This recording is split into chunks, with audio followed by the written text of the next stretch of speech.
Folks, I know it looks like I'm in a different room right now, but I'm not. This is the room I'm always in. You sound crazy right now. Reality TV competitions have always been a little insane. For example, Survivor?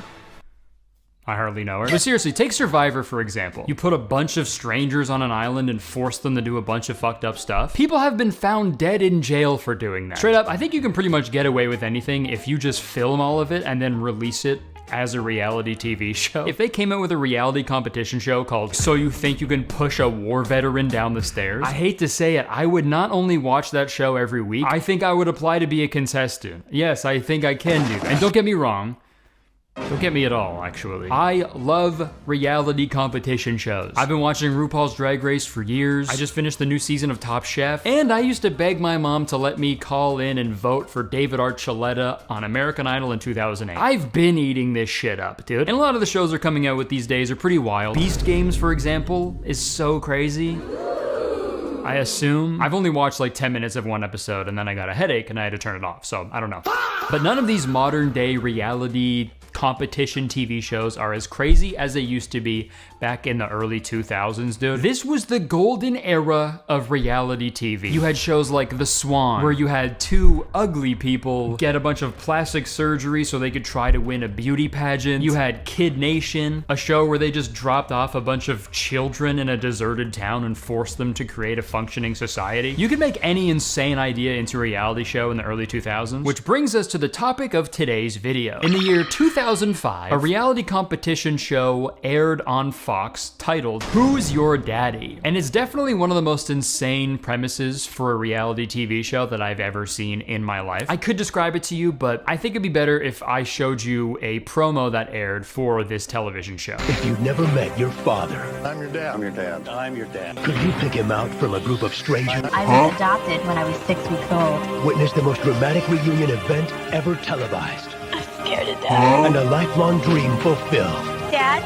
Oh, God. Who's Your Daddy? A 90-minute Fox special, Monday, January 3rd. Yeah, man. A girl who's never met her biological father before has to pick him out from a group of 8 middle-aged men, and if she does, she wins $100,000. And she also gets to meet her biological dad or whatever the fuck. But the twist is, if any of the men who are not her father are able to convince her that they are her father, then they win the $100,000. So the first episode of Who's Your Daddy that we're gonna talk about today, it actually aired as a pilot for a planned 6-episode season, but Fox ended up immediately canceling it after the first episode due to the show's performance and lackluster reviews. Who's Your Daddy was met with backlash from adoptive parents and several protests from adoption organizations. Adam Pertman, executive director of the Evan B. Donaldson Adoption Institute at the time, wrote about this show. The very idea of taking such a deeply personal, complex situation and turning it into a money-grubbing game show is perverse, destructive, and insensitive to others. And I totally agree with him. Is what I would say if I was a fucking pussy, dude. Lighten up, pal, it's TV. Why don't you adopt a sense of whimsy, dude? So I thought it'd be fun if we watched the pilot episode of Who's Your Daddy, and I want to see if we can accomplish 2 things. Number 1, find out where it went wrong. Number 2, see if we can improve it in any way. So without further ado, let's watch Who's Your Daddy? The episode starts with a little backstory on the contestant. Her name is TJ. She was adopted when she was a baby, and she has a great relationship with her adoptive parents, which is obviously amazing, but she's always wanted to know who her biological parents are. I'm feeling happy, I'm feeling excited, nervous, so many emotions. I'm pretty sure TJ thinks that she's going to this big house to have a nice, normal reunion with her biological father, which is why she's pretty shocked when this happens. Your dad is behind that door right now.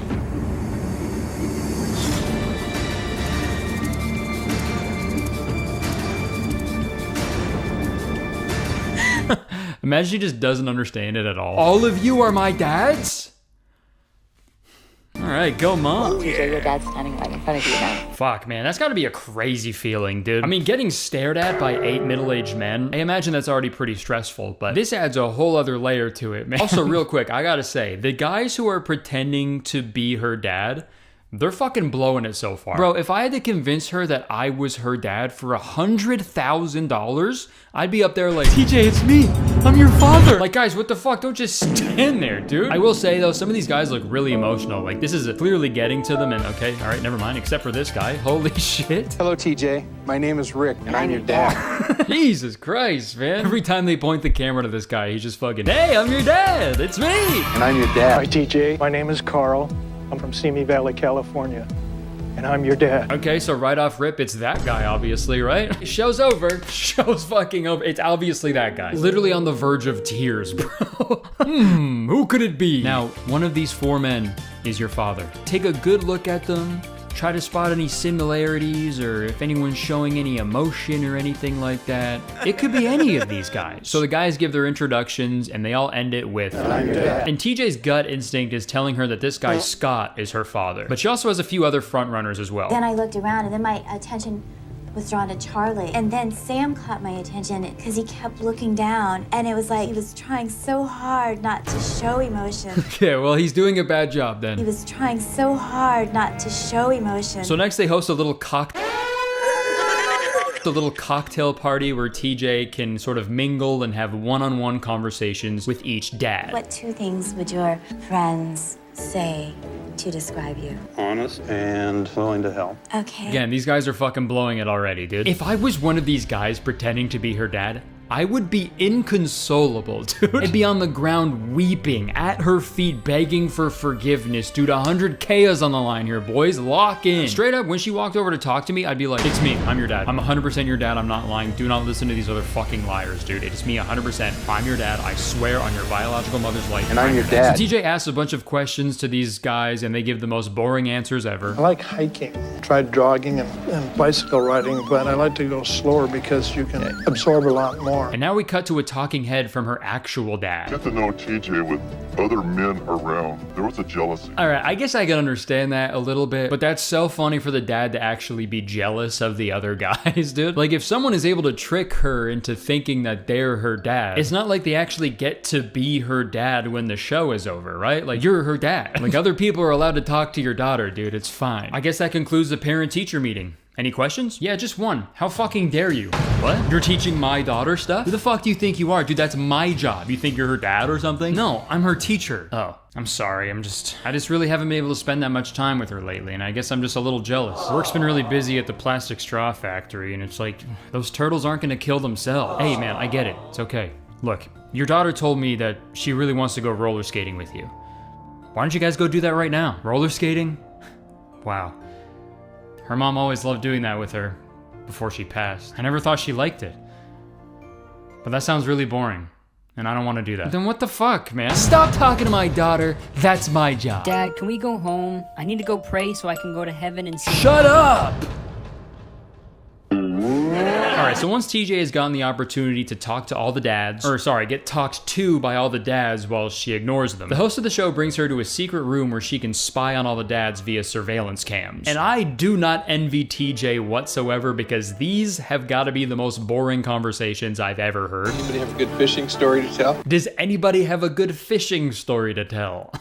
I know the answer to that question. No! Nobody on earth has a good fishing story to tell, dude. Here's every fishing story. One time I almost caught a fish, but then it got away. One time I caught a fish and it was big. One time a fish was there, but then it wasn't there. Yeah, I'm making a firm stance right here. Fuck fishing, bro. If I get invited to go fishing, it better be spelled with a PH. Yeah, me and the homies on a boat, sending fake emails to steal sensitive data from the elderly. So TJ is watching all these guys and she's getting a little overwhelmed by trying to look at all the men individually. But thankfully the host helps out a little. Just look at what they've chosen to eat. Fanola and I see that he's eating all the ice cream that the cherries left. Yeah, I just noticed that Buddy was having a real tough time with that ice cream there, dude. That sucks that they got that on camera. Oh, he has a cherry. I can't stand cherries. Then he eats the cherry. I'm like, great. Okay, well, so much for that clue. Yeah, I don't know if food preferences are genetic. I mean, they obviously play a part, right? But I don't know if you should base your decision on that alone. Especially for a bunch of old guys. Like, I feel like they'll fucking eat anything that you put in front of them, dude. I'm also a little surprised that after giving all of these old men all that champagne, that they're not accidentally spoiling the entire show right now, dude. Just imagine one dude who doesn't know that he's being secretly recorded right now, and he's just like, I got a crazy fishing story for you guys.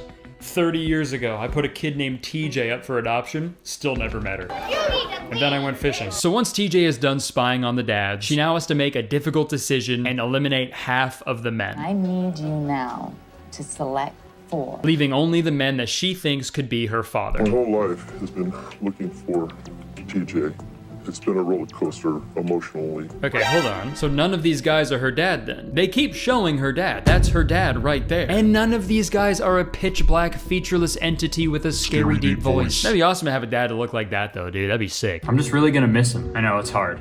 But at least you have all those pictures with him. Yeah, that's true. This is me and him at Disneyland. They almost didn't let him in because he didn't have an ID. Wow. I know, it's like, excuse me, how could you have an ID if you were never technically born? Never born? This is him and I on Bring Your Kid to Work Day. Okay. Where did he work? The void. It's just this realm beyond human comprehension. I still have nightmares about it. Okay, I'm sorry if this sounds insensitive. What was your dad? You know that uneasy feeling you get when you think you're being watched?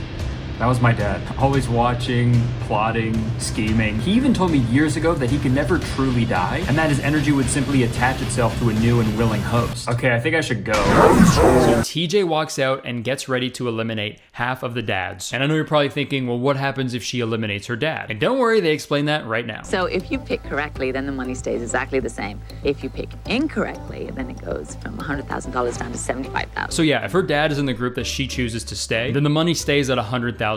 But if her real dad is in the group that she eliminates, the prize money goes down to $75,000. Boo-hoo, I know. Also, the way they're all lined up right now is making me realize that this is just The Bachelor for adopted children. This is the dadchiller, dude. Instead of giving them a rose, you give them a fucking bush light. Okay, here are the guys TJ chooses to stay. TJ picked Charlie because she felt an immediate connection to him. Carl because he seems like the type of guy her mom would choose, even though she doesn't know who her mom is either. Rick because he was smiling really big. And Scott because he was the front runner from the beginning. Now let's see if her dad is one of the 4 guys she picked to stay. Your father is... Oh my God. in that group of men. Oh, God. Let's go, dude. All right, so my top pick is Carl, dude, still, because every time they cut to him, he is fucking bawling his eyes out, man. But hey, who knows, right? Maybe it's all an act. Maybe he's crying tears of joy thinking about all the fishing trips he's gonna go on with that $100,000. I'm gonna have so many fishing stories. The next day, they plan a little game/challenge to help TJ narrow down her decision. The host comes in and tells TJ that back in the 70s, her biological father actually won a disco dance contest, so she's bringing all the guys to dance for TJ so she could see which one of these guys could be her father based on their rhythm, I guess. You'll be sorry you did this. Jesus Christ. You'll be sorry you did this. What the fuck's Rick gonna do, man? I'm gonna fucking get you for this. So TJ teaches them a little bit of dance choreography. They're all dancing, laughing, having a good time. And this is really funny because only the biological father knows why they're dancing because he was the dancer. So in his head, he's like, oh, okay, we're doing this because they know that I won a disco contest in the 70s, right? But the fake dads have no idea why the fuck they're dancing for TJ, dude. But I am glad they kept this in the show because this is literally some of the most moving television I've ever seen. It's so beautiful. TJ's biological father is unable to come right out and say, it's me, I'm your father. So he has to harness the raw, artistic power of dance to show TJ the truth. Hips don't lie. Carl, I thought the dancing was hilarious. Okay, damn. I'm fucking with Carl's moves heavy, dude. Holy shit. Buddy's getting fucking yoinky sploinky with it, man. Holy crap. It'd be so funny to cut to a close-up of him and he's crying. When everybody's done dancing for TJ, the host brings her into an office to explain the next activity. So your dad is set up in a super secret location for an instant message. That's right, guys. TJ gets to have an instant message conversation with her father. She said I was going to get to talk to my father over the internet. First time anybody's been stoked about chatting with an old man on the internet. Okay, tell me what I need to know. And by pausing the episode, you can see a little bit of their conversation. Are you and my birth mom still together? No. Did she have freckles? No. Honestly, in the grand scheme of dad messages, he's actually providing a lot of information. If this was realistic, the dad would respond to everything that she asks with a thumbs up emoji. I can't wait to be reunited. Venmo request pops up. Need money for beers, I'm your dad. Now TJ has to cut the men in half again. Not literally. That'd be pretty crazy, right? A dad can't just be a pair of legs. Because then he'd be a stepdad. Oh, brother, this guy stinks! TJ has to narrow it down to just 2 men. And honestly, I don't know if I'd be able to do it if I was her. Even me right now, I don't think I'll be able to do it. And I've known my dad my whole life. Charlie, it looks like your eye teeth are not as straight as the rest. My 2 eye teeth came in behind my other eye teeth. Whoa, hold up. Eye teeth? Do my eyes have teeth? Whoa, What the hell? I didn't know my eyes had teeth. Well, what's that old saying? You eat with your eyes first? Now I get it. Okay, I just looked it up, and eye teeth is a term for your canine teeth. That's pretty cool. Well, at the very least, this show taught me something new. In this elimination round, TJ eliminates Smiley Rick and keeps Scott as one of her possible fathers. So now there's just Charlie and Carl left. We are Charlie and Carl. Okay. Carl, when I saw you watch me watching these men dance with tears in your eyes. Why you gotta air him out like that, dude? I wasn't crying. Guys, she's fucking lying, dude. Those weren't tears. There was saliva from my eye teeth. Charlie, you have an incredible spirit. I don't know, Holy shit. I know this is like supposed to be really emotional, but holy fuck, it is so hard to take it seriously when every few seconds they're showing slow-mo footage of middle-aged men grinding on a dance floor, dude. No matter what the circumstances are, that's gonna take you out of it a little bit, no matter what. I can't believe it's been 10 years since Grandpa fell into that gorilla enclosure. Do you remember how he used to dance?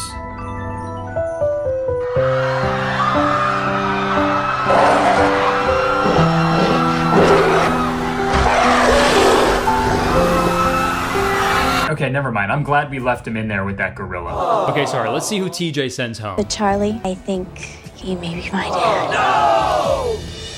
What? After all the tears cried by Carl, she still eliminated him, dude? Bold move. Let's see if she was right. Your dad is, in fact, in this group. You are correct. Oh my God. What the fuck? Carl isn't the dad, dude? That's crazy, man. He was just crying for the love of the game, man. My name is Don Gilmore. I live in Simi Valley, and I wish the two of you may the most that you wish for be the least that you get. Yeah, well, if he's not TJ's dad, can he be my dad? What the fuck? This guy rules, man. God bless you. So TJ still has a shot at $100,000. She just has to pick correctly between the two guys the next day. Before that, they show her a video from her father's friend explaining the circumstances of her birth, and it's a pretty crazy story. So I guess her dad was enlisted in the army, and TJ was born right before he was sent away. And when he held TJ in his arms for the first time, he was actually planning on like running away from the army to raise TJ, but they actually stopped him before he did that. They had to make a tough decision, and they ultimately decided to put TJ up for adoption. Her dad went off to war, and him and TJ's mom ended up breaking up. So pretty devastating situation overall. Like, just absolutely brutal thing for these two young people to go through. And I feel like this scene demonstrates the issue that people had with this television show. This is a brutal, heartbreaking reveal, and TJ is clearly going through a roller coaster of emotions upon learning this information. Your dad's always been thinking about you and always been trying to find you. But the whole time when I'm watching this, in the back of my mind, I'm like, oh yeah, this is a fucking game show.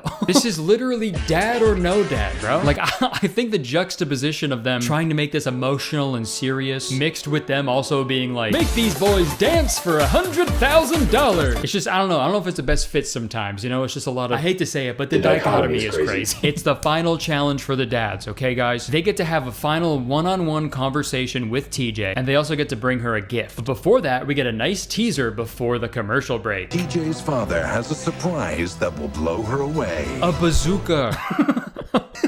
That'd be a crazy ending to the show. Biological father walks out. Okay, so Steven shows up. Steven here. And he starts talking about why he had to give up TJ for adoption. And she wasn't going to be able to take care of you by herself. She made the decision and I accepted it. Okay, he's tearing up while he's telling the story. I could definitely see why she thought that he could be her father. I could believe him. But then again, my dad Carl was crying the whole time and he wasn't the fucking dad. He was lying. So who knows? Let's see what Steven gives TJ for her gift. You mentioned your German short-hair retriever and I want you to have it. This is for you. I'm sorry I had to give you up all those years ago. Here's a stuffed animal. Okay, now it's Charlie's turn to explain to TJ why he had to give her up for adoption. I was in the United States Marine Corps. I couldn't get leave at that time. It was probably the best decision. Yeah, Charlie goes into a lot more detail about the situation, and it kind of lines up more with the video they showed TJ. So he could also be the dad. I don't know. It could go either way. So let's see what Charlie brought for a gift. But this is the picture that I have had in my mind for the last 20 years as I see you in my dreams. Okay, obviously I edited that. This is actually what Charlie drew for TJ.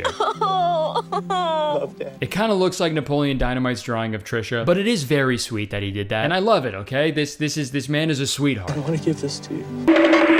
Okay, we're now at the climax of the episode. It's time for TJ to pick who she thinks her father is. I do not want to choose wrong because I did not want my dad to think this was not important to me. Oh, yeah, true. I didn't even think about that. I guess if she picked the wrong dad, her real dad would be a little offended, right? That should be a punishment, man. Let's raise the stakes a little bit, right? If you pick wrong, they kill your real dad in front of you.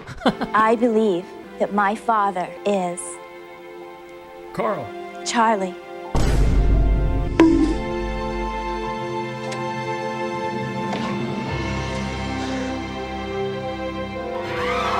Let's go.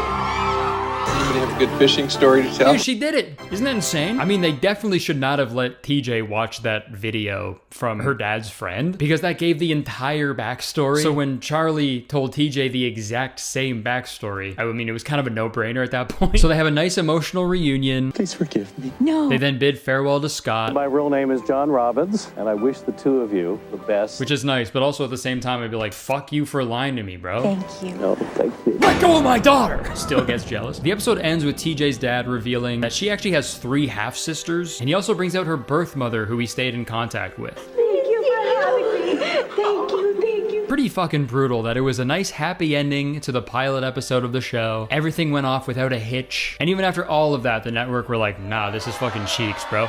Cancel! But at least TJ is really grateful for her $100,000. You get $100,000. That's so kind. Thank you. Tone it down, dude. They did technically end up airing the rest of the taped episodes of Who's Your Daddy. They aired them on the Fox reality channel on Father's Day in 2005. And this show also inspired a show called Who's Your Mommy, which aired for a whopping 2 episodes. Who's your mommy? I do feel bad that the show didn't work out though, because I do think this has the potential to be a really popular show. I just think they need to switch the rules around a little bit. And here's what I'm thinking. I think the show's fatal flaw was not knowing what it wanted to be. It's stuck between an emotional, dramatic documentary about adopted children and a weird reality TV competition. So I say they gotta pick one. And obviously the one to pick is the reality TV competition. I'm thinking the end result is the same. If the real dad wins, he gets to meet his biological daughter and she also wins $100,000. That's so kind. But if a fake dad wins, he gets the $100,000. But I don't think TJ should have a say in the eliminations at all. I think it should be up to the real dad to prove himself that he wants it more than the other dads. Yeah, this show needs to be a straight up dad off. 3 challenges. Challenge number 1.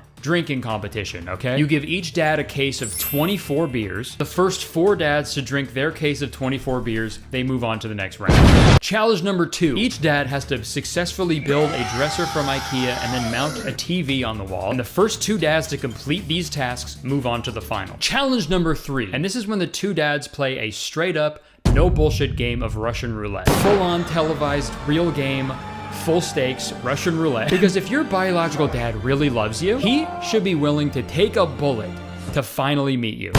So yeah, that's Who's Your Daddy? A really fun premise that just, didn't really work out. I'm happy for TJ, and she went on to have a very successful career in acting. She was in a couple Darman videos that I watched, and she did a good job. We're not just telling stories. I'm your dad. All right, that's it. Thanks for watching this little video. Hope you guys enjoyed it. If you did, please press the like button, because believe it or not, 1 like equals your dad. Leave a comment, let me know what you think of the show. Let me know if you have any suggestions on how this show could have improved, or if you have any other shows from this era that you want me to talk about. Leave them in the comment section, because I fucking love making these videos. They're so much fun. And don't forget to subscribe, because as soon as you subscribe, you become a valued citizen of Kurtistown. If you don't know, Kurtistown is the best place to live in the world, and you have to be nice to me. It's the law. All right, that's it. Happy New Year, and yeah, I guess I'll catch you on the next one. I would stick around, but unfortunately I have to go. I'm gonna go get yoinky sploinky with Carl. Peace. Folks.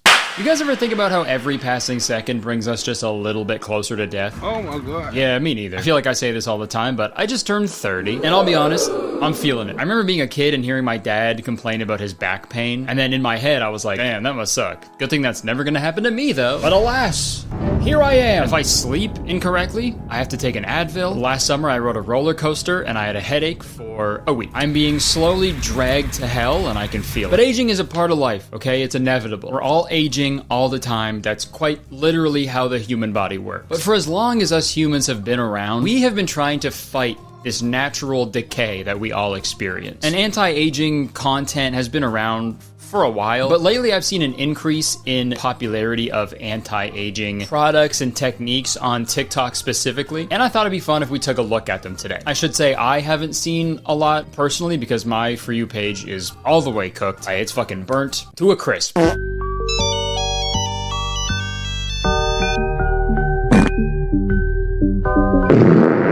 But my wife has seen a lot of these videos, and she's actually the one who gave me this video idea. So everybody say thank you, Jenna, on 3. 1, 2, 3. Thank you, Jenna. So first off, I think it's important that we talk about the history of anti-aging products and techniques, because the concept of anti-aging in itself is very old and wrinkly and gross. Yuck. Even dating all the way back to 69 BCE. Hilarious year, by the way. In the year 69 BCE, Cleopatra apparently took daily baths in donkey milk in order to maintain a youthful look. Now I know why the dragon from Shrek looks so young. It's all that donkey milk. And in the year 1513, Juan Ponce de Leon risked his life and set off on a journey to find the fabled Fountain of Youth, a spring that was said to provide eternal life. He never actually found the Fountain of Youth, but what he found was even better. Florida. And that is real. He went out to find the Fountain of Youth, and he found the fucking opposite, Florida. That is the opposite of the Fountain of Youth, because most people down there look like an old leather couch. People from Florida, their skin looks like a black metal band's logo. And there's tons of stories like this throughout history. Apparently, Elizabethan women placed thin slices of raw meat directly on their face. I'm sure their husbands were pretty stoked on that. But one of the first anti-aging products ever was released to the public in 1889, and they were called Frownies. And these were like little adhesive patches that hold your skin tight so you don't develop wrinkles. And the origin story of this product is pretty interesting. So the inventor of Frownies apparently noticed some frown lines on her daughter, and she immediately got to work on a product that could fix her daughter's wrinkly, fucked up face. Gosh, I wonder why her daughter was frowning so much in the first place, you know? Guess we'll never know. And since the release of Frownies in 1889, the anti-aging world has grown exponentially. There's anti-aging creams, lotions, pillows, supplements, diets, procedures. You can pretty much sell anything you want to people if you just tell them it will make them look younger. That being said, buying tickets to my shows and also buying my merch actually make you look 10 years younger. It's crazy. It's also not lost on me that like 99% of anti-aging products and procedures are marketed directly towards women. You know, in this patriarchal society we live in, because we do live in a society, from an early age, the pressure and like proposed importance of maintaining a youthful image is just absolutely drilled into girls' brains through various forms of media and marketing. There's this fucked up idea that like women's most valuable asset is their youth, which is number 1, incorrect, and 2, weird as fuck. It's like when you hear people talk about an older celebrity and they're like, wow, she looks so nice for her age. And it's like, yeah, I don't know if you needed those last 3 words. You could just say someone looks good, you know? It's crazy because it's kind of the opposite for dudes. We've kind of like tricked the world into thinking that men get more attractive as they age. And don't get me wrong, that is true for some dudes, but most old guys? Woof. If you think dudes get hotter with age, you take a trip down to the Fountain of Death, aka Florida, and you'll see what most old men look like. But I've never personally felt the like societal pressure to hold on to my youth as a man. I'm a man. But it happens all the time with girls, and it's still happening today. Here's some things that I do to slow down the aging process as a 14-year-old. I started doing most of these things at 12. Number 1, I take 2 apple cider vinegar pills. I do this twice a day. Number 2, I use a retinol twice a day. Next is I love Korean skincare, and I do 2 face masks a day. Call me crazy, but I think a literal child having an anti-aging routine is a little dystopian. Because it's like, you're already young. Why are you doing an anti-aging video? That's like if you saw a TikTok of Jeff Bezos and he was like, this is how I have fun on a budget. It's like, dude, you don't need to worry about that, man. And look, I'm not gonna sit here and tell you what procedures not to get or what products not to use. It's your body, your decision. But I just hope if people are doing these anti-aging procedures and stuff, I just hope they're doing it for the right reason. And again, I'm not smart. If you want a deep, insightful commentary on this topic, or fucking any topic, you're watching the wrong guy. You got the wrong guy. But I guess anti-aging, you know, it's not inherently bad. But with every other fucking thing on this planet, some people are taking it a little too far. And I thought it would be interesting to actually try out some of these anti-aging techniques / products and see if they have any actual effect. But first, we have to actually find out how to reverse my age. So I think we need to go to the most reliable place on the internet to find well-documented, peer-reviewed information on this subject. TikTok! You're not ugly or old, but your inner dialogue might be. If you want the ultimate glow up, you won't find it in a bottle, but in the power of positive affirmation. Ding, ding, ding! You said the magic word! Start speaking and thinking youthful thoughts, because your thoughts shape your reality. Positive affirmations, manifesting, that's a classic with this type of shit. Manifesting was a huge part of the video where I took a vision healing masterclass. So I'm pretty familiar with the concept, all right? This ain't my first rodeo. And hey, if it works for you, that's wicked. But the thing I'm confused about, she tells people to think and speak youthful thoughts. Start speaking and thinking youthful thoughts. What is that? What even is a youthful thought? Whoa, he's so deep in thought. I wonder what he's thinking about. I'm just a little baby. I make boom boom in my diaper and I miss my mommy. I love cocoa melon so much. Oh my god, what's that smell? Dude, did you shit yourself? So this creator actually sells the exact affirmations you need to say on her website for $10, but I unfortunately can't buy those because I'm just a little baby with no money. So I found a video on YouTube called Age Reversal Affirmations. Rekindle your spirit and ignite the passion with these reverse aging affirmations. Listen or repeat them for at least 21 days in a row. 21 days in a row? What the dude, no sleeping, no eating, no exercising, no doing any of the things that will like keep you healthy and also maintain a youthful appearance. Fuck all that. You just sit in your fucking affirmations cave for 3 weeks straight. Imagine I walk out of my office 21 days later, fucking sunken in eyes and stuff. You can see my bones. I've never felt so young. Okay, so let's see what these affirmations are. I have the spirit of a young. I have the spirit of a young. I am glowing. I am glowing. My bones and veins are in the best shape. My bones and veins are in the best shape. Just my bones and veins though. Everything else sucks. Alright, I can't really tell if these worked or not because I haven't done them for 3 weeks straight, but I don't know. I can already feel like I have the spirit of a young. The comments on this video are really interesting too. I'm 26, but I get mistaken for 18 years old every day. My skin is glowy and clear. I'm so happy for these affirmations. I'm gonna look 18 forever. And it's like, cool, good for these people, right? If that's what they want to look like. But like personally, why would you want to look 18 forever? That is a nightmare. This was me at 18. Oh, fuck! If I still looked like this, I would be a Batman villain, dude. I'd be fucking crazy. I'd be so mad all the time. Dude, I'd be running around Gotham fucking popping zits on people and shit. And I could fly because I'm like, all my back knee is popping so much where it's all the pus coming out. The force of all my back zits popping is just... Sorry, moving on from that horrifying picture of 18-year-old me. So we know there's a lot of products and procedures that exist out there to slow the aging process. But even that's not enough for some people. One man in particular is going to extreme length to not just slow the aging process, but reverse it entirely. And his name is Brian Johnson. I wish his last name was Griffin. Whoa, asshole. That'd be so savage. So this Brian Johnson guy is a Mormon entrepreneur and venture capitalist from Utah. I know, pretty crazy. A Mormon from Utah? Huh? Now I have seen everything. And I'm sure some of you have probably seen this guy around the internet talking about his age reversal endeavors. But the shit he does is pretty fucking insane, in my personal opinion. I watched his full morning routine and it is wild. I just woke up. I'm not gonna play the whole thing because it's pretty lengthy, but I'll do a quick run through. He starts off his morning by taking his temperature. He then stands in front of a light that imitates sunlight because he wakes up before the sun rises, of course. He then takes iron and vitamin C. He then weighs himself every morning, by the way, and not just his body weight. Weight, BMI, fat, muscle, visceral fat, water, bone, heart rate, and EDA. It also gives me the air quality in the area. Dude, I will go to the greatest lengths to not weigh myself, but this guy does it every morning. Fucking respect. Because for me, that is fucking torture, dude. I don't know, maybe torture is a strong word. I can't imagine a saw trap that's like, stand on the scale or die. Brian then does 5 minutes of blue light therapy. He then does a meditation, some weird vibrator thing that he never really explains fully. He puts in eye drops, and then he prepares his daily pills. And this has gotta be the craziest shit I have ever seen. Think of how many pills he's gonna have. It's more than that. I don't know how many pills in here. I think last time we reported it was something like over 50, maybe 60. That looks like a lot more.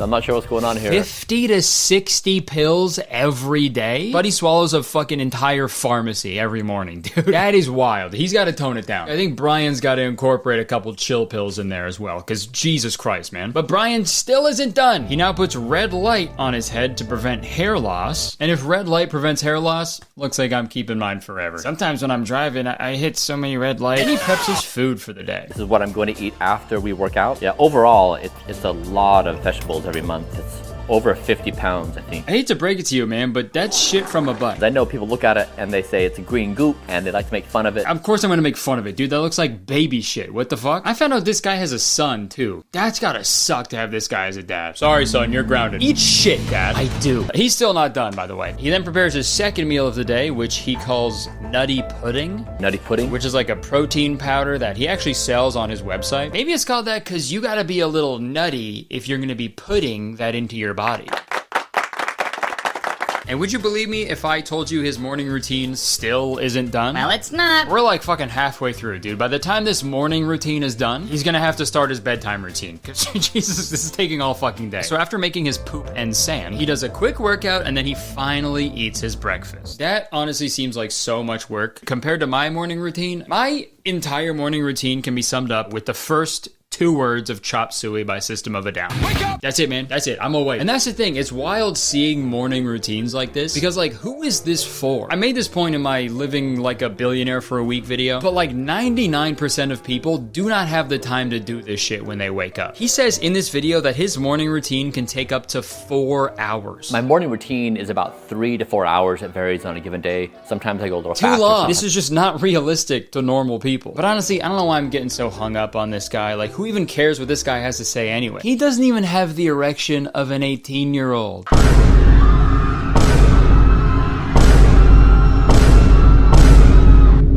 Yeah, I feel like even a manicurist would say that's the grossest thumbnail they've ever seen. What the fuck is that? I also found this really interesting video of Brian Johnson. He's using yet some other fucking crazy contraption to make himself younger. Today I'm going to show you the machine I use that allows me to do the equivalent of 20,000 sit-ups in 30 minutes time. I've set the machine to 100% and 15, so it's the max level. This is definitely not something you want to start with. What it feels like is it's pulling your entire stomach out. It's like ripping it out. Just wrap it on. Imagine he starts the machine and it's just like, it hurts! It hurts! Kill me! Just kill me! Put me out of my misery! Exercise complete. all right, now if you guys want one of these, hit the link in my bio. Also, like, a part of his face is like discolored in this. It's like yellow. His face is like yellow in this video. I don't know if that's healthy, right? As he's going through the new experimental Simpsons treatment.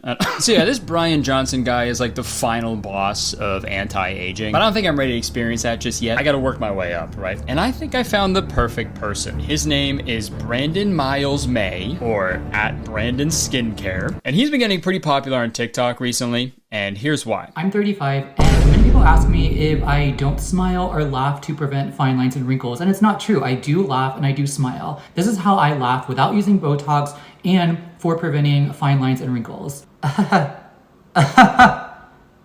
Yeah, so he's obviously doing a bit in this video, but this guy is allegedly 35 years old. For someone who looks that young, I'd assume he would have like a fucking Jimmy Neutron-sized head, because his head's gotta be full of youthful thoughts. And when I first saw this video, I felt like I was being like possessed by a far-right conservative, because all I wanted to comment was, show me your birth certificate then, because I just fucking couldn't believe it. Honestly, still kind of don't believe it, but that is a story he's sticking with, so that's great. He takes his shit pretty serious, so you know what, sure, he's 35. This guy is 5 years older than me. And Brandon's entire internet persona is based around anti-aging. He eats food for the sole purpose of anti-aging, same as his skincare routine. Even his clothing helps him stay young. Anti-aging outfit of the day. Are you ready for this? So today is really warm, so it's pretty basic. I have a UPF 50 hoodie on right here. This has the thumb holes for the backs of the hands, but I can also use this to protect the sides of my face. I have my big sunglasses on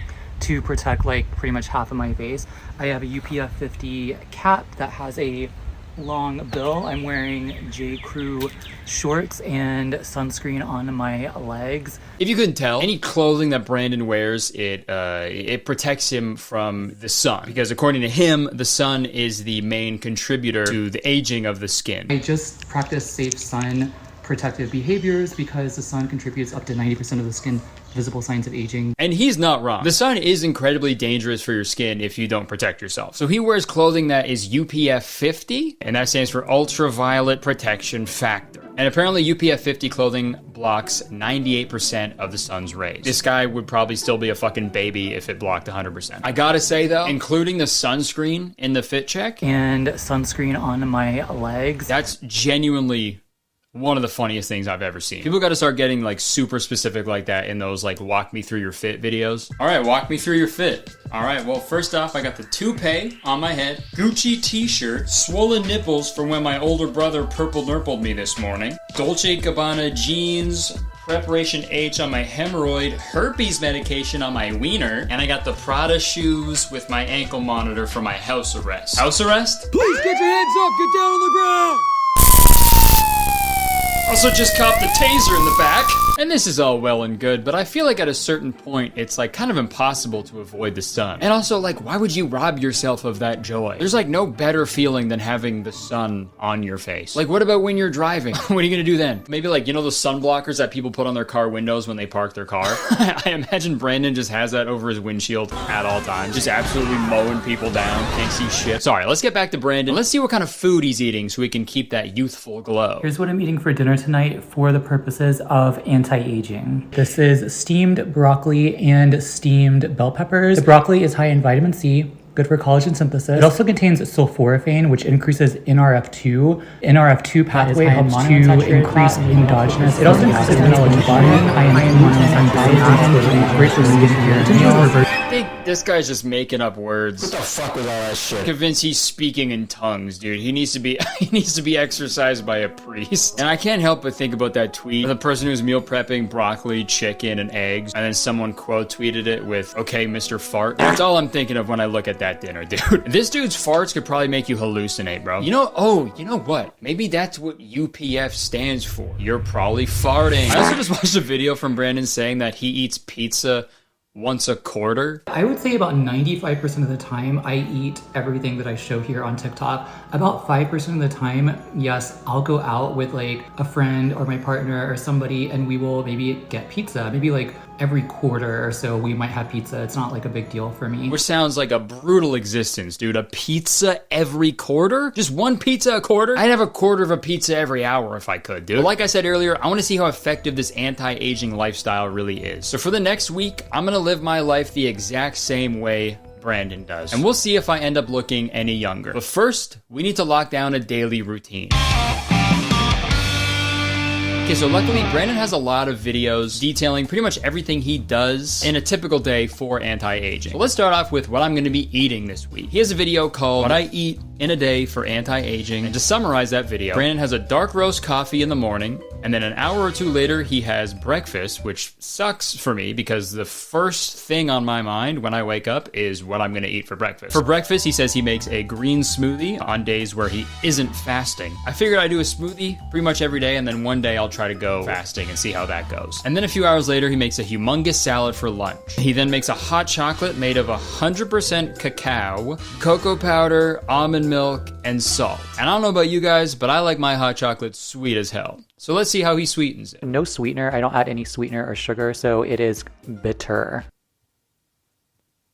Great. And for dinner, Brandon usually does salmon or some other kind of fish for omega-3s. I don't know what those are. That sounds like it could be one of the fucking Autobots. Omega-3.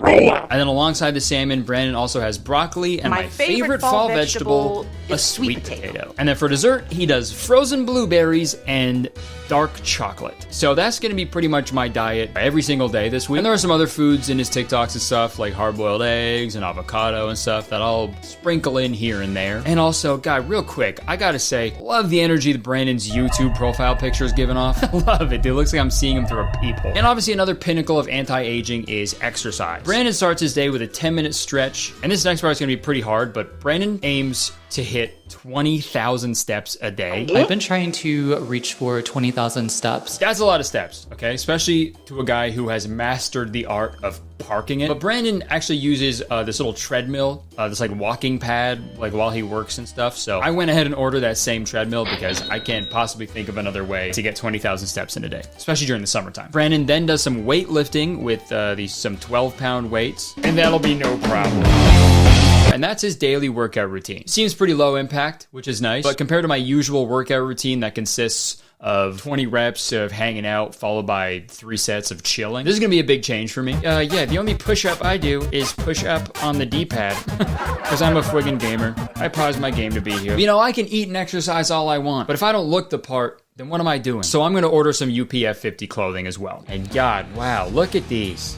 Holy crap, these are ugly. They're not ugly, sorry. They're just not what I would wear. It's like there's not even one ironic vintage graphic t-shirt on here. What the fuck? And I guess it's nice that these clothes protect you from the sun, but it doesn't say anything about them protecting you from insults. So I'm pretty nervous about that. But I'm gonna give these a genuine try, so I'm gonna order some of these. And last but not least, Brandon made a video going through some tips and tricks about anti-aging that nobody really talks about. So whenever I am like cooking a meal and I'm baking and I'm using the oven, I will be very, very hesitant to just reach my hand in there with just a mitten. Hey, damn, your skin can't even get warm? What the fuck? That's not real. People who bake things for a living have more aged skin on their dominant hand, the hand that they use for putting things in the oven and pulling things out. Also, the example he uses, he says people who work in kitchens age poorly. That might be true, but I can guarantee you that's not because of the heat. I've worked in restaurants before, okay? If it's not the cigarettes, booze, and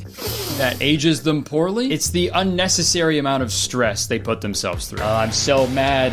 The restaurant I work at that sells food is selling too much food. I gotta yell at Kurtis and get more hand tattoos about this. Sorry to all the line cooks and stuff out there, but I think that's just personal work trauma I'm working through. That's nothing on you guys. Tip number 2, flying in airplanes. I always choose a window seat so that I can control when the window is up and down, because when you're in higher altitudes, UVA in particular is strongest at those highest altitudes. Okay, yeah, I guess that makes sense, but like a couple hours of sunlight isn't gonna fucking kill you. Well, actually, I don't know. Maybe it might kill him. I don't know. Imagine you get on a flight, you're in the window seat, and sitting next to you is Brandon Skincare. You look over, you open the window, sun shines through, and then you look back at Brandon, and there's just a pile of ash there now. Anti-aging tip number 3 is wearing white clothing. The sun comes down and reflects UV off of that white significantly, more so than any other color. All right, this is terrible news for me because I actually really love wearing white t-shirts. That's my favorite thing to wear because I got this cool thing called dandruff. So when I wear black, my shoulders kind of look like a fucking Charlie XCX concert. But who knows? Maybe all this healthy eating I do this week will somehow cure my dandruff. When you have bright lights on at night, like just everywhere in your house, and you're watching TV and you're on your phone and you're on your devices, this blue light and this visible light is stimulating your serotonin levels when it's not supposed to be stimulated. And your circadian rhythms is getting all out of whack. Yeah, God, this is also going to be a huge change. Like, I'm playing video games and working until like 1 a.m. fucking like every night. Literally, the lonely stoner seems to free his mind at night. I don't know if he's heard that before. But now Brandon is saying no bright lights at night? That ain't right. And also socializing and connecting with others is really, really important. Okay, so I gotta hang out with my friends and my wife this week. I think I can make that happen. Maintaining an overall positive attitude, just overall, can be connected to these things, you know, relaxation and reducing negativity. Negativity is a powerful detriment to your anti-aging goals. A lot of people who are just negative overall tend to have a reduced lifespan and just more health issues overall. It tends to be a correlation there and an association. That's dumb. That's stupid. Fuck, dude, being negative shortens your life? Nice knowing you guys. Jesus Christ, dude. And number 10 tip is basically not drinking alcohol. Okay, come on, man. How are you gonna tell me to be social but not have any alcohol? Yeah, great thing for anti-aging is to go skydiving, but don't wear a parachute. Maybe he's just talking about hard liquor, right? I'm sure he's not meaning 100 million beers, right, friend? I just don't drink personally, just because I know that there's really no benefit to alcohol. No benefits to alcohol? Okay, you tell that to my hands that I'm not sure what to do with at a concert. All right, I think we've got a firm understanding of what my anti-aging week is gonna look like, but I think before I dive into this shallow end and break my neck, I need one final day of getting all the fun shit I like doing out of my system.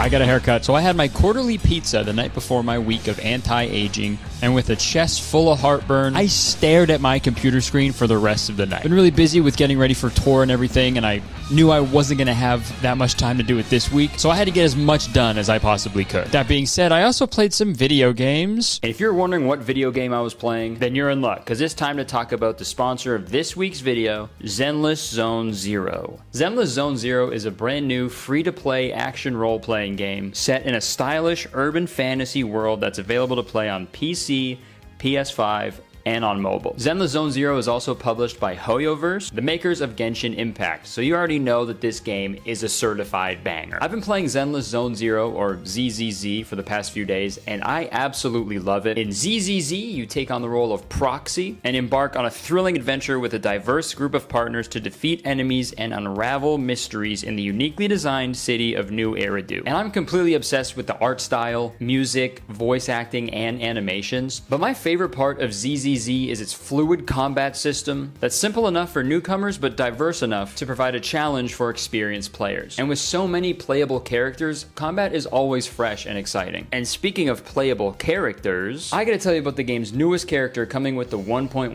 update, Jane Doe. She's a physical anomaly character who specializes in rapid attacks to take down her enemies, and that's pretty much the playstyle I use in like every RPG I play. So I'm super excited to add Jane Doe to my team in Zenless Zone Zero. So if you've been itching to jump into a new game with a vibrant art style, compelling story, intriguing characters, and rewarding, impactful combat, then look no further than Zenless Zone Zero. And like I said earlier, it's completely free to play, and it's available on PC, PS5, and mobile. So what are you waiting for? Click my link in the description and experience the excitement of Zenless Zone Zero for yourself. Thank you so much to Zenless Zone Zero for sponsoring this video. Back to me. And I stared at the screen until my eyes popped out of my skull, friggin' gamer style. And oh yeah, I also had a beer because I wasn't gonna be able to have any this week, so I enjoyed the hell out of this thing. That beer is almost as nice as Donkey Kong's ass. That was epic. Now let's get young. I bought a bunch of shit. I forget how much everything was. I think it was like $400 for everything. Never mind, I was wrong. It was like $470, so pretty much like 500 bucks. Insane. Oh, no, sorry. Plus the groceries. We got everything from Whole Foods because that's where Brandon buys everything. And that place is pretty pricey, I'll say that. I think they call it Whole Foods because it put a hole in my wallet. So let's go through what I purchased. First up, this big thing behind me right here. That's the my walking thing, my treadmill, my little walking pad. I'm gonna set it up down here in my recently flooded basement. It's super empty right now. This will be my walking zone for the next week. Just an empty white. Let's go through what I got. So this is the, oh, this is like a little, I don't even fucking know what I bought, but this is like a band and you can wear it as so many other things. The wristband, Alice band, blindfold. Yeah, good idea. Just walk around like that all day. Scrunchie, headband, hat liner, cap, do-rag. Am I gonna get waves? Pirate, sun guard, face mask, hood, balaclava. So I bought like 16 things in one, dude. And it's completely UPF 50, UPF Chang. So I should be good to go there. Oh yeah, I forgot to say this when I was recording, but everything I saw on here was on Brandon's like Amazon storefront. A lot of the stuff wasn't available on Canadian Amazon, so I had to like find some alternatives, but most of it was from Brandon's Amazon page. It's a black square. Okay, and then I've got some blue light blocking glasses. Guy Snail. Guy Snail. Oh yeah. How do I look? Wow. Everything looks like it's covered in piss. That's pretty cool. All right, next up are my supplements. I got this probiotic. I also got this borage oil. Borat? I got this borat oil. My wife. Essential fatty acids. Thing just called me a fatty. And then I got this super effa. This is something else. This is Madagascar Centella Ampoule. Ampoule. I don't know what it does, but I do like the movie Madagascar. So if it's anything like that, I think I'm fucking set. I also got this Vital Proteins. One single ingredient. All the single ingredients. All the single ingredients. Last but not least, we got some food. I got sunflower seeds, black sesame seeds, chia, cacao nibs, cocoa powder, cannellini beans, some kelp, SpongeBob SquarePants ass food. And then I got some 100% hundo. Dark chocolate. Unsweetened almond milk for my smoothies and my hot chocolate. I got these red peppers. I got these red onions, sweet potatoes, broccoli, spinach, and like some salad mix for like the salad. And that's pretty much it. By the end of this video, I'm gonna be a fetus. I got 8 hours of sleep my first day, which was really nice, but my dog woke me up really early because he had to piss and shit. So I took him piss and shit, and then I immediately made myself an anti-aging coffee. And yes, that's the same as a regular coffee, but I was just manifesting that it was gonna make me younger. Yeah, so I wanted to use a glass mug to like prove to you guys that I actually was drinking black coffee, but the only see-through mug I have is this Instagram one that I stole from my old office job, and it's probably the chuggiest thing I own, so apologies for that. But first, coffee. And like I said earlier in the video, the first thing I want to do when I wake up is eat food. And usually I'd make like a breakfast sandwich or a burrito or toast or a bagel, you know, something with bread. But today I had to make a Brandon Miles May green smoothie. And now that I'm thinking about it, if Brandon Miles May was really all about that anti-aging lifestyle, you know, if he really cared about friggin' rewinding the clock, his name would be Brandon Miles April. So I put a bunch of spinach, a carrot, almond milk, water, an avocado. Oh, that looks like what my dog did this morning. I put in some chia seeds, this collagen peptides powder that I smelled way too hard, so I got some up my nose. And then I put in a banana, some black sesame seeds, and some ice. And then I blended it all up. Yeah, if you weren't hungry before watching this video, sorry, you definitely are now. You're probably drooling like crazy right now. It's fucking disgusting. But I was so excited to drink this smoothie, guys. It kind of looks like the shit that the plant dad tried to feed his kids in that one Goosebumps episode, Stay Out of the Basement. And I've always wanted to try that, so this was pretty cool. But after all the hard work, breakfast was served. I ain't never seen two pretty best friends. And oh yeah, I also prepped some containers so I can just add milk and water and blend them up to save some time going forward. All right, good morning of the first day of me becoming a little baby. I got my smoothie here. I have pretty much every single ingredient under the sun. Down the hatch.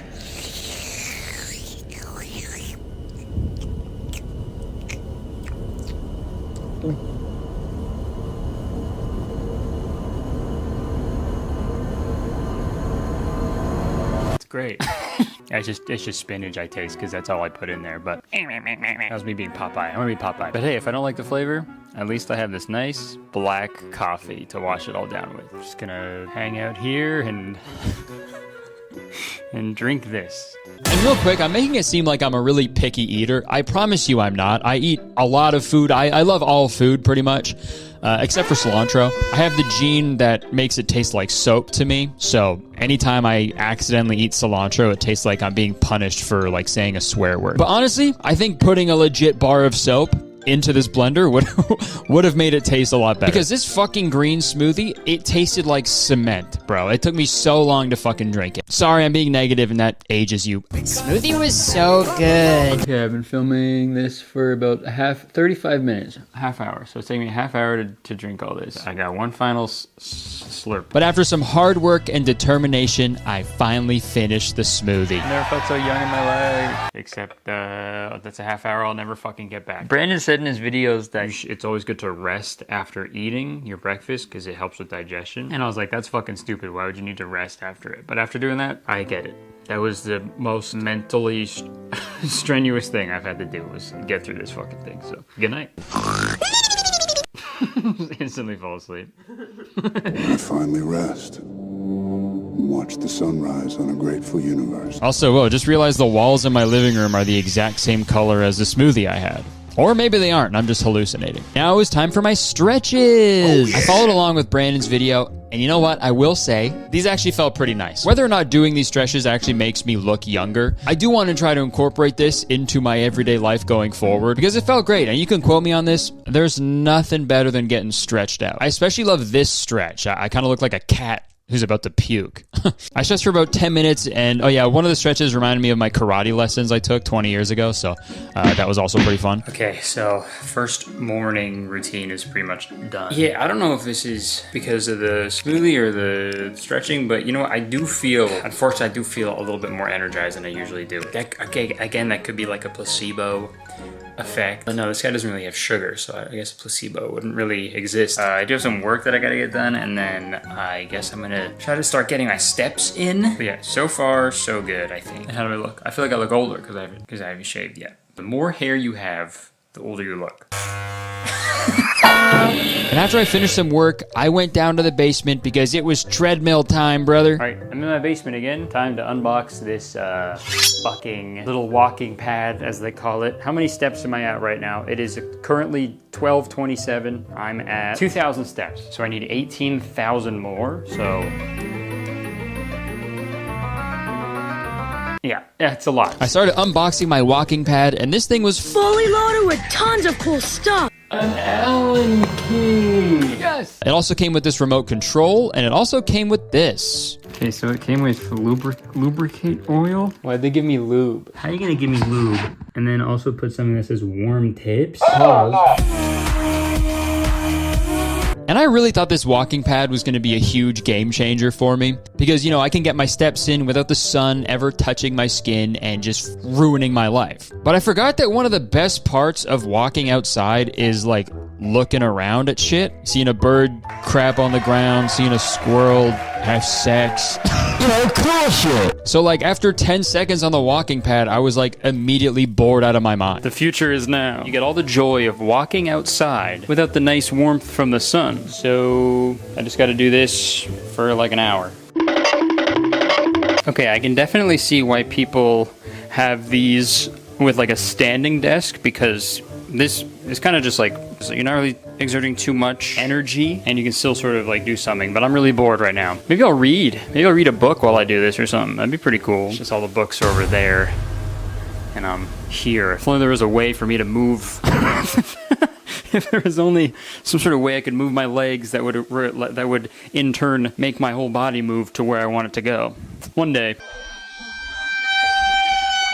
Backward style? Oh, yeah. Oh my God. So this was my view for the next half hour. And let me tell you, I've never felt younger in my life. Even though the youngest people I've ever seen in my life are never walking. They can't walk. So if I really want to start acting young, I should just throw on a diaper and throw a tantrum on the ground. And I don't know if it was the leisurely stroll I took for 30 minutes or the fact that I had blended up spinach for breakfast, but I was starting to get hungry. So I went upstairs to make my lunch. Brandon said he usually makes a huge salad for lunch every day, so I followed his tutorial as close as I could. I put spring mix, a bell pepper, sunflower seeds, black sesame seeds, olive oil, and balsamic vinegar. I also fried up some beans and onions, and I also made a hard-boiled egg because I was fucking starving and I knew a salad wasn't gonna fill me up, and I've also seen Brandon eat those things before. Now, and that yellow stuff on top isn't my fucking dandruff or anything. It is nutritional yeast. Pretty good yeast. And this salad actually tasted really fucking good, I'll admit it. Brandon Miles may have been cooking with this recipe, I fear. Or maybe it was good because I was fucking starving, but I ate the whole damn thing. And I'm not afraid to say it. Now it's time for my supplements. That's what I say when I see a bunch of Altoids. Supplements. Why do they make these so fucking big? And in Brandon's video where he shows what he eats in a day, he says he makes his famous hot chocolate right after lunch. So that's what I did as well. I heated up some unsweetened almond milk. I put in some cocoa powder and then some of these cacao nibs because I couldn't find the wafers that he uses. Wafer, I hardly know her. I cooked them for a while, but this is when I realized I don't fucking know what cacao nibs are. What the fuck are they? Because I was fully under the impression that they were just gonna melt into the milk, but they did not. They just got wet. What the fuck are cocoa nibs? Cacao nibs. Cacao! So even though I made it incorrectly, I still had a delicious hot chocolate ready to be consumed. So let's give it a try.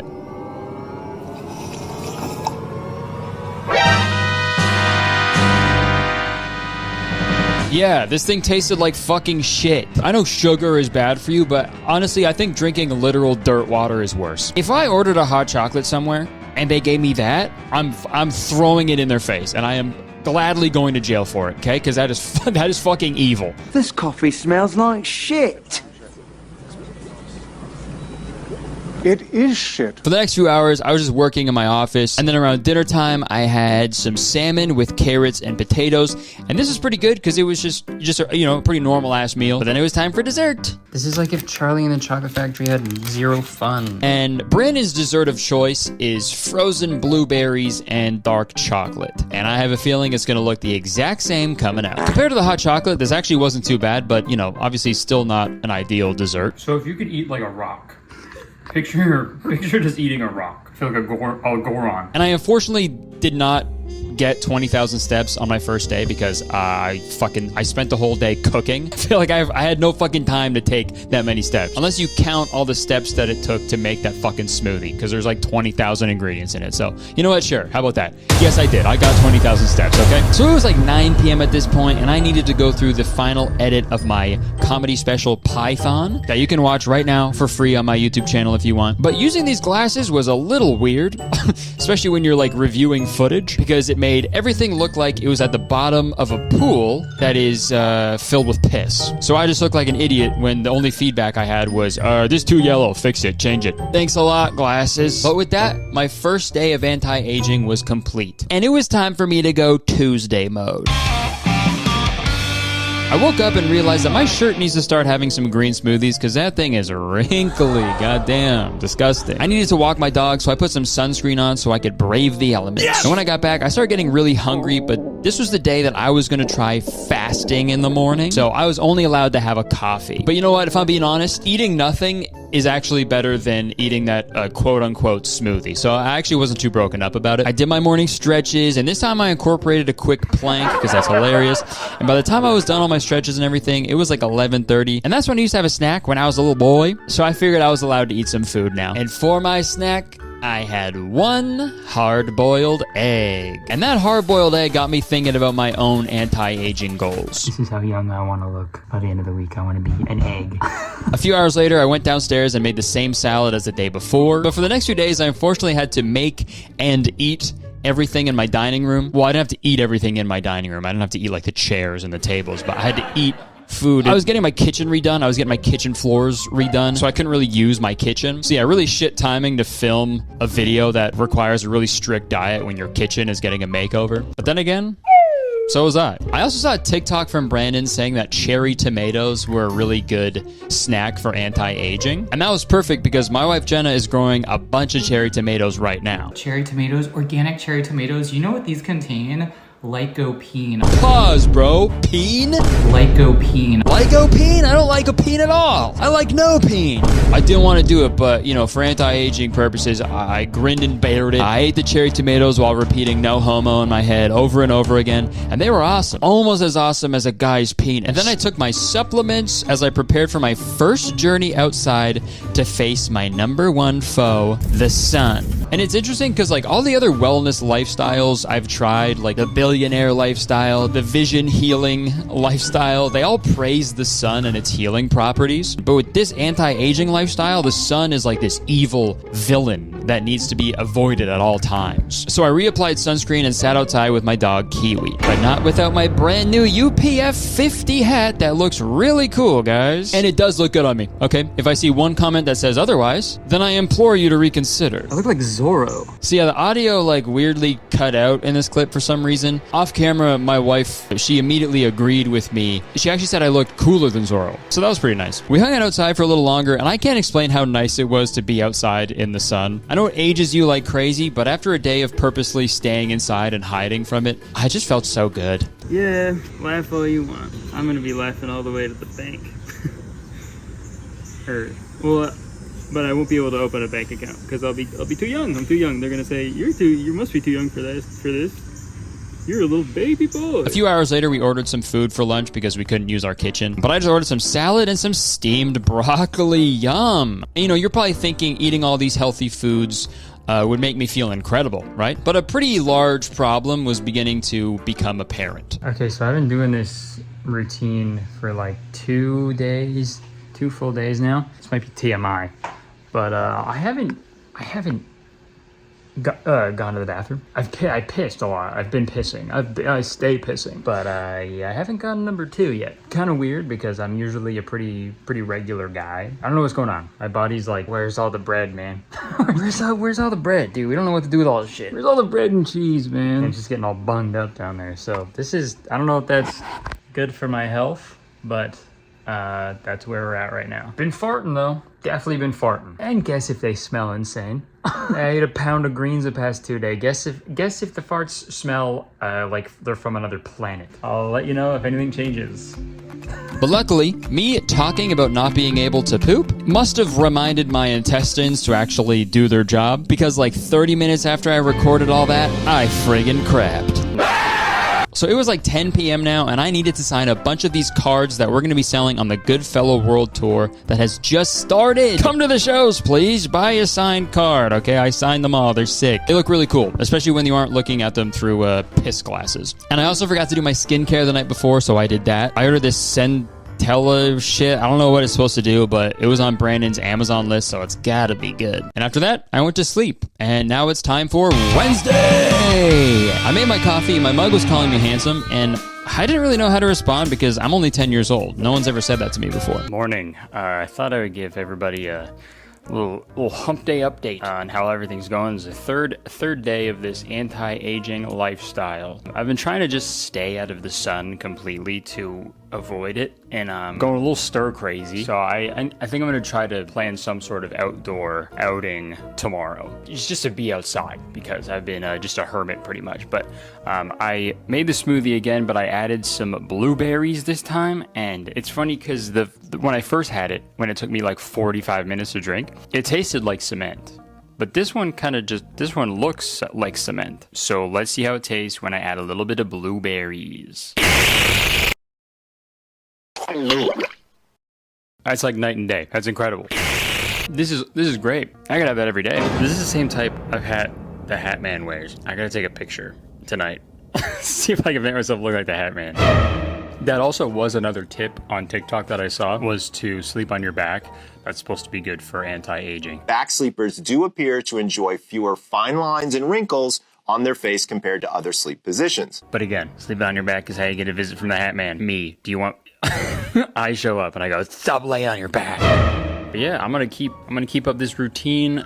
I haven't gotten 20,000 steps yet on any of the days, which is frustrating. I got 8,000 on Monday, 13,000 yesterday. Hopefully I can get 20,000 today, but what do I know? These numbers are huge. I'm just a little baby. I don't know the numbers that could even go this big. All I know is 1, 2, 3 and peekaboo. But I'm gonna drink this smoothie. I'll see you on the other side. And as I drank my smoothie, I decided to watch stuff on YouTube that I would watch as a kid. Watching a fight scene from the movie The One, starring Jet Li. Start speaking and thinking youthful thoughts. And like I said, this smoothie tasted incredible because of the added blueberries, so it only took me like 10 minutes to crush it, compared to Monday's 35 minutes, so that was great. Dude, that took me 10 minutes. Who knew putting something that tastes good makes something taste good? Learn new stuff every day. I'm a teenager. I'm so young, it's crazy. I then made my way downstairs to my glorified hamster wheel so I could get some steps in. I was able to walk for a longer period of time on this day because I brought my 3DS down there, and I started a new save file on Pokemon Silver. And this seems like a good time to give a full review on this walking pad. So obviously this thing is appealing due to its small, compact design, but that's also kind of a detriment to the product because, like, when you're on it, you gotta be fucking locked in on where you're walking. Because if you're not walking in a perfectly straight line at the right speed consistently, it is so easy to like slip, or like your foot to slip off, or you like, you know, step on the side and you trip for a second, and it's just like, it's really scary. It happened to me like several times. Yeah, walking pad, more like walking bad. So overall, I'm gonna give this walking pad like a 6.5 out of 10. If you're good at walking, then get it, I guess. But if you're just a little baby like me who just learned how to walk last week, I'd probably just skip it. After my walk, I did some lifting with some 8-pound weights. Brandon usually uses 12-pound weights, but I didn't have any of those. But halfway through my workout, I realized something terrible. I was wearing white. And I'm doing it now, but I'm recording after, so it's fine. So I put on a black shirt and went right back to pumping iron. I didn't really feel like I was burning that many calories or anything, and the more I thought about it, the more I realized, like, what I was doing wasn't very youthful at all. The guys who lift a bunch of weights all the time, they always look like 30 years older than they actually are, right? They go see a 6'5", bodybuilder who's like bald and shit, and he's like super ripped. He's got like a goatee, and you're like, how old are you? And he's like, yeah, I'm 15. Like, if I need to be thinking youthful thoughts, you know, I wouldn't think to lift weights. You know what I mean? I would be doing something way different. So I did some stretches, I planked again, and then Kiwi was stoked that someone else was finally at his eye level, so he came and hung out with me for a little bit. And being under 6 feet, I know exactly how that feels. When I see another 5'9" dude at a party or something, I'm like, yo, what's up, man? This is nice. For a snack, I made one of my favorite foods, a caprese salad. But Brandon never said anywhere that it's okay to have mozzarella cheese, so I just had tomatoes with basil. It was still really good because the tomatoes and basil were fresh from my wife's garden, but still, cheese would have been awesome. And like I said earlier, I don't really have like a solid routine that I stick to every day. So one of the biggest challenges of this like routine was actually just sticking to an actual routine. Like, there was just so much to fucking do and remember throughout the day. It was really hard. Because obviously you want your morning to feel like, you know, you're just starting your day, you're getting into it. You don't want to be like, okay, I gotta do this, I gotta do this, I gotta do this, I gotta do that. Like, that's a fucking nightmare, dude. I was so worried and stressed and anxious that it was like, it probably aged me more than if I just lived regularly. I didn't do much for the rest of the day, and I also forgot to film my dinner, so I filmed a little recap after I ate. All right, I forgot to film it, but I just ate some salmon and broccoli. I had some broccoli too. But yeah, I was really fucking hungry. That's like the main thing I'm realizing in this challenge, but I guess just lifestyle, is like, I'm just hungry all the time. So I'm finding myself like eating small amounts of things all day, like a bird. I just had a handful of seeds, like a fucking bird, dude. It's all right, having a great time. I crapped again too, so. We're back. We're so back. So with Wednesday coming to an end, it was time for the day that AJR wrote that shitty song about. Thirsty, thirsty Thursday. I woke up to one of my mustache hairs trying to escape, and I immediately went downstairs to make my green smoothie, or purple smoothie, sorry. This is what I have to look forward to now, and it's pretty awesome. I drank my smoothie, and when I went to put my glass in the dishwasher, I realized I forgot the banana. I forgot. I was devastated. I've never forgotten a banana like this before. So I ate it in the kitchen and threw the banana peel on the floor. That was delicious. Whoa! I then noticed my dog was sitting in his favorite spot enjoying the sunshine without the proper protection. So like a good dog owner, I took my UPF 50 hat off and put it on Kiwi. Oh my god, he loves it. I did my daily stretches again, and then for lunch I had some more steamed broccoli, another hard-boiled egg, and some roasted sweet potatoes. And this meal was pretty good. I enjoyed it. And like I said on Wednesday, I decided to plan a nice outdoor outing on this day. And some of you may know this already, but I am, unfortunately, an avid golfer. I'm sorry, but I love it. I played since I was a kid. I love golf. I love getting outside, playing golf with my friends, you know, and trying to improve at something that is challenging and that I enjoy. It's really nice. It's like golf is really therapeutic for me, or at least it was before I found out the sun is trying to kill me. So I decided to go golfing on Thursday. And this was the perfect time to debut my complete sun protection outfit.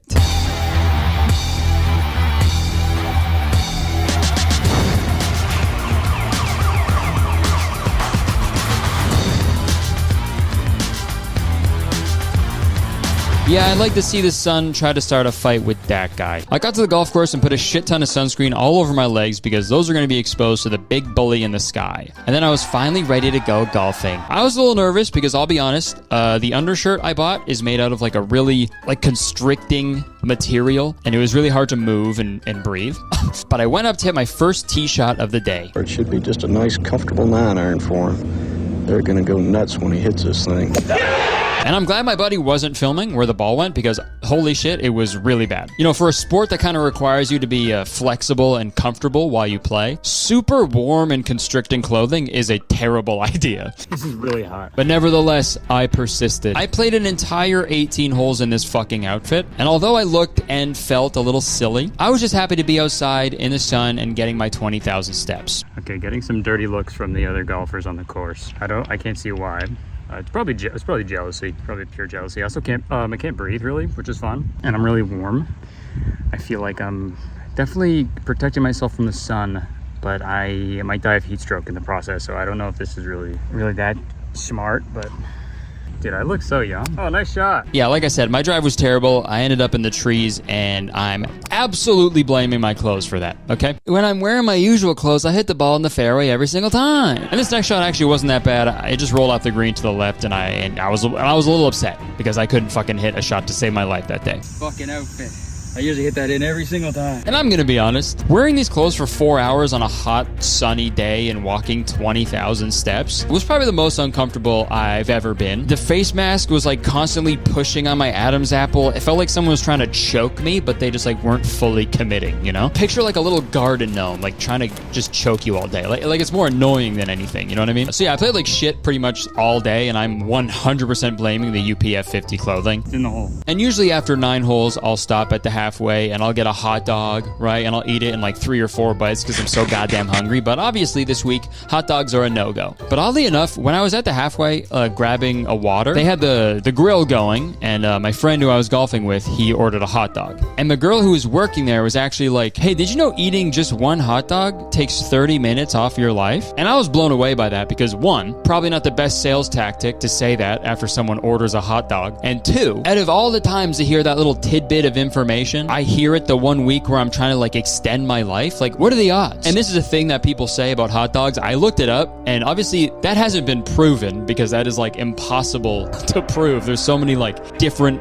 things you have to take into account. But this is like when people say like having 1 cigarette takes like, you know, whatever amount off your life, right? I actually don't. How much do they say for cigarettes?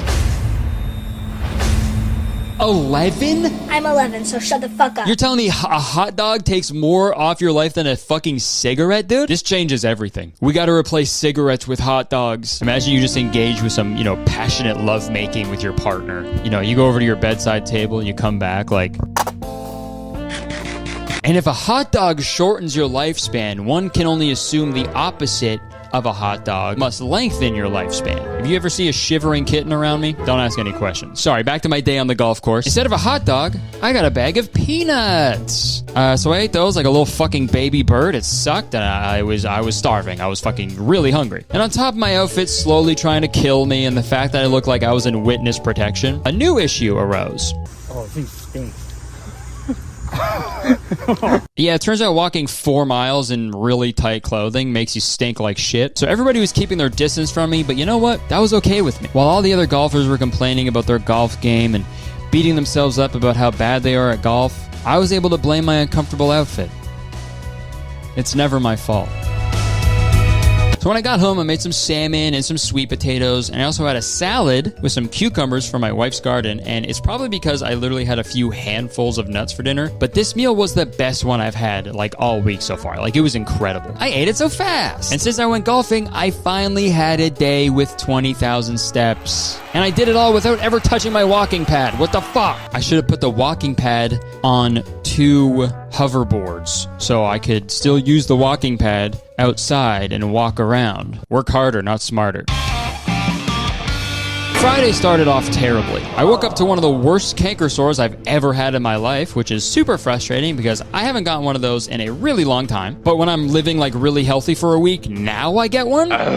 Cool. I also noticed this bag of blueberries I've been eating all week is like way too slutty for no reason. But I was low-key fucking with it. I made a black coffee as well for yet another breakfast of champions. I ain't never seen 2 pretty best friends. And at this point of the week, I was feeling really burnt out and just sick of this anti-aging lifestyle. I'm hungry all the time. Stomach is growling. I know it's impossible to see the impacts of the changes you're making, like, in real time.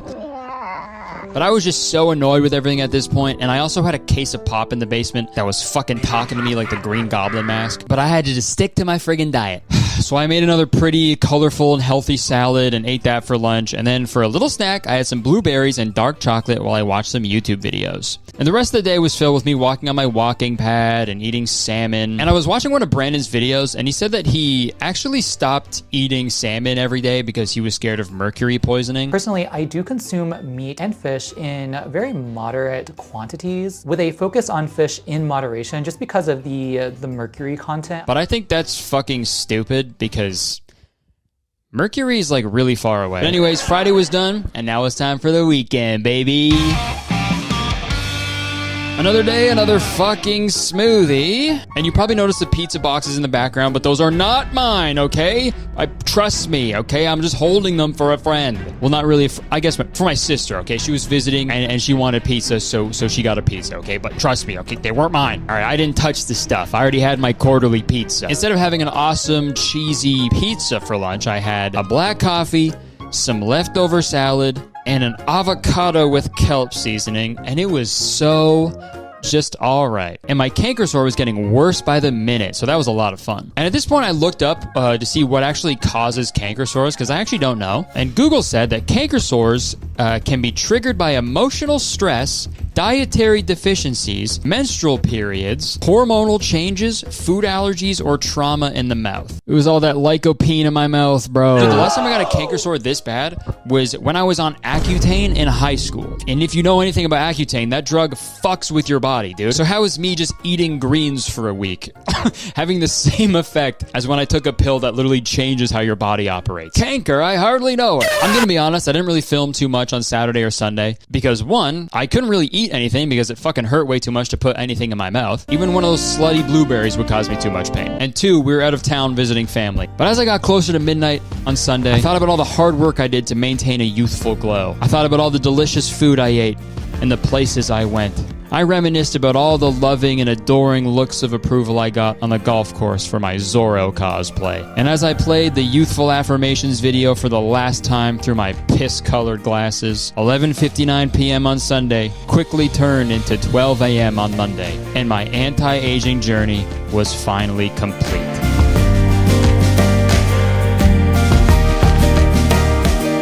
All right, it's time to talk about the findings of my little anti-aging experiment. First off, the most obvious question, do I look any different?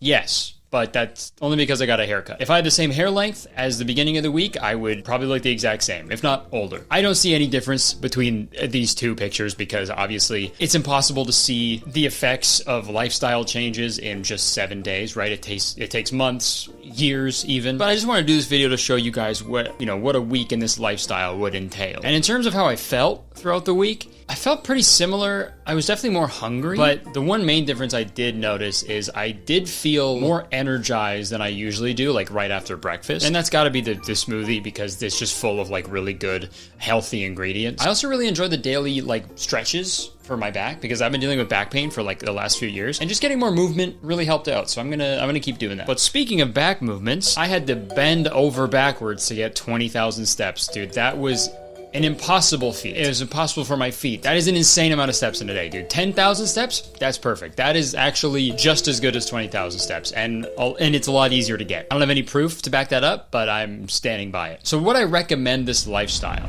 No! This sucked. This was dumb. I personally think that basing your entire life around anti-aging is like pretty sad, and it's fucking exhausting too, and I'm speaking from experience. No shade to Brandon, of course, because he's always in the shade, but I think aging is something we should all embrace instead of fear. Because what's so bad about aging? Oh, your hair turns gray? Oh no.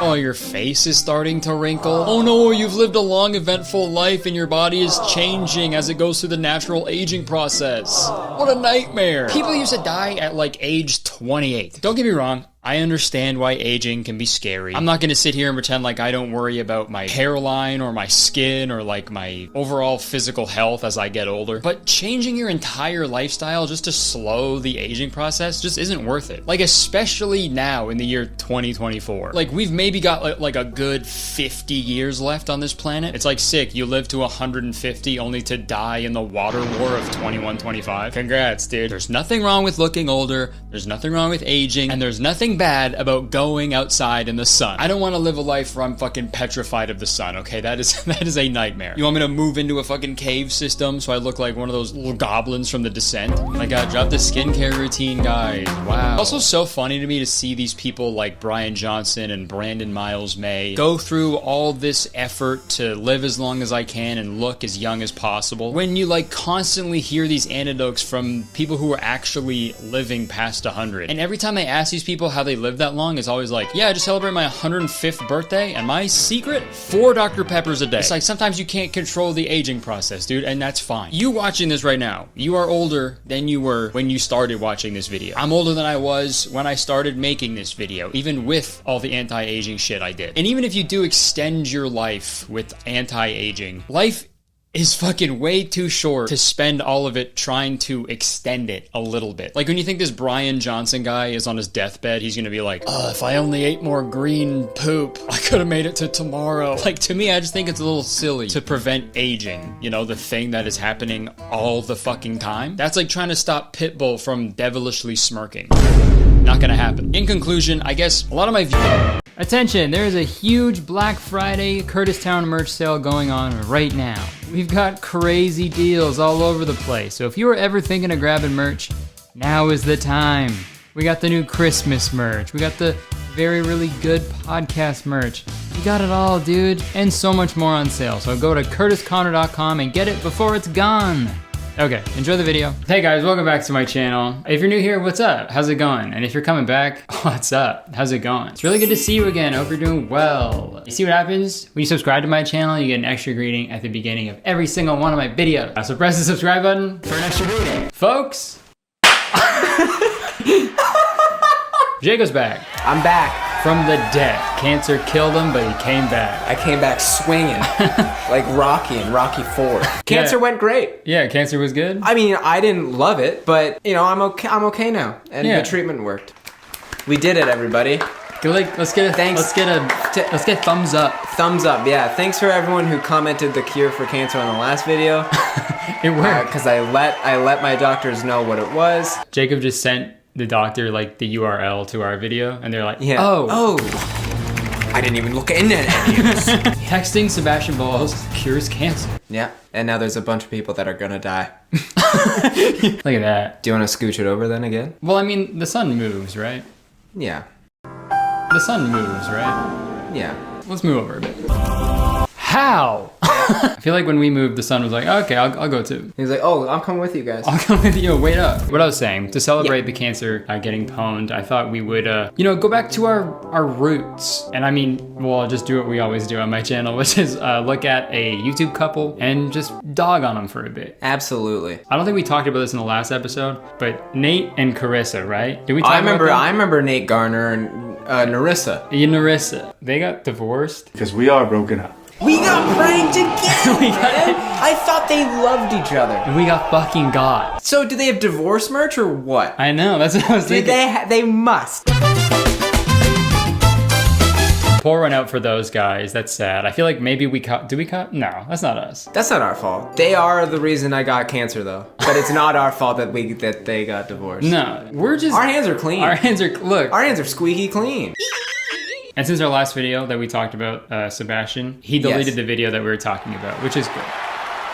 That is our fault. That is our fault. We are guilty of that. My hands are filthy after that one. They stink like poo. I need it stinky. But we do have an interesting couple to look at today. You've seen them before. Okay. It's not me, is it? It's not Eilish and I, is it? Yeah, sorry, man. This idiot got cancer? What an idiot. This idiot got a rare type of brain cancer? What an idiot. Their name is JD Vlogs. Do you remember them? Oh, I remember these guys. These guys were an example of couples that also suck. It's pretty funny because, for context, Sebastian and Lauren did a video called, like, fake abuse or something. Yeah, as a prank. Oh, but they were there. And those were the people that were pranked. And they were the ones who were like, this is bad. This is bad. You can't be hitting a girl. And then there's a video called Abusive Boyfriend Prank on Best Friend. Gets violent. I don't understand how they can be on both sides. Well, because they're just kidding. Oh, right. Remember, sorry. You gotta remember, Curtis. It's a prank. So we don't have to watch this one because I feel like it'll just make me so upset. But I do have one more example of this. You remember the joining the army prank that Sebastian did? Why I am joining the army.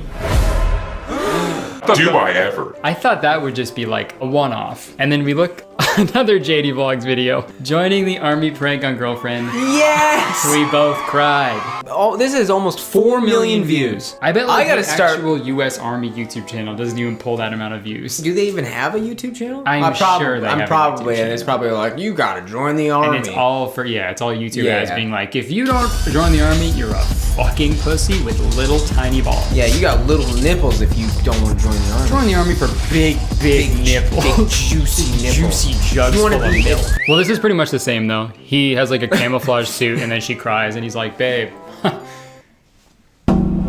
I think a good way to intro to this couple is to watch their proposal video, because obviously they got a proposal video. Are they divorced? They're still together, but we'll see after this video. It's so funny though, because of the way these folks dress. They always are dressed like H&M 2 years ago. Yeah, it's never this season's clothes. Always H&M 2 years ago. 2 years ago. You like my new shirt? It says 2018 on it. The current year. The current year. So let's watch their proposal video. Wow. Today is the day. Right off the bat, starting your proposal video with, wow. Okay. Yo, I might fuck around and propose today, dude. Honestly, feeling so horny, I might put a fucking ring on it. Might go, wow. I might fuck her hand penis with this my ring pussy. With this my ring with my gold little pussy hole. Yeah, that's just how I feel though. Today is Saturday, it's November 9th. It is fight day. Fight day? Oh yeah, he's a boxer. I forgot to tell you that. Oh, well of course he is, because look at that fucking haircut. I've kicked my girlfriend out of the room. The best way to propose. Get the fuck out of here. Get the fuck out. I need to film something. I need to film. Me and my huge arms gotta film. It's fight day. It's fight day, dude. It's fight day. Not fight night. Yeah. Fight day. Yeah, but lube up that hand penis of yours. I got a surprise. I gotta wind these up and just fight about it. I wish boxers actually did that. He winds up to propose. Yeah. Hi, sorry, I'm editing right now, and we missed a clip in the proposal video that I'm really upset about. He's like talking about how much he loves his girlfriend. Try not to get emotional, holy crap. And then he like cuts right into a brand deal. Alright guys, quick commercial break in the video. If you want to be iced out like my girlfriend is about to be, all you gotta do is follow Lucido Fine Jewelry. Which is so insane. Yeah, go win that necklace. There's so much I love about this girl. It's like, babe, you and I connect on such a deep level. Speaking of connection, let's hear a word from Verizon. Sorry, I just had to add that in. Back to the video. This bout identically 40-36 for your winner by unanimous decision. This is my favorite part. What? In his proposal video, he puts like fight highlights in it. Josh Bruckner. A whole video about them, he still finds a way to be like, but I'm sick though. Yeah, right? But ding ding. I love you, but ding ding. But ding ding though. He didn't propose with a ring, he proposed with his belt. Like the championship belt. The ring looks like a little belt. That's so funny. Landed it consistently, but he was in there with a tough fighter in Smith. Not forgetting the body. That's probably what I was like. This is a proposal video. But it was the technique. He didn't lack strength. Okay, like pause it. Okay, look at that. Look, it looks like a fucking meme. That's yeah, my girlfriend. Jesus Christ. That's not how you do it. Hey man, you did it wrong. Come here, baby. You look so pretty. Ugh, I would not want to touch him. But I couldn't go another day without asking this question. I love you so much. Will you marry me? Of course, oh my god. Yes. What, did he have the ring in his shorts the whole time? That's pretty impressive. Yeah, it was like clenched between his ass cheeks all the time. Like, well, that's how they got the diamond so perfect. Right, it was so much pressure in his ass. But you know what they say, pressure makes diamonds. She said yes! First off, I don't think that's what they mean by a boxing ring. And two, what if he lost? Yeah. Would you propose after you lost? But like, could you imagine like, now I know you lost tonight's fight. Yeah, but do you have anything else you want to do? Because you told us beforehand about this whole thing. Well, you had to be like, so when I win the fight, can I bring my girlfriend up on stage? Yeah. Okay, so now we got a good introduction to them. We'll watch a video or two and then see how it goes. Stop being an asshole. You're babe, literally being so babe. I hope you like that slap, because here's Kygo. And I thought it was the perfect day, perfect time to be mean to my girlfriend. I already know, what are you doing? Being a loser, wake up. I don't wake up, we got stuff to do. Like, he's just saying mean things, but he's still doing like horny, sexy voice. Yeah, that's weird. I already know, what are you doing? Like, acting isn't really though. Yeah, well, on the camera. Yeah, that's the thing I don't understand. It's like, how many videos have you guys made? And if your boyfriend is like being fucking weird, my first thought would be to look to my left. Yep, 100%. Oh, there's a fucking DSLR on the thing pointing right at me? Hey, which one of our cameras is on right now? Can you remind me what cameras are? Nah, red means off, babe. You lazy bitch. Yo, girlfriend, what are you doing? Yo, girlfriend, what are you doing? What was that? Yo, girlfriend, what are you doing? Every YouTube couple is from outer space. Yo, girlfriend, what are you doing? Yeah, literally. Every YouTube couple is from a different fucking planet. Hey, friend. Yes. Give kiss. Give kiss. Oh, no. Oh. Give kiss. Thank you for a kiss. Yeah. Those are the Family Guy fucking characters. Oh, you said it, friend. Why are you running with me? Because you run so slow. Are you recording me? No. Oh. Oh. There's our answer. There's our answer. Is that recording for our YouTube channel that we upload to every day? Girlfriend. Why do you have that? Why is it pointing at me? It's not. It's off. This isn't a camera. Gotcha, you bitch.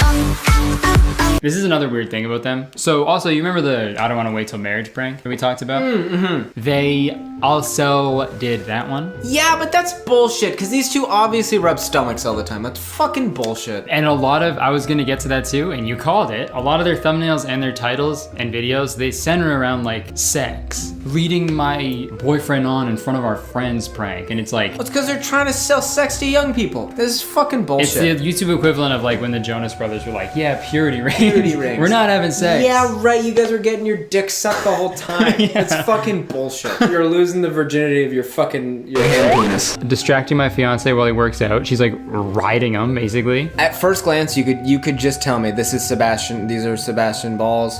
They're the exact same. It's always a broken heart, an emoji. I'm trying to keep my fiance from leaving, and it's like this whole like sexual fucking thing. Like what? You're not. So you kiss a bunch? Yeah, I made her stay. Lots of kisses. Lots of kisses. Lots of little smooches. Smooches. I don't know. It's so disingenuous. This will be the last one we watch, but starting an argument, then passing out. I asked you one thing, babe. Are you serious? Is that the Da Vinci guys? Is that? I know, it looks like them. Why is one of the Da Vinci twins sleeping in your house? Just one. That is very weird. We have Dav, but where's Inky? I'm so mad at you right now. I've never been this mad in my life. Why is the Da Vinci twin on our couch? Did you fuck one of the Da Vinci twins? I specifically asked you not to fuck one of the Da Vinci twins. Oh, Da Vinci.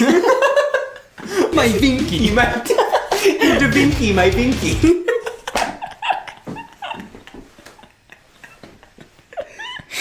Having sex with Da Vinci twin prank. Oh, that is something that I would actually watch. John!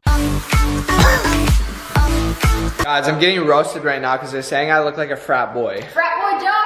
Yeah, Jacob. I don't think it's because of the visor. I think it's everything else. Yeah. Yeah, the visor really is not what did it for me. Right. It was the muscles, the haircut. The haircut. Your whole wardrobe is only shorts. Yeah, true. You could do an OnlyFans, but call it only shorts. Only shorts. Your name's Josh. True. Of course. What are you talking about? Of course you're a frat boy. Your name's Joshua. Your name is Josh. Would you be my friend if my name was Josh? I don't think you would. I don't think I'd be a different either guy. of us. No, we'd be different guys. Different guys. Josh Conner. Made a weird sound. Yeah, I think we perfectly interlocked. Like that, yeah. Yeah. So today I'm gonna pass out after I get in a huge screaming, yelling fight with KDB. I just read it as passing out drunk. I mean, that's we've all more done- realistic. yeah, That's way more realistic. We've all done that. That's how actually most arguments happen. Yeah. Is someone starting it and then And then passing you pass out drunk. I would love that video. That's honest. Because I'd be like, everyone can relate to that. And there's not always a pool behind you when you pass out. Absolutely. If you're drunk. A pool of puke, maybe. I'm gonna freak out on her. It's about to go down, so acting skills. Also, his V-neck was so low, almost saw his cock. V-neck, more like P-neck. That's P-neck when it's so low. When it goes all the way down to the neck of your P. That's how deep the V-neck is. That's a deep That V. we can see the base of your penis. I told you to do some laundry. Da Vinci? No, it's so annoying. All my clothes are dirty. I can go wash them. I have no clean boxers to wear. Hold on. He's got cum on his back? The shirt? You know when people pass out at parties and they like draw on their face? He just cum on his back. Leave it for the video. It'll be funny. You'll leave it. It's the B-plot prank. The B-plot. The B prank. The B There's prank. the A prank, the B prank. And this is the C prank, the cum prank. Yeah. Like, you want me to relax? How do you want me to relax right now? In my dirty boxers, you want me to relax? That outfit looks like you could get it at a corner store. You can get hats that they sell. that. Yeah. Like you can get that outfit at a fucking corner store, man. The H&M 7-Eleven collab. Oh my god. And can't- H&M's so good Yeah. at taking shirts and ruining them with something. Like you always see a t-shirt and you're like, that's a nice t-shirt, and then you turn around and it says like New York, LA. Yeah, it says I'm a dreamer with a picture of like a pumpkin. You're like, what the fuck are you talking about? Or it's like Bugs Bunny upside down. You're like, fuck man, I hate that. And it says like fuck me or something. Fuck me. Well, if it had said that, I'd buy it. Yeah. If H&M put out Big Chungus merch, I'd buy that'd be it. fire. Everyone actually. would buy it. But then they would ruin it by putting like fucking Denver. Yeah. Yeah. One thing, I do everything for you too. Bro, you good? I do everything. Bro, you good? Bro, you good? He's also the convenience store of guys. Bro, he didn't even look back. Bro, you good? Bro, you good? Bro, you good? I'm dehydrated. I'm sunburned. Drink some water. You're I'm crabby. heat exhaustion. It's You're not 100 acting like degrees you. here. I mean, they're pretty good improvisers. Because it's funny how they're like he was just like, just get mad at me, babe. It's like, we'll just argue about Well, stuff. about something mundane. Imagine them doing an improv show. All right, we need an argument topic, okay? Yeah? Your clothes aren't clean, and you start an argument, but, excuse me, but, you're being an asshole because you're dehydrated and you have heat exhaustion. Okay, I heard muscles too big. Okay. My head freaking hurts. No, because you're making me scream and yell at you. Yeah, be closer to the pool. I'm so mad at you right now. I've never been this mad in my life. Serious. I literally feel sick. Scroll back to when he's just falling. He does a little check behind him to make sure that he's not falling on concrete. Yep. Does a little check. Alright, Pool still there? We're good, okay. Pool gone? It's all concrete. Ow, my back! Ow, ow, ow! Bro, come on it. Bro, you good? Here, bro, I got my back. Bro, you good? Bro! I just pranked you, man. Bro, you freaking suck. I think what we've learned is if you're gonna have an argument, be right in front of a pool, a lake, any body of water. Pond. A pond, creek. Yeah, I think that we've learned that any argument between a couple can be solved by falling over. And if you're in an argument with your girlfriend and it's not going well, right, you just fall over. Just simply fall over. Falling over is the best way to get out of an argument. After a while, we're gonna have to do like a tier list video where we rank all the couples. Oh, that's a great idea. They're all bottom tier. Yeah, it'll be a quick video. And then me and Jenna, you and I should be S tier. Even though we're not YouTube couples. I mean, we're on YouTube. We're on YouTube. So maybe we're a YouTube couple. We're the S tier. We're the S tier. Yeah. We're the YouTube couple. Okay, you know what, Josh? We're challenging you to a boxing match. Yeah. Me and Jacob against you. In the ring for the title. In the Pentagon. For or the title. Octagon? The Octagon. Is the Pentagon that's like the security thing? Like, yeah, that's like the security thing in this. We're fighting at the Pentagon. Yeah, there's a lot of conspiracies about that in 9/11. And the conspiracy is that I'm gonna lose the fight. Yeah, we challenge you to a boxing match, and we challenge you to also make better content. Oh my god. Don't hold your breath. Yeah, Jesus Christ. Hold your breath when you fall into a pool, but don't hold your breath. Water back here? Here, I'll just spit on the ground. You can fall into that. Cannonball. Well, fuck, man. There's another YouTube couple that we don't like, and we'll never meet these people unless there's another VidCon and they're there, and then I'm there, and then he actually beats me up. But yeah, cross that bridge when we get to it. Yeah. On that note, let's hear a word from today's sponsor. Folks, there's only one thing worse than falling backwards into a pool full of concrete, and that's getting your private data stolen by hackers. And that's where ExpressVPN comes in to save the day. Every time you connect to an unencrypted Wi-Fi network, you are at risk. But ExpressVPN encrypts your internet connection and masks your IP address to completely protect 100% of your data. I think online privacy is super important, and I feel like we lose a little bit more of it every single day. Internet service providers in the US can legally sell your data to ad companies, and governments, large companies, and websites constantly surveil you and harvest your data for their own agendas. And that's weird.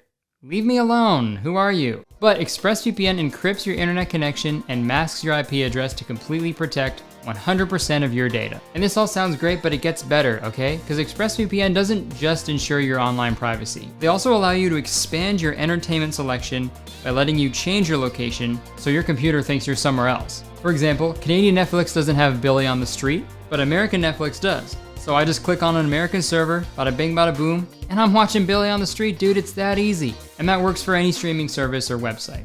This is a no-brainer, folks. ExpressVPN is consistently faster than any other VPN provider. They have 24/7 customer support. It's super easy to use. Connecting only takes a few clicks. And it's rated the #1 VPN provider by CNET, The Verge, Wired, TechRadar, and many more. And to sweeten the deal, you can get 3 months of ExpressVPN completely free. And to find out how, you just have to click the link in my description or go to expressvpn.com/KurtisTown.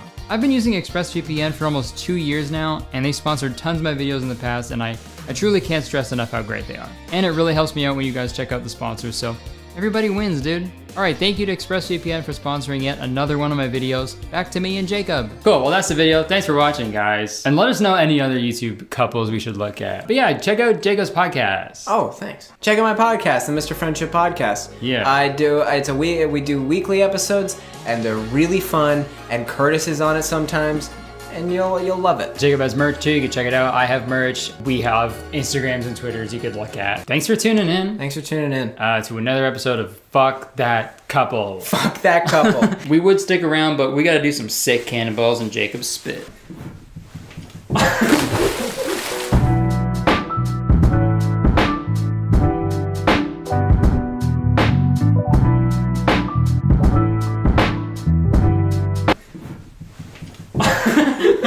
Hello, my tour starts next month. I got a hot new hour of material and I want to say it all to you, okay? I'm going to Tampa, Orlando, Jacksonville, Fort Lauderdale, Boston, Washington, D.C., New York City, Durham, Atlanta, Charlotte, Pittsburgh, Chicago, Cincinnati, and Detroit. Tickets to those shows are available right now. And later this month, I'll be announcing some more cities that are not in the U.S. Super exciting. But yeah, thank you so much for the support so far. Very excited for the tour to start next month, and I'll see you soon. All right, enjoy the video. Folks, gaming chairs. We've all seen them. Some of them look like your average office chair, and some of them look like they've been ripped out of the cockpit of a spaceship that runs on Mountain Dew Livewire. The gaming chair market has exploded over the past few years, and the current market size is an estimated 1.4 billion. And it makes sense why these chairs are becoming so popular. In 2020, I think we all ordered new office/gaming chairs for obvious reasons. That was one of the first things I did because I knew I was gonna be sitting on my stinky little butt for a really long time. Also, the rise in popularity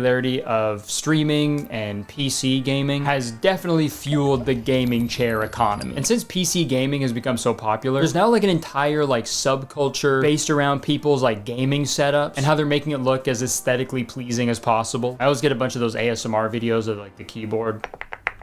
I actually like those a lot. And you know, besides the monitor and the keyboard and the desk, the chair is usually the focal point. That's where you spend all your time. That's what you wipe your Cheeto fingers on. And your gamer chair is the thing that absorbs the thousands and thousands of Taco Bell gamer shards. But what makes a gaming chair better than a regular chair? Like, why aren't people just posted up in fucking rocking chairs while they game? Well, gaming chairs have extra padding and lumbar support so you can sit in them for a long period of time. They've got adjustable armrests, adjustable backs, sturdy wheels so you can spin around and get all dizzy. Dude, I even found a video of a guy who has a gaming chair with like built-in RGB lighting. And no joke, it's the most badass video I've ever seen.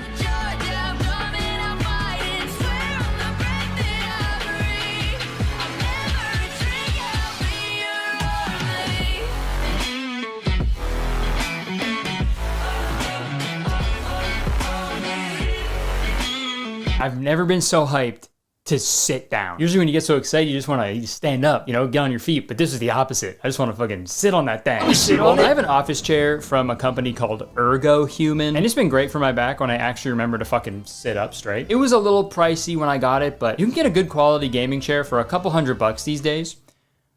Or you could be a real gamer and drop $15,000 on a zero gravity workstation ultimate. That looks fucking sick, dude. Like, also, can we not get a better picture for this product? Jesus Christ, is he dead? He put a fucking corpse in the chair. We called it a zero gravity chair because we want you to feel like you're in space.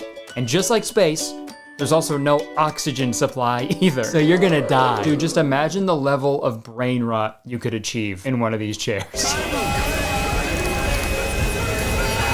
But you know what? I'm not interested in who makes the best or the worst gaming chair. What I'm interested in is who made the first gaming chair. No one cares about who designed the Boeing 747. Well, I mean, maybe now they do because someone's got to take the blame for all those doors flying off. My point is, nobody knows who designed the best plane of all time, but everybody knows the Wright brothers. Nobody's gonna remember your name if you invent the brightest light bulb, but everybody remembers Thomas Edison because he was crazy enough to have an idea and then remove it from on top of his head. And then he had to keep doing that for like forever, dude. You know how many ideas Thomas Edison must have had to provide light bulbs for everyone? That's not easy. So what was the first gaming chair ever made? Let's find out. A quick Google search summoned an article from DX Racer claiming that DX Racer launched the world's first gaming chair in 2006. And there's a bunch of articles that also claim DX Racer was the first people to make a chair for gamers. So that must be the truth, right? Wrong. DX Racer is lying. They should be called DX Eraser because they're trying to erase history. The actual first gaming chair predates DX Racer by an entire 7 years. That's right, folks. I discovered the first ever gaming chair. The first gaming chair ever was actually released in the year 1999 by a company called Video Gear. And their main gaming chair was called the Video Gear Command Center. Now there isn't too much information about the Video Gear Command Center online other than this commercial that aired 25 years ago. The Video Gear Command Center. And this commercial is actually how I found out about this product. Someone uploaded this commercial in its entirety on TikTok and they were goofing on it because it's a little weird. And you know what? This commercial, for some reason, spawned a strange obsession in my brain with this fucking random product from 25 years ago that I have not been able to shake for the past few months. And it has led me down quite the gnarly rabbit hole. So I hope you stick around for this video because it got pretty weird. But first things first, what is the Video Gear Command Center? The Video Gear Command Center. Check it out. What is it? 10% plastic, 9% attitude. Why you started gaming in the first place. No distractions, just you and the game. Is it a chair? No, that's a chair. Fully loaded with tons of cool stuff. Now you're in the game. Straight rock and roll. Who needs it? Who cares? If I have to tell you, you don't belong here. It's cool. The Video Gear Command Center. It's the ultimate video game accessory for serious gamers. Whoa. So that was only 30 seconds long, but that felt like an hour. That was so much information thrown at me. First off, it looks fucking uncomfortable as hell to be using this thing. This kid looks like he's in the middle of an earthquake. It's like, you know when you go down a flight of stairs on a bike and you're like, that's literally what it looks like, dude. But like my favorite part about this commercial is that like random, weird, disembodied robot voice asking these like random questions about the Video Gear Command Center. What is it? Is it a chair? Who needs it? Dude, you know you've got a weird product when even a computer doesn't know what it is. Like, could you imagine if you Googled something and it just said, the fuck are you talking about, man? I don't know. And I love the fact that the answer to the question, what is it, didn't even remotely answer the question. What is it? 10% plastic, 9% attitude. What does that mean? The chair has an attitude? Is that why he was shaking the kid around? And honestly, the 10% plastic thing, they're kind of telling the future with that one. I feel like with microplastics and shit, we're all fucking 10% plastic right now, dude. Life imitates art.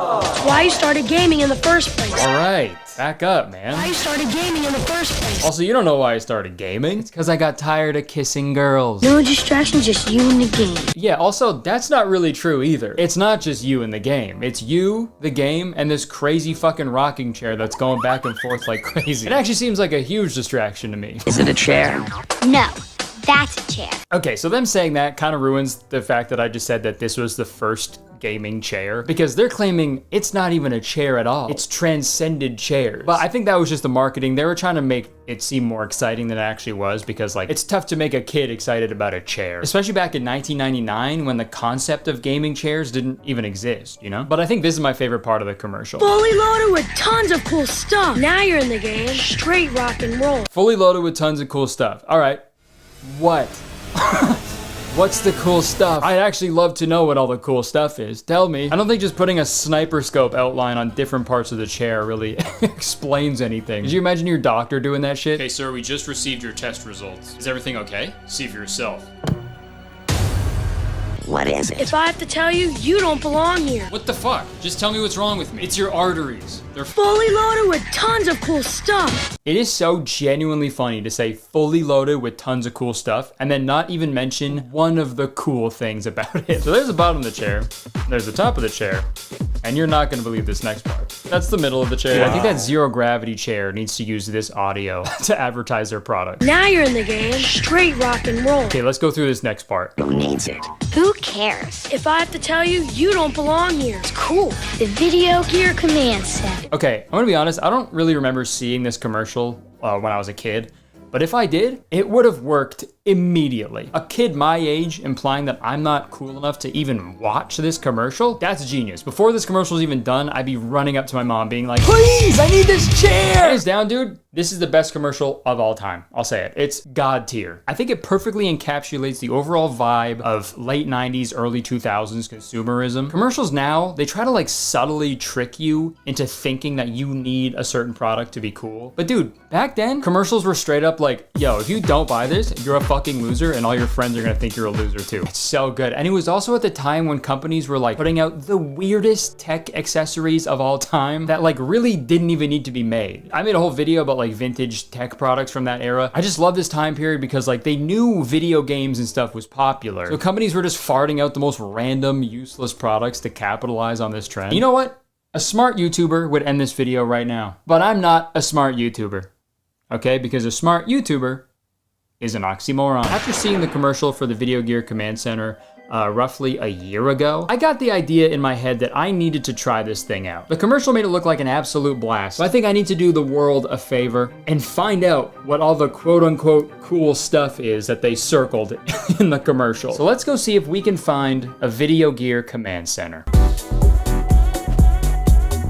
I began searching for a Video Gear Command Center on eBay, but found nothing. I then checked to see if any were even sold on eBay in the past, and again, nothing. I changed the search to vintage gaming chair, old gaming chair, gaming rocking chair, and pretty much every other possible variation. And I scrolled for fucking hours and hours on eBay, nothing at all. Which means a Video Gear Command Center has never been sold on eBay. And when you Google Video Gear Command Center, you guys wanna play a drinking game? Take a shot every time I say Video Gear Command Center in this video, you'll fucking die. Put your ass in the zero gravity chair. But when you search Video Gear Command Center, a wiki article pops up for Screw Attack, which was a division of Rooster Teeth that started back in 2006. The same year as the supposed first gaming chair ever from DX Racer. Just a crazy coincidence. But apparently they made a sketch about someone ordering a Video Gear Command Center. I tried to find the actual video, but I couldn't find it. But back to the search results. If you scroll a little bit further down the page, an estate sale website based in Atlanta is actually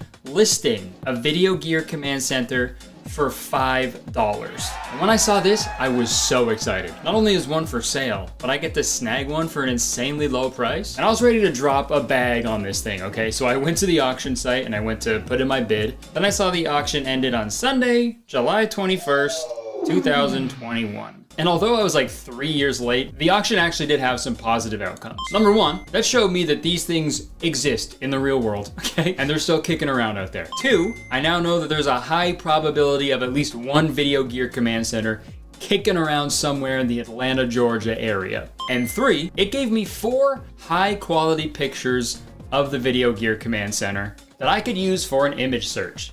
So that's what I did. And with that image search, I found 2 interesting things. One was this ad from a scanned J.C. Penney Christmas catalog from the year 2000 that was advertising a different gaming chair from Video Gear. And this one was called New Video Gear Power Player Game Chair with Sound. Cool high-tech design, really rocks. Moves forward, back, even way back to make a really hip lounge chair. So I guess this model was like the successor to the Command Center because fucking holy shit, it sounds lit as hell. Speakers in the chair, dude? You know, when I was a kid mowing down pedestrians in GTA Vice City, I always thought I could never hear their screams of agony well enough. I only had this chair. The other thing I found through this image search was a separate listing for a Video Gear Command Center that ended last year on a different auction site called Carousel. I've never heard of it before, but I did some research and it's really big in like Philippines, I think. But it looks like they modded this one because there's like a fucking steering wheel on it that they threw on there, which is pretty cool. So now we know that the Video Gear Command Center was sold like worldwide, which is also really interesting. But that also means that it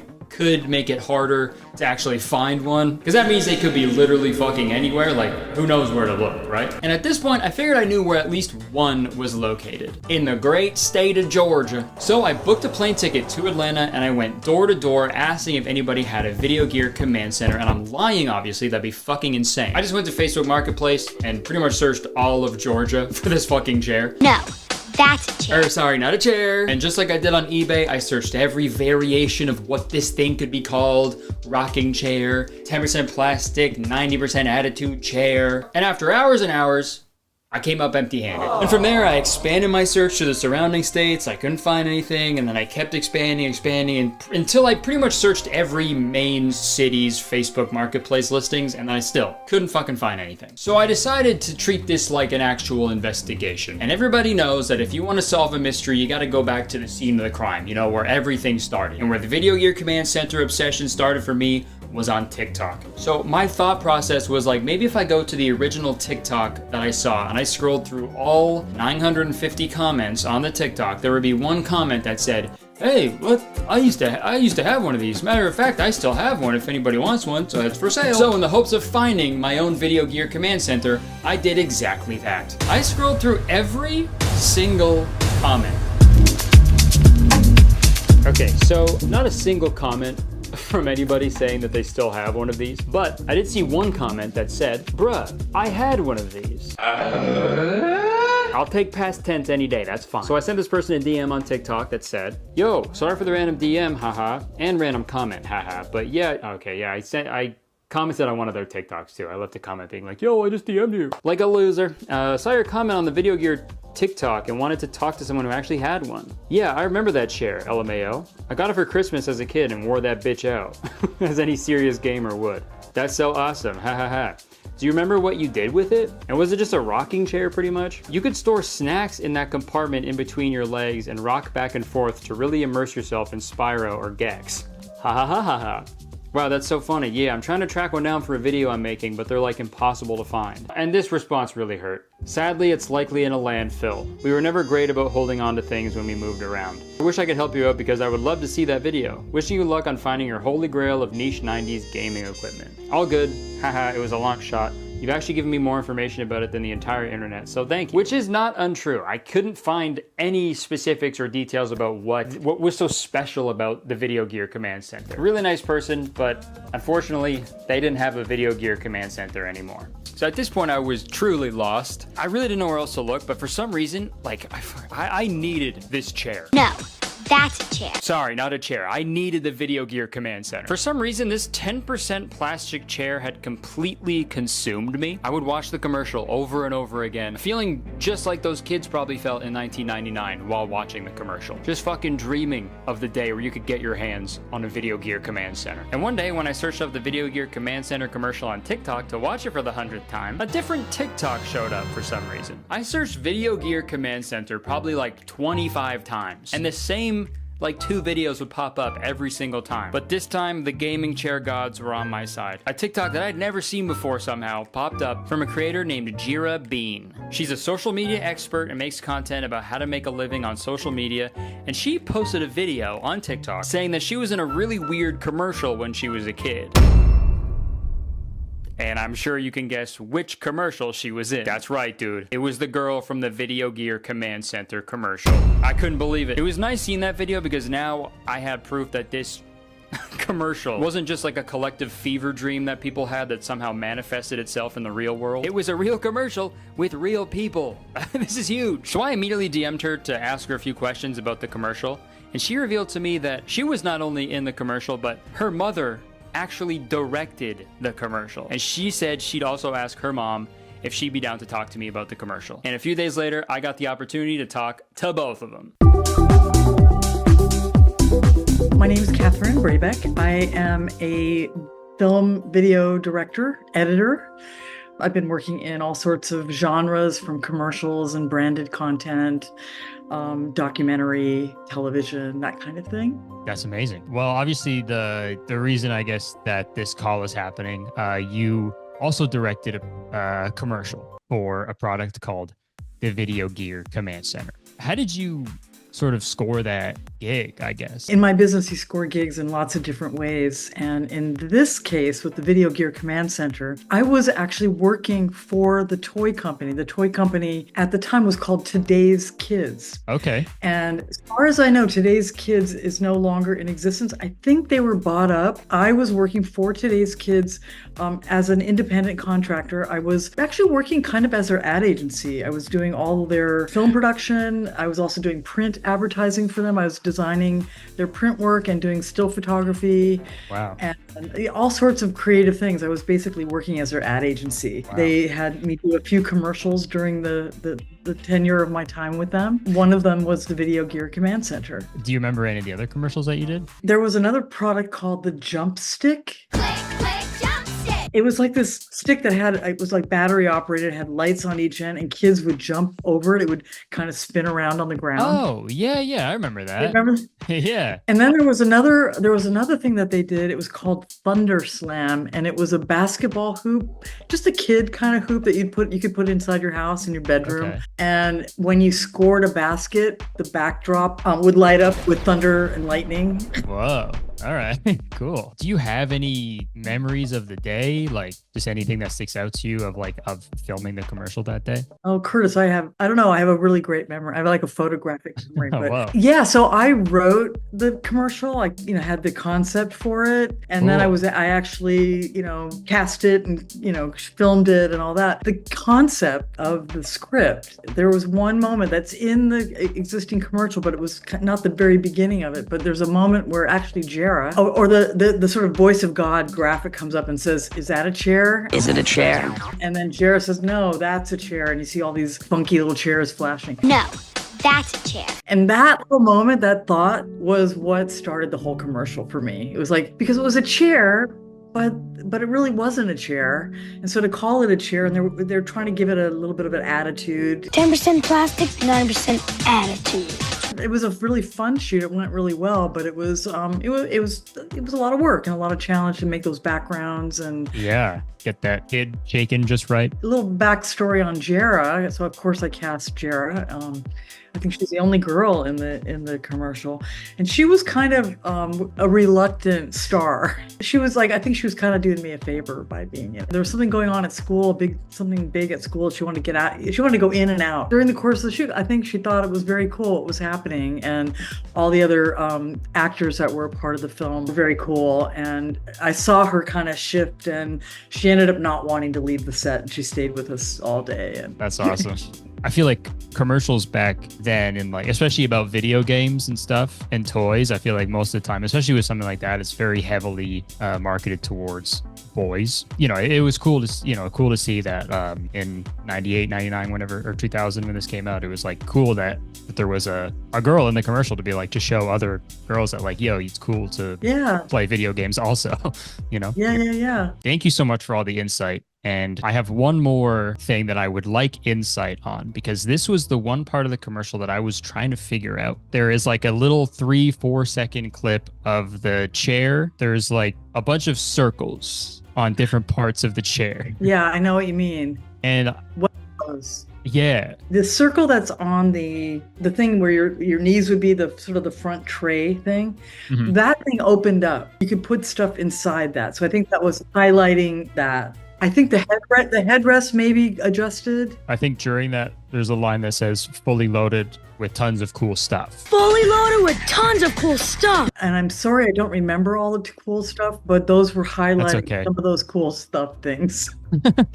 I know, it's so tough when you don't actually have one. Yeah, then I didn't get one as a gift, and Oh, really? Dang, that was going to be my last question. Oh, I would have sent it to you if I had it. I appreciate it. It was really great chatting with Catherine and learning so much about the production of the commercial. But now it was time to find out what it was like to be one of the stars. My name is Jera Bean. I'm a social media coach, educator, speaker, and content creator. And I work with small businesses, personal brands, speakers, pretty much anyone who is the face of their brand, to help them use social media, primarily video content, as a tool to support their business and goals. Crushed it. That was a great intro. My little elevator pitch. Yeah, you nailed it. Probably a lot of people know you from that, obviously, what you do now. But you know, obviously a lot of people also know you from the Video Gear Command Center commercial. I mean, I don't know about that. What's funny is though, I will post that to my stories at least once a year or so. And the response that I get from it, people just crack up. They love the commercial in general, but they feel like they're seeing me in this complete different chapter of my life, and everyone just gets a kick out of it. So I love sharing it. You were like 10 years old in it? Yeah, I was either 9 or 10. It was in 1999. So I was a wee child, and I must have been in 4th, maybe 5th grade or so, I would say. Yeah, I was just talking to your mom, and she said that you didn't want to be there or something because there was like something cool going on at school or something. It's so funny. We were texting this morning, and she was telling me that I was the reluctant star. And that's the word she used. I know, she texted me that this morning, and I'm like, I just don't remember that because at the time I had a phase like up until middle school where I enjoyed being in front of the camera. I was in school plays, camp plays, but I do specifically remember, I think there was a talent show at school that day that I was supposed to be in. And I think I was supposed to do a dance to the Backstreet Boys. And in the commercial, if you see me do this little move, I think that was part of the dance I was supposed to do at the talent show. Cool.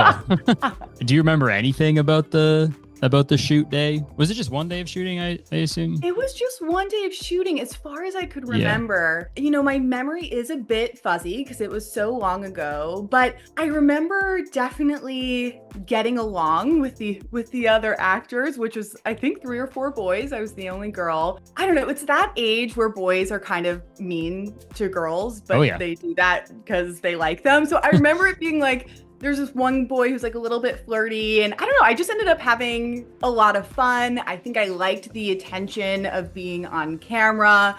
I remember my mom directing me, especially for that, no, that's a chair line. And her having to, you know, prompt me a few times, like, you know, say it with a little bit more attitude, or say it like a question, say it like, you know, you just don't care. So I remember some of the directions for some of those lines as well. That's like the one word for that commercial is attitude. There's so much. 90% plastic. Oh wait, no, 10% plastic, 90% attitude. Still got it. Still got it. In the commercial, most of the kids are just talking. Not all the kids are actually in the chair. Did you get to actually sit in the chair?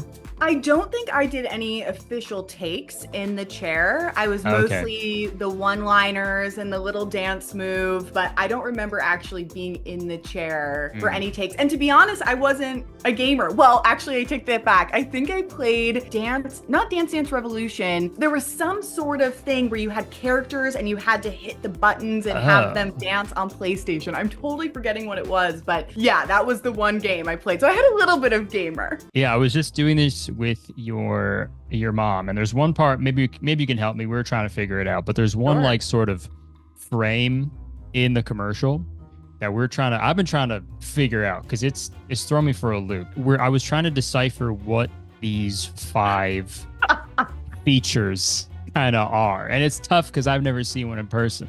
So I wanted to ask someone who's been up front, who's been boots on the ground, they've seen it in person, if you can remember what these 5 sort of features are. I'm cracking up because I've seen this commercial so many times. As I said, I share it to my stories once or twice a year, and I have never once given thought to these things. And now that I'm looking at it, it's like, what are they, right? Yeah, I kind of feel like they were just cool graphics added in to make some sort of visual statement. I think the whole theme of the commercial is like, because at this part, I think the line is like fully loaded with tons of cool stuff. Yeah. And it's like, what's the cool, like the whole commercial doesn't really explain the chair, but like it worked still. I was like watching the commercial, I'm like, I need one of these. Why do you need an explanation when it's the essence, it's the vibe, it's the coolness? I do remember in the chair, oh, you can actually see it. So see the bottom 2 circles and then you go straight to the middle. Yes. That there was a little slot for sort of the DVD games. Yeah. Funny enough, none of the circles are pointing to that. The one thing you do remember about it. Yeah. It's so funny to take a moment and actually analyze it in this way because I've never really sat down to truly think about it. Right. And it just makes you laugh that like here's this video game accessory, but really I guess it's a glorified chair, which in my line, is it a chair? No, that's a chair, but it's actually just a chair. No, it's not. It's not a chair. I appreciate you sitting down and taking the time to relay your story about the Video Gear Command Center. You are so welcome. And there's one thing I want to tell you that I feel like is important to know that we didn't cover. If that's okay. Of course. Yeah. My payment for the commercial, since this was my mom when I was just doing her a favor, and I'm little at the time, so I don't really care about money. I wanted these chunky platform Skechers. They were black and green, and they like imagine a Spice Girl wearing these platforms. Like that was the vibe. Yeah. And I'm pretty sure right after we finished filming and wrapped for the day, there was a Skechers, I think it was in downtown New York, like in Soho or something like that. And I remember walking in and I got my platform Skechers and I was a happy camper. So that was my other like really strong memory about this day. That's awesome. Yeah, I mean, I like that your mom didn't waste any time either. She was like, yeah, No. let's get you those Skechers right now. Yeah, it's a necessity. Gotta have my Skechers. You gotta have your Skechers. You gotta have your Video Gear Command Center. Who cares? Great. Well, thanks again for taking the time. I appreciate it. Cool. Thanks, Curtis. Okay, after that interview, I feel like I at least know a little bit more about the Video Gear Command Center and its origins. We still don't really know what all those 5 circles mean, but we'll find out one day. But alas, I still don't have a fucking chair. No, that's a chair. Fuck, sorry. I don't have a command center. There's fucking no information about it anywhere online. If there was ever any information about it online, it was like 25 years ago. I just wish there was like a website you could use to see what websites looked like in the past. Sort of like a machine that just kind of takes you way back, you know? Maybe that exists. Let me just type that in. Way back machine. No way, I had no idea. So at the end of the commercial, you'll notice that videogear.com pops up. So let's type that into the Wayback Machine. All right, we'll pick a snapshot from the year 2001.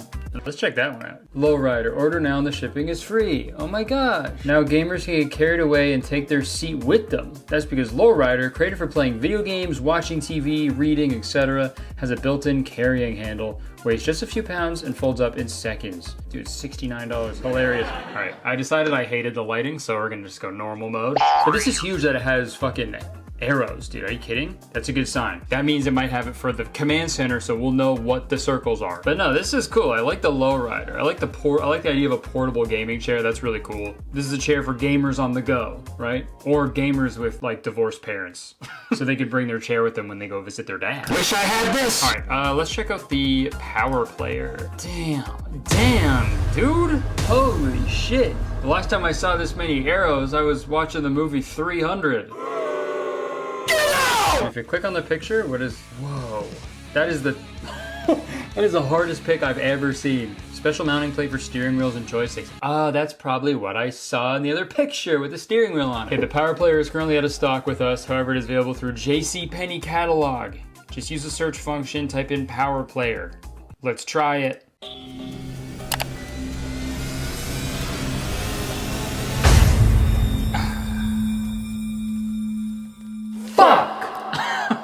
That was worth a shot. Okay, let's stop messing around. Let's go to the command center page. That's what this video is about. Whoa, okay, so I think now we know what all the circles in the commercial we're talking about. Okay, so it looks like on the bottom, like the front left, it says there's adjustable footrests. So that's what it's circling. On the top left, adapter plate fits most steering wheels and joysticks. Okay. Or is it the detachable game case? Okay, the bottom right, they circled. It doesn't really have a match with the back there, but that's fine. Okay, there's storage on the side for like CDs. Okay, got it. Adjustable headrest, cool. Padded seat right there. Okay, we got it. So we know what they were circling at least. That's huge. Should I add item to shopping cart? Come on! Fuck! Dude, imagine if that just worked. They had a fully functioning checkout system still. All right, what else do they have on the side here? They got video, fun stuff, cool links, feedback, compatible with, hold on, compatible with any video game system. Yeah, I'd hope so. It's a fucking chair, dude. No, that's a chair. Sorry, that's so funny, dude. Like, could you imagine if it like wasn't compatible with like Xbox? Like, what would even happen? Some poor kid turns his Xbox on, so excited to try out his Video Gear Command Center, but he didn't read the fine print that said it's not compatible with Xbox, so he sits down on it and it explodes. All right, let's try the video page. It's not working. Yeah, let's go to fun stuff. Okay, something happened because when I clicked the side, it said fun stuff, but up here it's cool stuff. Which is it? Find out all about what's hot in the game world. Just follow these links. Dude, what? Jumbo Download Network, Happy Puppy Game Site, CNET Games, and Gamers Extreme. None of those are real. You made all those up. I was on Gamers Extreme last night. It was incredible. And I'll see you on Happy Puppy Game Site. My homepage is Jumbo Download Network. Alright, what's Cool Links? Let's see what Cool Links is about. No way. Dude, cool links are just links to cheat websites. Like cheat codes. Not fucking, yeah, there's like Ashley Madison is the top, the top link. And the other page is just feedback. I think that's pretty straightforward. All right, well, this didn't really help me like locate one, obviously, because this is just an old inactive website, but really cool to get an actual look at what this would look like if I went as a child, you know. Pretty bare bones website. I like it. Try Googling this phone number. Googling that phone number pulled up an image of this plastic step stool by a company called TK Home for some reason. It was being auctioned off on some random website, and I was super confused by this, and when I get confused, I guess I get really frustrated. It should not be this hard to find with just one chair, dude. So I stopped my research for a little bit because I felt like I wasn't really getting anywhere. But just recently, I tried putting in the phone number from the Video Gear website into Google for a second time. And this time I found a scan of a February 1996 issue of a magazine called Working Mother. And it truly is giving mother. And that phone number is listed in that magazine next to Today's Kids. I've heard that before. At the time it was called Today's Kids. But on the Video Gear website, it says that the company who makes it is called Today's Plastics. So I guess these are all companies underneath a parent company, but I'm not sure which one is the parent company. And with the help of the Wayback Machine, I typed in Today's Kids, and it pulled up a separate toy website with just generic looking plastic toys for young children. And then I typed in Today's Plastics, and it showed me this. A big page showing all the details of Today's Plastics and what they do, where they're located and stuff. And then below, it showed all of their like companies that are underneath Today's Plastics. You got Today's Kids, a new one I've never seen called Backyard Gear, TK Custom Molding, that's where we saw that weird little step stool, and then of course Video Gear. So since I've never seen Backyard Gear before, I looked them up on Google, and oddly enough, an Amazon listing for a Backyard Gear outdoor water station popped up, and this was from the year 2014. So they were still in business at that point. And from that, I found an address for Backyard Gear in Minnesota. So I booked a plane ticket to Minnesota. No, I'm kidding. I actually typed the Minnesota address into the Better Business Bureau. And then an entirely different company called Today's Gear popped up.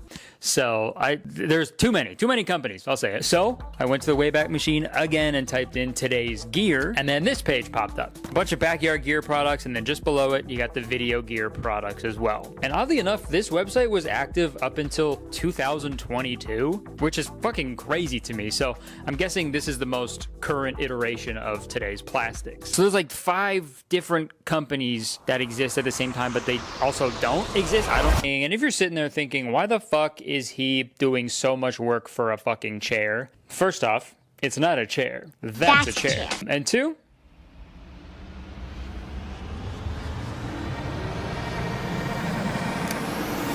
I don't know. I wish I had an answer, dude. I just need to know what it's like to sit on a Video Gear Command Center. Other than some like new useful pictures that I've never seen before of the Video Gear Command Center, this website didn't really give me too much valuable information. From what I've seen, the company seems to be closed down today, but I did send them an email asking if they had a Video Gear Command Center available for me to purchase. And I should have learned from my prior attempts to contact this company, because this product clearly does not exist anymore, and obviously nobody is going to respond to me if I reach out to this company that doesn't exist anymore.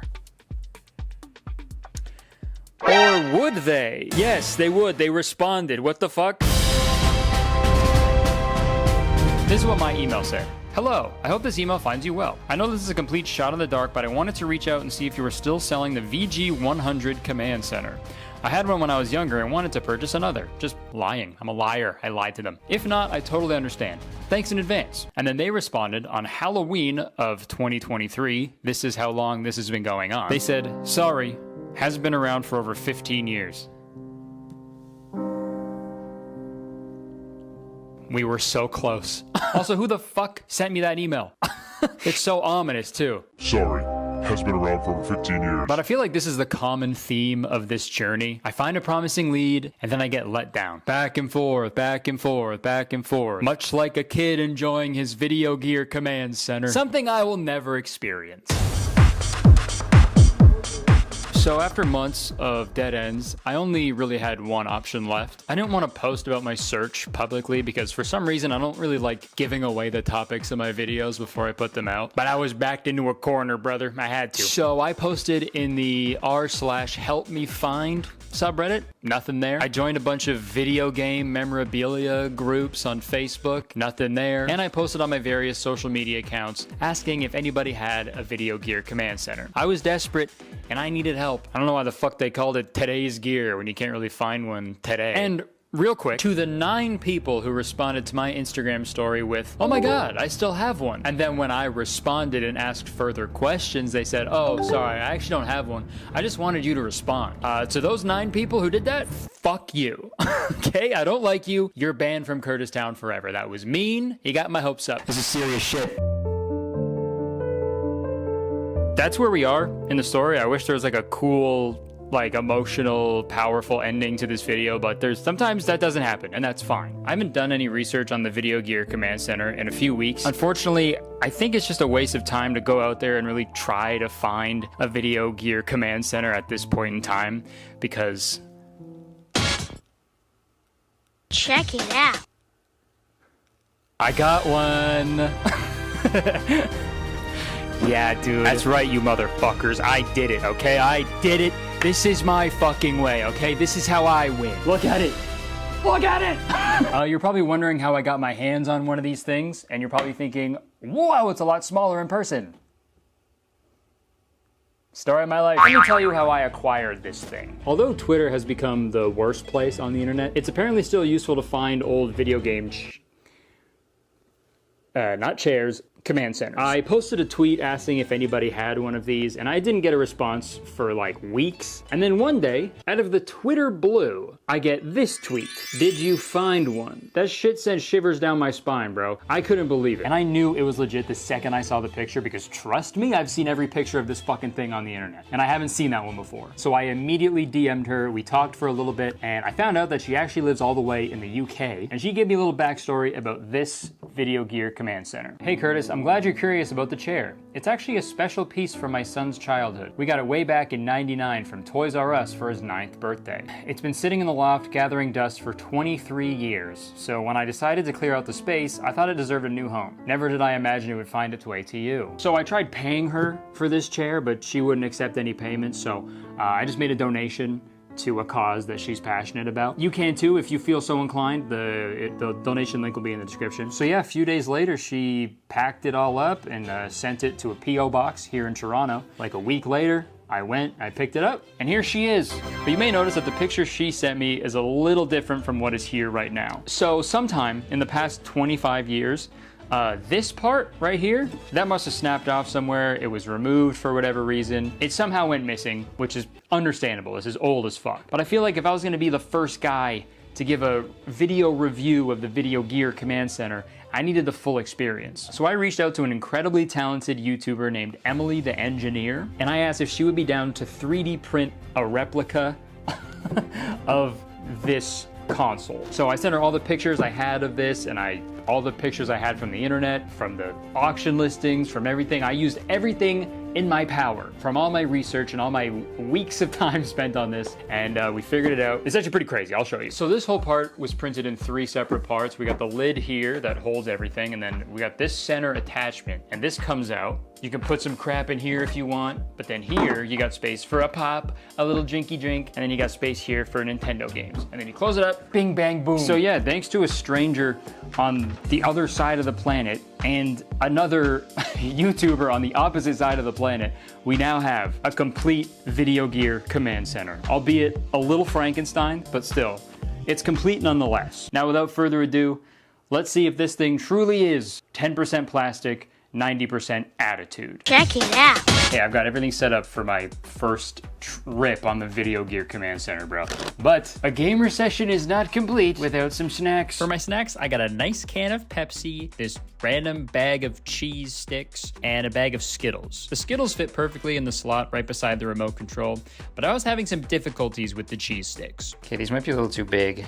They were, in fact, too big. I couldn't find a spot for these anywhere, unfortunately, no matter how hard I tried, so I ended up just kind of leaning them up against the command center.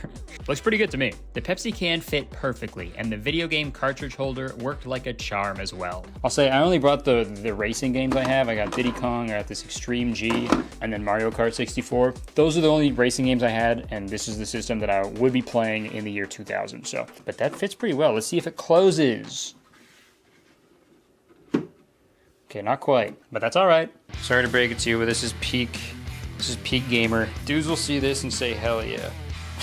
So I booted up Mario Kart 64, and I was so excited to try out the Video Gear Command Center, I was dangling my legs like a little baby. Who's excited to use the Video Gear Command Center?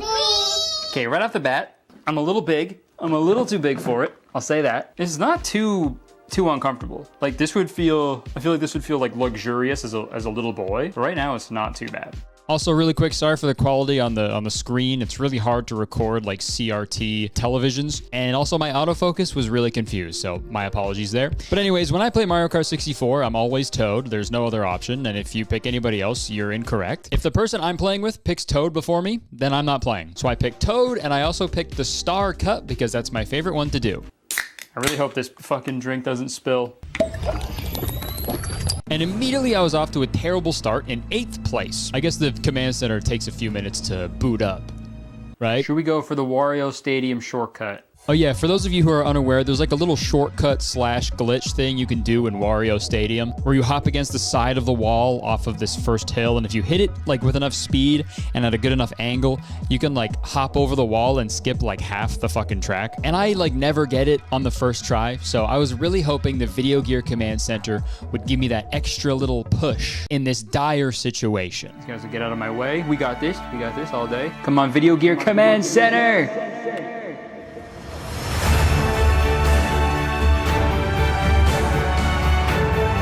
No way it worked. Dude, I never get that on the first try. That's the Video Gear Command Center right there. It's working. And it's not bad to use glitches or cheats because the website had a whole thing for it, remember? So with my successful shortcut, I was now chilling all the way in 1st place. And I know I was goofing on the commercial when they said no distractions, just you in the game, but I've never been so locked in. Okay, and this is my first little criticism of the Video Gear Command Center. I feel like I really had to try to rock back and forth. It's not that it was difficult to do so, I just don't really move around a lot when I play video games. I've never understood that in movies and TV shows when it shows kids playing video games and they're like, it's like, guys, relax, it's a fucking game, you know? But once I remembered to actually rock back and forth, it was a lot of fun. Dude, the whole time, maybe I'm just old, but I'm scared of the fucking my Pepsi spilling everywhere. And dude, I was completely immersed. Maybe a little too immersed. How's my posture looking? Fucking Christ, dude. And with the help from the Video Gear Command Center, I secured a 1st place spot. First place, bitch. First place.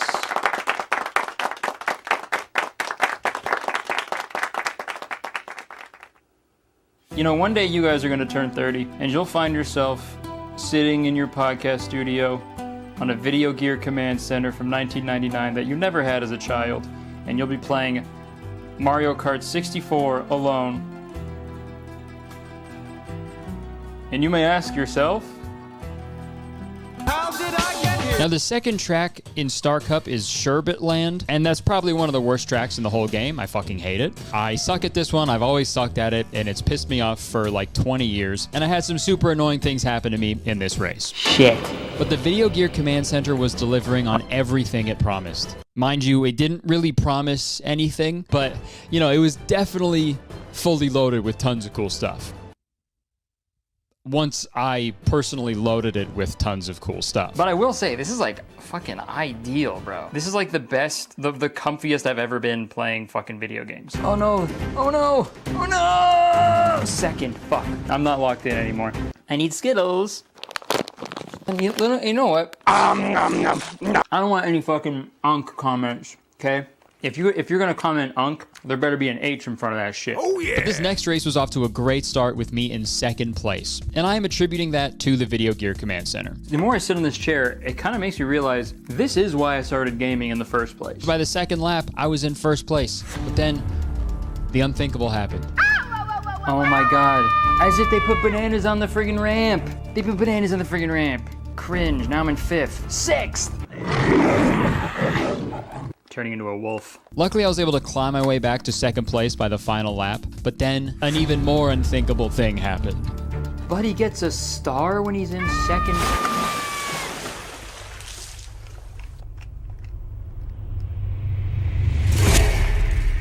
All the way back to 6th place. This is gonna ruin the tour. Oh, I'm so dumb, bro. I'm gonna get 7th place. I'll never financially recover from this. Things are not looking good. I thought I would fucking sweep. I need my cheese puff. Fuck. And for those of you who don't know, on Mario Kart 64, if you don't get in the top 4 on a race, you have to like do it all over again until you do. So I locked the fuck in, dude. All right, I'm locking in. Call me a dog in a car on a hot day, because I'm locked in. Okay, all right, let me out. With a belly full of Cheetos, Skittles, and Pepsi, I was determined to secure the W. But much like my Mario Kart opponents, my belly full of Cheetos, Skittles, and Pepsi was catching up to me. Oh, God.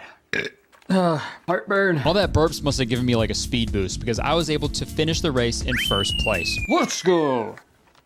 I just need those cheesies, bro. Video Gear Command Center messed me up for a second, but once I fully gave into its powers, I feel like I reached like a new evolution of gamer. I was in the flow state. I could feel every turn. I could experience every bump. I could almost smell the sweat dripping down Wario's ass crack. There were no distractions. It was just me and the game. Straight up, I was having the best night ever, dude. I was having so much fun, like the most fun I've had in a while. I was so excited I couldn't even keep all of it inside of my body. Oh, imagine just puke. The Video Gear Command Center. Go fucking puke. Okay, it was time for the final race of the Star Cup. Bowser's Castle. I also hate this track a lot. It's one of my least favorite. I don't know why I like playing the Star Cup so much in Mario Kart 64 when literally half of the fucking tracks on it I hate. But anyways, immediately off to a terrible start, but I was trying to stay positive. I feel like I keep saying this, but like, I'm having a blast with this and I'm 30. I can't even imagine having this as a child. Like if I got this on like Christmas morning, I'd be fucking losing my mind. Okay, 6th place, final lap. This is not looking too good. But it was bullshit after bullshit after bullshit on this stupid fucking race. I swear to God.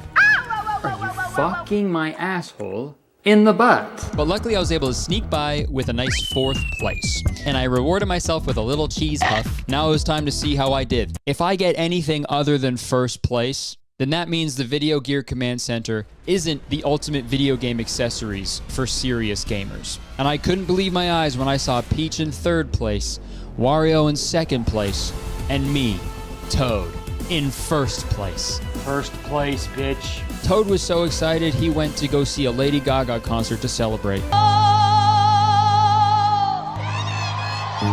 Well, there's a proof right there, bro, that this thing works. And in hindsight, I should have stopped recording right here. This shot would have been perfect to end the video. A victory in a video game while using the Video Gear Command Center. I honestly could have ended the video with this next line. First place. But for some reason, I decided to play a different game called Extreme G. That was my nickname in high school. Yes! Extreme G is a motorcycle game released in 1997. And I figured this would be the perfect video game to play while using the VGCC. You know, the people who have Video Gear Command Centers, that's what we call them, you know, just shorter. But no, it made sense to play that game with the Video Gear Command Center because it's like it kind of looks like a motorcycle, you know, you're rocking back and forth and shit, right? So yeah, I started playing Extreme G. And I was having a blast. Seriously, I haven't played this game since I was like 10 years old. So it was honestly like super fun playing it again. And it surprisingly holds up really well. The gameplay was super fun and responsive. The soundtrack is fucking incredible. And after my first race, I got to put my real birth name on the scoreboard. Hilarious. But I don't know what exactly happened after this, but things took quite the turn. And honestly, I really thought about not including this next part in this video. So yeah, I started up another race and some weird shit went down.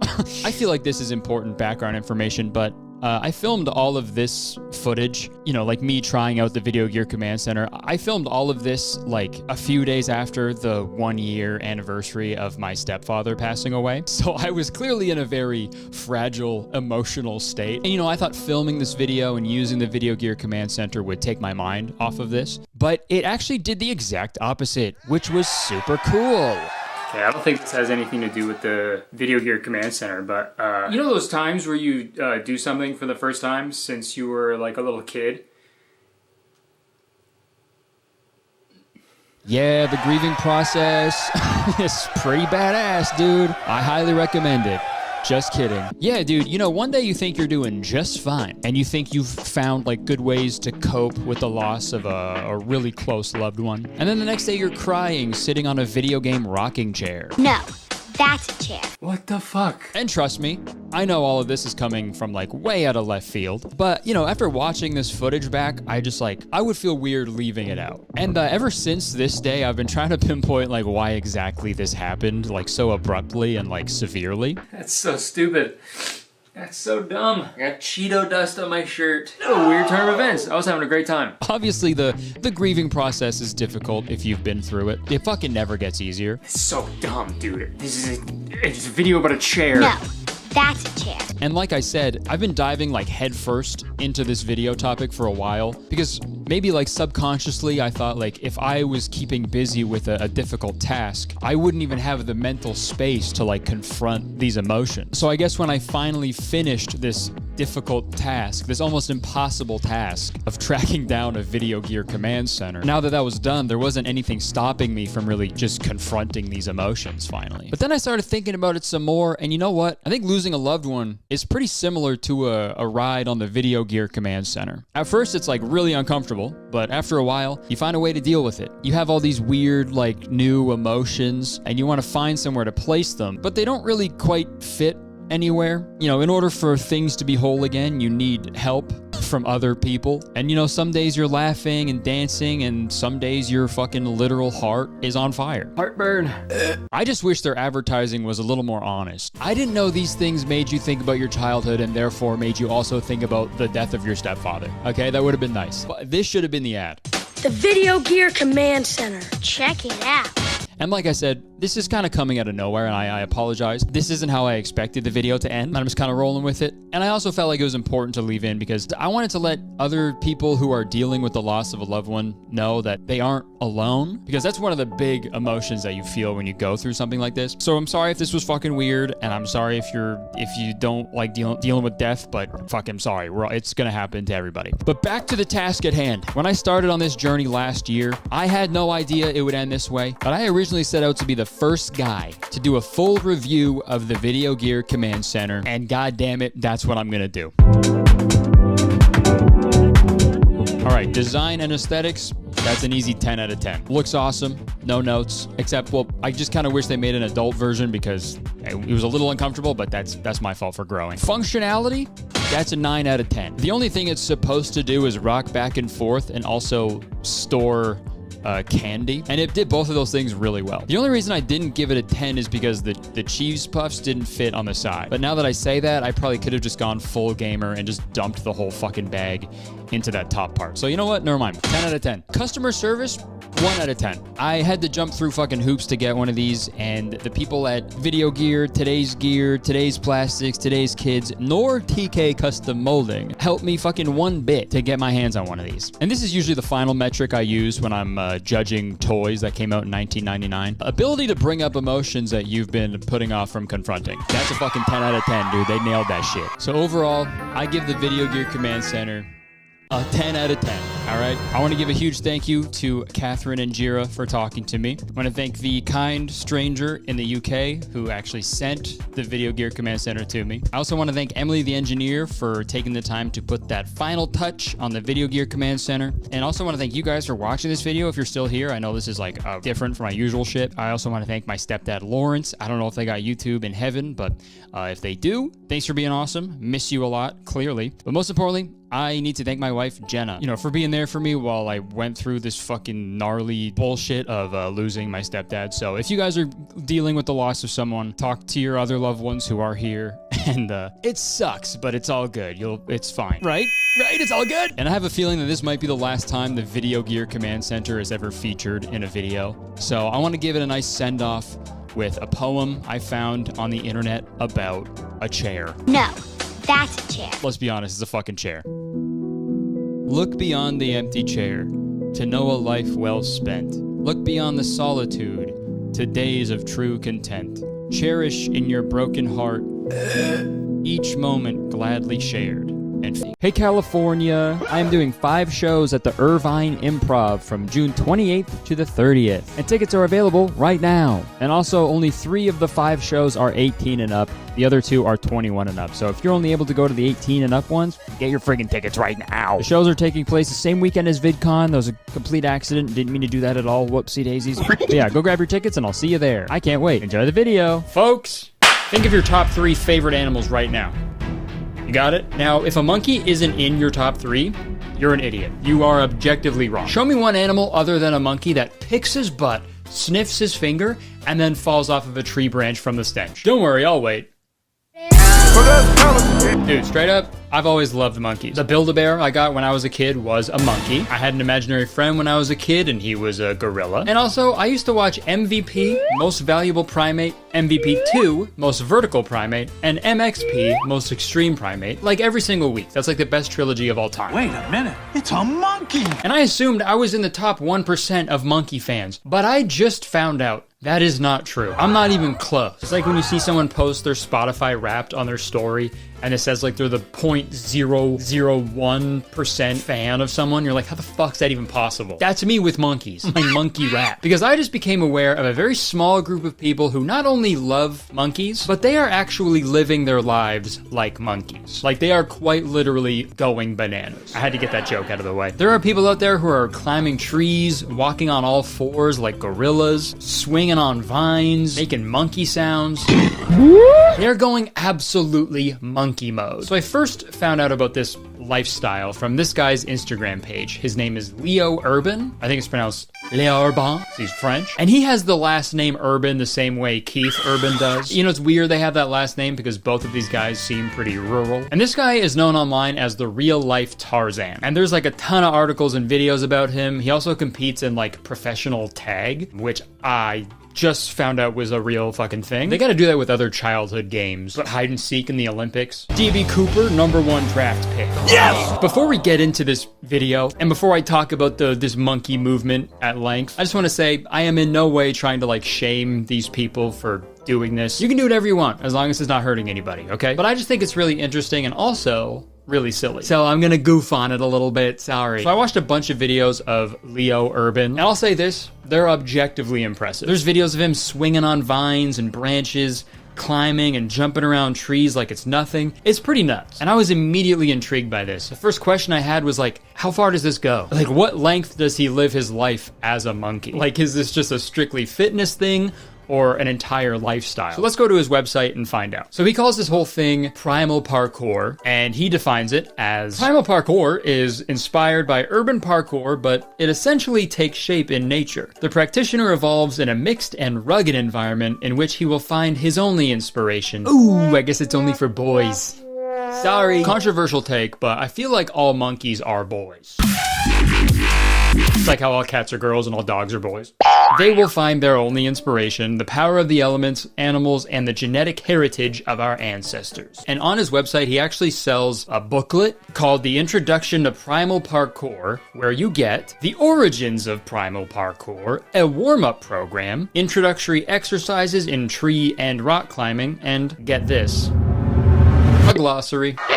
I don't know how fucking monkey-like it is to read a booklet, you know? Like, I feel like if there was a booklet on how to be a monkey, the first page would be like, fucking rip this out and eat it. Fucking chew on it. I don't care. Wipe your ass with it. But if we scroll down a little further, he goes into more detail. The origins. Primal has always existed. Throughout history, humans have had to use their physical and instinctive abilities to move, hunt, and defend themselves. In the 90s, David Bell founded parkour. He was inspired by it and adapted it mainly to the urban environment. In 2006, I discovered this sport, and living at an altitude of 1,600 meters, I adapted these techniques in this environment. Quickly, I achieved great barefoot performances, which made me known in the discipline. Values. Playing outdoors all year round while bare-chested requires discipline and perseverance. Respect for nature is essential because it is the condition of our evolution. Through this practice, you will strengthen values such as courage, perseverance, humility, and respect. Alright, I don't know about you guys, but I'm hooked. This seems super awesome and productive and not weird at all. So let's find out what the next main aspect of this way of life is.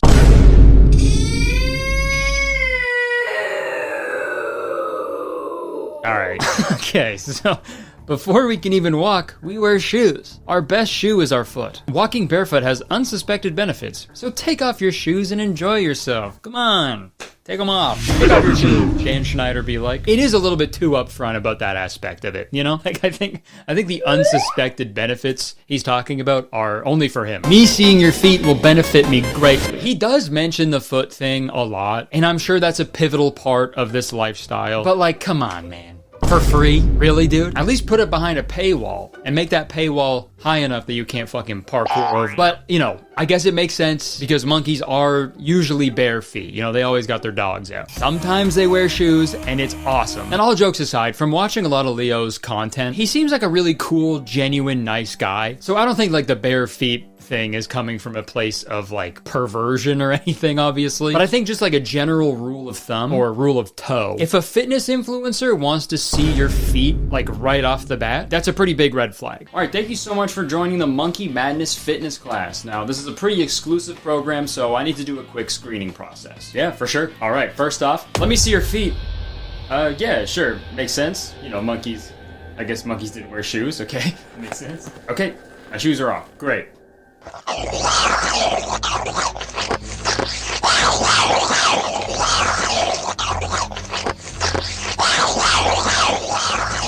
Screening process? Yeah. Good luck, man. Thanks, man. Thank you so much for meeting with me. I have a lot to think about here. I'll report back to my team and we'll be in touch, okay? And don't worry, my current erection is completely unrelated to me sucking on your toes. See you later. Great, thanks. Wow. I hope I get in. Hey, you must be David. I'm the real-life Tarzan. Are you ready for your screening process? Wait, if you're the real-life Tarzan, who the fuck just sucked my toes? In theaters this summer, The Toe Sucker 2. Trouble is afoot. I see a lot of comments over the years saying that my cutaway sketches go on for a little bit too long. And to that, I say...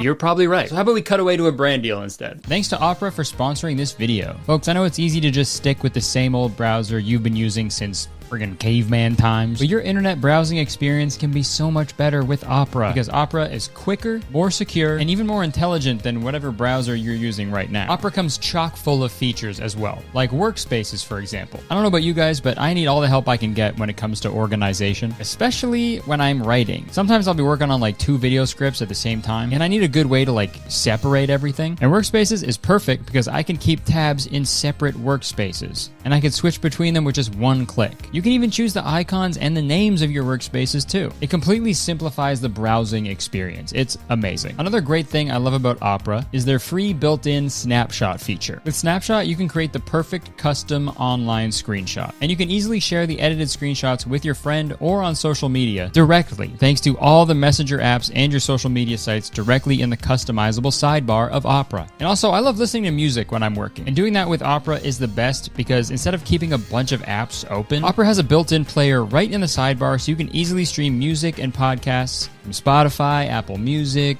Deezer, Tidal, and so much more without ever leaving your browser. Opera is just a better browser in every way, and you can move all your information from your old browser to Opera in just a few minutes. So what are you waiting for? Use my link below to download Opera today. And it's completely free. You got nothing to lose. Okay, thank you again to Opera for sponsoring this video. Back to me. So the first video I actually saw of Leo was a really weird one because it's like clearly AI generated with like the voiceover and stuff. How about getting back into the wild Tarzan style? He lives for nature and in nature. And it did a pretty good job of explaining what Leo's all about. Leo Urban has 17 years of parkour practice behind him. But it also had some pretty weird statements in there. You'll need a few years of free running experience in a body made of steel. Perfect. Are monkeys' bodies made of steel? Should have paid attention in biology class. That's fucking awesome. And there's also another part of this video that made me like really upset. He has gone back to basics, and it's earned him the nickname of Humanzi. This is a form of exercise where you pretend to be a monkey so you don't have to go to the gym. The fact that they've never coined the term chimpanzee is honestly heartbreaking. So Leo, if you're watching this, use it, okay? Use that term. Open up a bunch of monkey-themed gyms and call them chimpanzees. Just play the MVP movies on repeat on the TVs, have bananas all over the place, and you can even have a tanning bed there so people could get an orangutan. Instead of showers, you'd pick the bugs off each other's back. I don't know. But like I said earlier, Leo fucking like walks around on his knuckles and he does like little knuckle fist bumps and stuff. And he also encourages people to make monkey noises while they're climbing trees.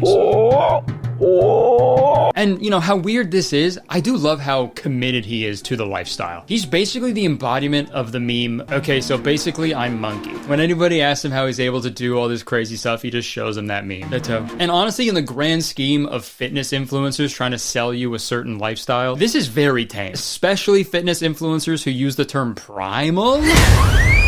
Leo is the superior fitness influencer in that category for sure. And also, Leo is constantly posting about the environment and raising money for charities that are helping with climate change and the loss of the animal's natural habitat. He also posted probably the hardest picture I've ever seen in my life on his Facebook page, so fucking prepare yourselves. That is so fire. Are you fucking kidding? Michelangelo who? Creation of Adam? More like creation of Adam painting. That's a piece of shit compared to this. Although, after seeing where monkeys put their fingers, I wouldn't be rushing to touch tips with this guy. But Leo isn't the only person doing this. In my research, I found another article about a guy in China who claims that walking like a monkey has stopped him from getting ill for 3 decades. Or maybe he just can't get health care. Every time he walks into a hospital, they're like, dude, you gotta go to the vet. You're a gorilla, dude. What are you doing here? Holy shit. Is this the secret to a long life? Just walking on all fours? All those fucking pay pigs, they're gonna live forever. I'll read a little bit of the article. I started doing this walking exercise when I was about 20 years old, the Chinese man told Pear Video. I often watched the monkeys at the zoo. I thought it looked so fun, and I started imitating, he added. Man, good for him. I'm also pretty glad that he picked the monkeys to imitate. Like, that's a little weird, but any other animal would have been that extra step of crazy, you know? Yeah, I just loved watching the snakes. So the last 20 years, I've kind of just been slithering around. And every couple months, I rip my skin off. So this movement exists all over. But Leo Urban is the main real-life Tarzan. Or so I thought. Turns out, there's another person who is also called the real-life Tarzan. And Leo's dedication to the ape lifestyle is pretty tame compared to this next guy. And his name is Victor Manuel Fleitas. Sorry if I'm pronouncing that wrong. Victor is the creator of this thing called the Tarzan movement. What's all that Tarzan movement back there? Which has over 900,000 followers on Instagram. And Victor's connection with monkeys runs much deeper than just climbing on trees and running around like Leo does. Essentially, both of these guys have the same mission statement, which is reject modernity, embrace monkey. But the way I see it, Leo is parkour first because he still does urban parkour. I guess all the parkour he does is urban because that's his last name, but he still climbs around in like buildings and stuff. But Victor, on the other hand, is all in on the monkey lifestyle. Like if there was a monkey off between Leo and Victor, Victor would be the victor. According to an independent article, today, Fleitas believes that many humans have lost touch with the natural world. He also believes that apes embody a spiritual connection to nature that we've forgotten about in our culture of go-go capitalism and office cubicle. So he created a new instructive movement that has already convinced hundreds of people to take to the jungle and, pretend to be apes. Known as the Tarzan movement, it is a fitness regime and novel approach to life taught internationally through workshops and climbing classes, with Fleitas encouraging his followers to mimic the movements of apes and monkeys. So he's fully embraced the monkey. Gorilla Glue to him is just glue. And if you go to Victor's Instagram, it's just him posting about the upcoming Tarzan movement retreats that he has coming up. Like this jungle immersion from August 19th to 25th. Full immersion with me and a team of local guides in the jungle of Sumatra. Everyday 4-hour training and trekkings, daily trips to spot and learn from orangutan and other animals. Holy damn, what are you learning from the orangutan? What is he teaching you guys? Deep in the woods of Sumatra, there is an orangutan who will teach us long division. Okay, we camp by the river every day, carnivore or a veg meal on your preference. Okay, if you're gonna do a fully immersive monkey trip, you guys should only be eating bananas and bugs. Price is 1,500 euros, includes taxi from airport, full pension, and wow, that's pretty good actually. A lot of companies aren't even offering those these days, so that's pretty good. Send a message to join, and then the foot emoji. Okay. Now, why that emoji? Why is that emoji there? What kind of message do you want me to send? Yeah, so if you want to come to the jungle, if you're interested, just send a complete 360 scan of your feet, your size, and some used socks. Where do you go to the bathroom on these retreats? You know, just like in the forest, I guess. Or wait, no, never mind. Dude, have you guys seen that video of the monkey peeing in its own mouth? Is that what you learned from the orangutan? Dude, that'd be awesome. So I watched Victor's entire documentary that he posted on his channel about this philosophy, and it basically boils down to like tapping into the animal parts of ourselves, which I imagine can be pretty therapeutic, but it is super funny picturing someone taking the Tarzan movement like way too far though. Now, may you all please rise for the bride. She promised me she wouldn't walk like a monkey. Sir, why is she walking like a monkey? She just got back from a jungle retreat. Should I keep going or should I stop?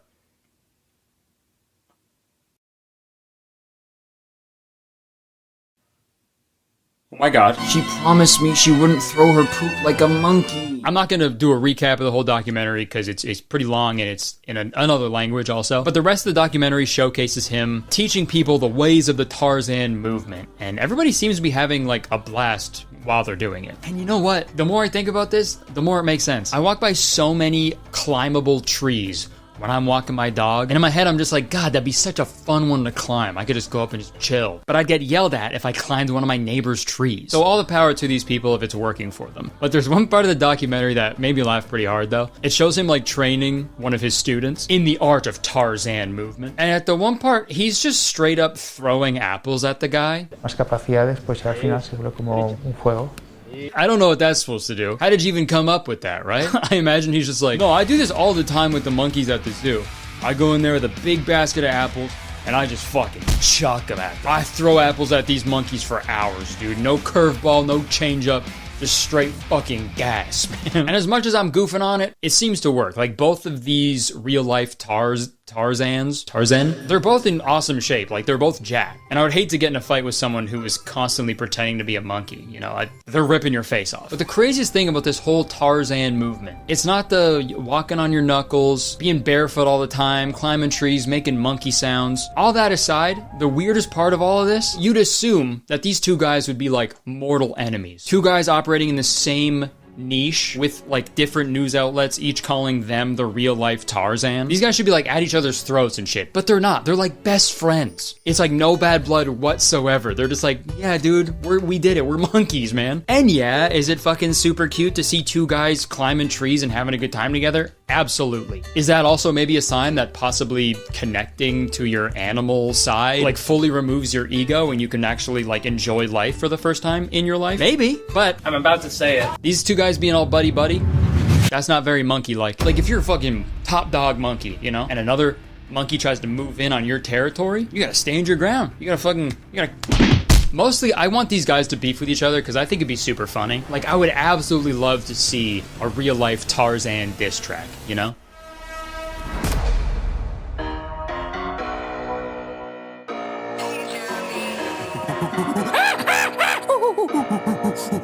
Who the fuck is claiming to be the real Tarzan? I'm the real Tarzan, bitch. My dad is a monkey. I'm Tarzan. You're Lil Xan. One time I killed a leopard with a spear. It's the best day of my life. Listen up. I can throw my shit a quarter mile. You got no balls, infertile. Quit saying you're the real Tarzan, or you'll live to regret it. Like what? Starman. Hey, you're a bipedal bitch. What? Rocket running shoes, I reckon. Stupid bitch. And I'm swinging on vines. Jane said you last 6 seconds. Now I got your girl and she all on my tree. She wants to get her belt unbuckled. I don't wear belts. She calling me the MVP. She drew the walk of shame on her knuckles. I'm the real thing, you an imitation. I'm chilling with some apes in a river basin. We all yelling, ain't no conversation. Cause we're monkeys that were masturbating. Now I may not be a monkey genetically. Homo sapiens technically. True. I be climbing trees in Yosemite. You're monkeying around pathetically. Bitch. Call me Key, I'm surrounded by peel. Legit raised by monkeys, it's not a big deal. Like a baboon, yeah, my ass is out. You smell on my finger, you're passing out. See ya. Suck my dick, no homo erectus. Deforestation, someone protect us. Hunted for sport like they trying to eject us. When monkeys smile, it's just so infectious. Sorry about that, got carried away. I bet. Just like the lady in King Kong. Yeah, I'm banging on my chest all day. Pee in my mouth with my ding dong. What the fuck, dude? No, have you seen that video of the monkey peeing in his own mouth? I actually filmed that video. I know that guy pretty well. He did it. He doesn't always do that. He just had too much banana liqueur, but it's whatever. I'm the real Tarzan, so. Yeah, I'm now realizing that this is the second time that I've written and recorded a diss track from the perspective of a Disney character. You either die a hero or live long enough to see yourself become the villain. I don't know. In conclusion, I don't really see anything wrong with this lifestyle. It's not hurting anybody. I just thought it was really funny to pretend to be a monkey. And I wanted to goof on it for a little bit, but who knows? Maybe pretending to be a monkey is a secret. Maybe that's the secret to happiness and a long life. And there's really only one way to find out. So how about you guys leave a comment? Let me know if you want to see me do a video where I try to live like a friggin' monkey and see how it affects my life. And Leo or Victor, if you guys are watching this video, friggin' pick up that banana phone. Hit me up, dude. All right, that's it. Thank you so much for watching the video. If you enjoyed it, please press the like button, because believe it or not, every time someone likes this video, I will watch the MVP original trilogy. Also, guys, press the subscribe button right now. If you're not subscribed, just do it, okay? What are you waiting for? We're so close to 5 million, and as soon as you press the subscribe button, you become a valued citizen of Kurtistown. And if you didn't know, Kurtistown is the best place to live in the whole world, and I'm the mayor of Kurtistown, so you have to be nice to me. It's the law. Also, again, if you live in Irvine or close to Irvine, if you're in California, come to my shows in June, okay? It's gonna be a lot of fun. My shows are happening the same weekend as VidCon. Total mistake on my end. I didn't mean to do that at all. So who knows? There might be some special guests that show up. That's it. Thank you so much for watching. I would stick around, but unfortunately, I have to go. I gotta go pee in my own mouth.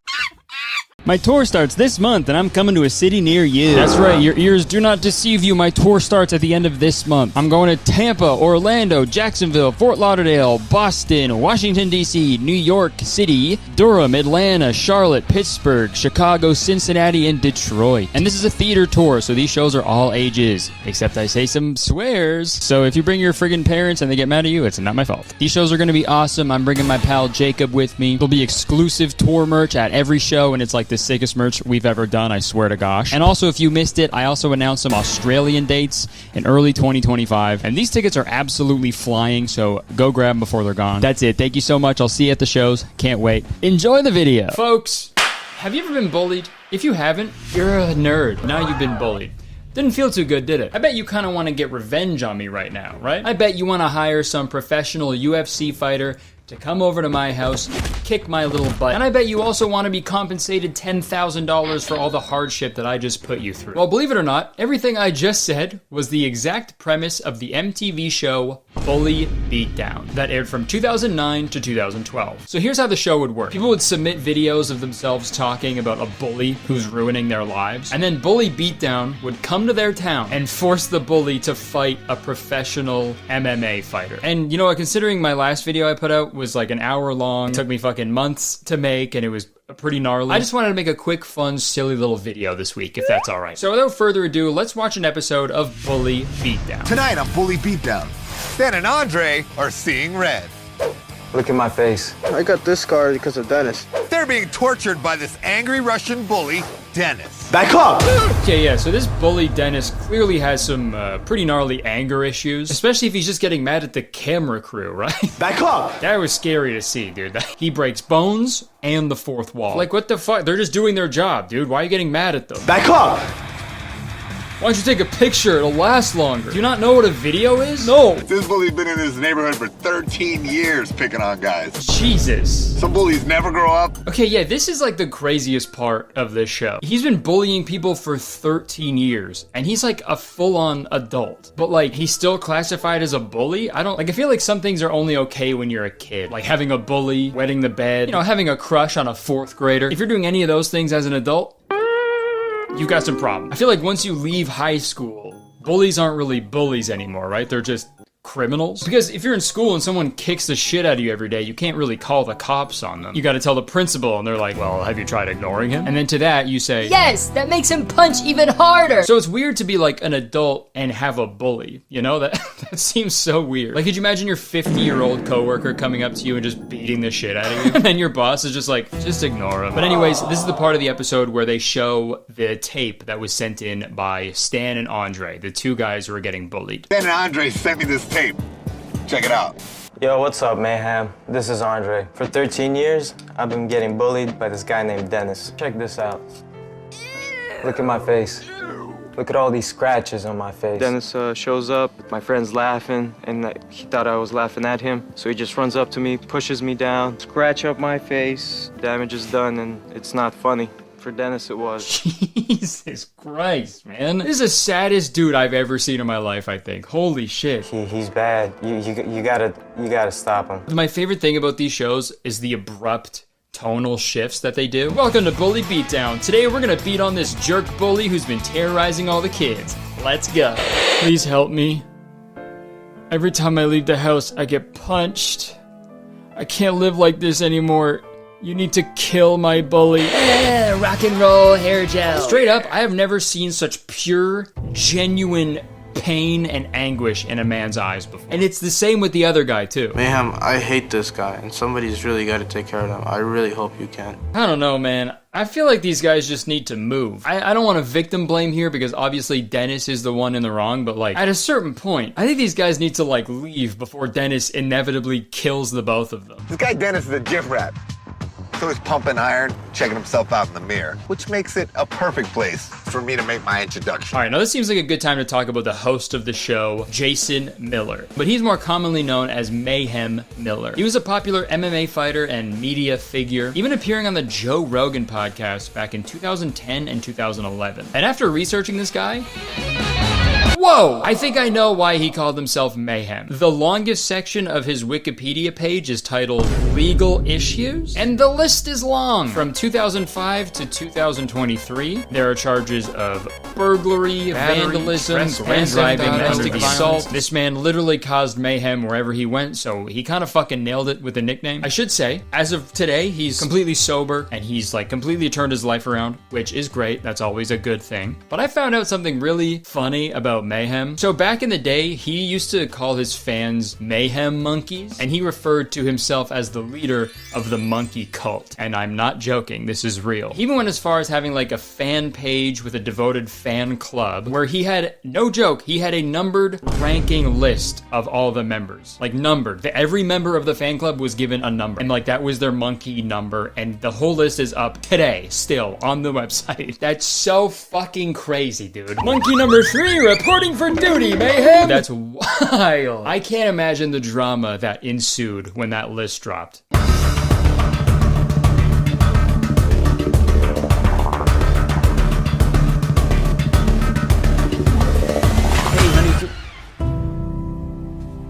What's wrong? You wouldn't get it. Come on, you can tell me anything. The Mayhem Monkey list was just published. What? And I bent over backwards for Mayhem Miller. Literally. Literally? Yes, literally. I sent him a video of me eating my own ass. I'm sorry, you ate your own ass? And what do I get for it? Number 106. I'm sorry, I'm confused. Did he ask you to eat your own ass?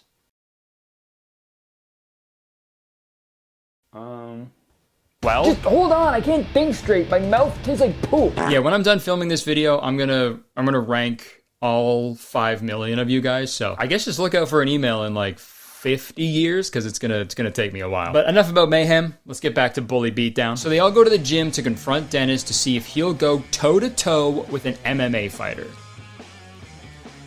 See if he'll touch toes with an MMA fighter. And when they get to the gym, obviously he's there, and obviously he's lifting weights. He's like a fucking NPC in a video game. He's in the same spot all day, doing the same thing over and over again. And that's why he's so strong. Oh, I heard you like to pick on the flyweights over here, man. The guy's sunglasses, dude. That's so sad. Here's all I'm getting at, right? I'm gonna give you a chance to make 10 G's. Step into the cage against a pro MMA fighter. That's all you gotta do. Are you down? Think I'm scared what? These punkasses brought you here? Okay, yeah, so this Dennis guy is a fucking lunatic. He is ready to fight anybody for any reason. You think I'm scared what? You're gonna go and bring some Also, I might be wrong, but I feel like this is such a terrible idea for these guys. As soon as the show is done filming, Dennis is gonna wail on them even harder. He's not just gonna fucking pants them. He's gonna super pants. That's when you grab the skin of someone's hips and you pull down really hard, so it's just you just see their bones, their leg bones. It's so embarrassing. Bring it on, homie. And the next day, Dennis heads over to Mayhem's gym to show him what kind of fighting skills he has. What if my guy like tries to like jump in and get you in like some knee kind of lock or something? All right, fair enough. So what if I grabbed you? I would just push you away. All right, fair enough. So Dennis actually does pretty well at the gym, and both Mayhem and his buddy are super impressed. High kick. Yeah, man, you seem like you're pretty confident with this. I imagine the interview with Mayhem after this is like, yeah, he's a pretty tough guy, I'll give him that. And this part's weird because Dennis goes into this like big emotional speech about how he's so confident and strong because he's Russian. The Russian people have been through a lot. We had to fight all our life. We never surrender. We always fight till the end. We always prevail. But like, this is a wild thing to say because it's not like he's strong and fearless to like defend himself, right? He's a bully. Like this fucking Russian dude started all of this conflict that's happening right now. A coward dies 1,000 deaths. A soldier dies but once. All right, there is nothing funnier than someone stuttering while trying to sound like super tough. A soldier dies but once. I've always thought that was always like really unbelievable in movies. Like when there's a big emotional speech / monologue and they just nail every word first try, like no problem. I don't believe that. Real human beings are not that eloquent. And I think it'd be nice if movies like incorporated that more often. It'll be like, I'm not a part of Facebook. It won't be like you're not a part of Facebook. You're not a part of Facebook. My name's on the masthead. You might want to check again. Is this because I froze the account? You think we're gonna let you parade around in your ridiculous suits pretending like you were running the company? Sorry! My Prada's at the cleaners, I mean. Fuck. Damn it. Sorry, I was gonna say along with my hoodie and my fuck you flip-flops. Mark, God, you're not even looking at me. Maybe throw some Sweet Baby Rays on the ribs and take it from there. Yeah, never mind. That was a bad idea. But anyways, now is the day of the big fight. Who's the guy you bullied? The guys you bullied? Stan and Andre. Stan and Andre. You punk him? Yep. Yeah, they let you, huh? He's so bashful about it. Wow. There might be something deeper to this story. I don't know. I think he might be in love with both of them. So Stan and Andre, you beat on them? Sometimes. Yeah, when he asked that question, I was really expecting them to have like a emotionally intelligent conversation about why he's beating on Stan and Andre all the time, but obviously that didn't happen. Stan and Andre had to get somebody to beat me up. They don't have the killer instinct like I do. I stand up for myself, no matter what the situation is. Yeah, dude, you're not standing up for yourself, man. You're a bully. I had to protect myself. But anyways, Dennis is warming up for the fight now, and honestly, he is truly fearless. I gotta give him that. The MMA fighter, he's not bulletproof. He's a human being. They're not perfect. All right, I don't think they told Dennis that he's not allowed to use a gun. He's not bulletproof. Can you guys come fight Dennis? He's always shooting us. Okay, now this is the point of the episode where we meet the MMA fighter who's going to be fighting Dennis. His name is Thomas Wildman Denny. Dude, all about, man. I heard he's likes lifting weights, man, but weights don't hit that. That's all he does, man. He lifts weights all day. You pick up on people. On little guys, man, that ain't lifting. Okay, nice. Had to throw in that little dig. Picks on little guys like you who don't lift. Little weak fucking pussies. Fucking loser-ass nerds. Starts beating them up, too. Alright, folks, it's finally time for the fight to begin. Both the fighters make their entrances, and they start the first round. In this round, they're only allowed to grapple each other, which is a cool, manly way of saying hug. Pretty much the only rule is they're not allowed to punch or kick each other. And Dennis starts off with $5,000, and every time he taps out, he loses $1,000, and it goes directly to Stan and Andre. And then he keeps whatever's left. Not too much to watch here. They play the entire 3 minutes, pretty much, and it's just two guys rolling around. And some people are into that, and that's cool, but I'll summarize it. They roll around on the ground for a while. Dennis is pretty much pinned down for the entirety of the round, but he refuses to tap out. All the while, Stan and Andre are cheering on the MMA fighter. Ain't so tough now, Oh my god, they're so happy. Kill him! It's either him or me! So they roll around for a few more minutes, and the first round ends without Dennis tapping out once. So yeah, that means Dennis, the Menace, just won $5,000. And this is the first time this has ever happened on this show up to this point. Like, this is unprecedented. Nobody's made it outside of round one with all the money. So that sucks for Stan and Andre for obvious reasons. They just watched their bully make $5,000 in 3 minutes. He ain't gonna survive this round. No chance. But in round 2, it's a kickboxing match. So now they can punch and kick each other. But if at any point Dennis quits, gets knocked out, or if the ref stops the fight for any reason, the remaining $5,000 gets paid out to Stan and Andre. The bell rings and the second round starts, and immediately Dennis gets the absolute shit kicked out of him. The MMA fighter kicks him in the stomach like fucking 40 times in a row.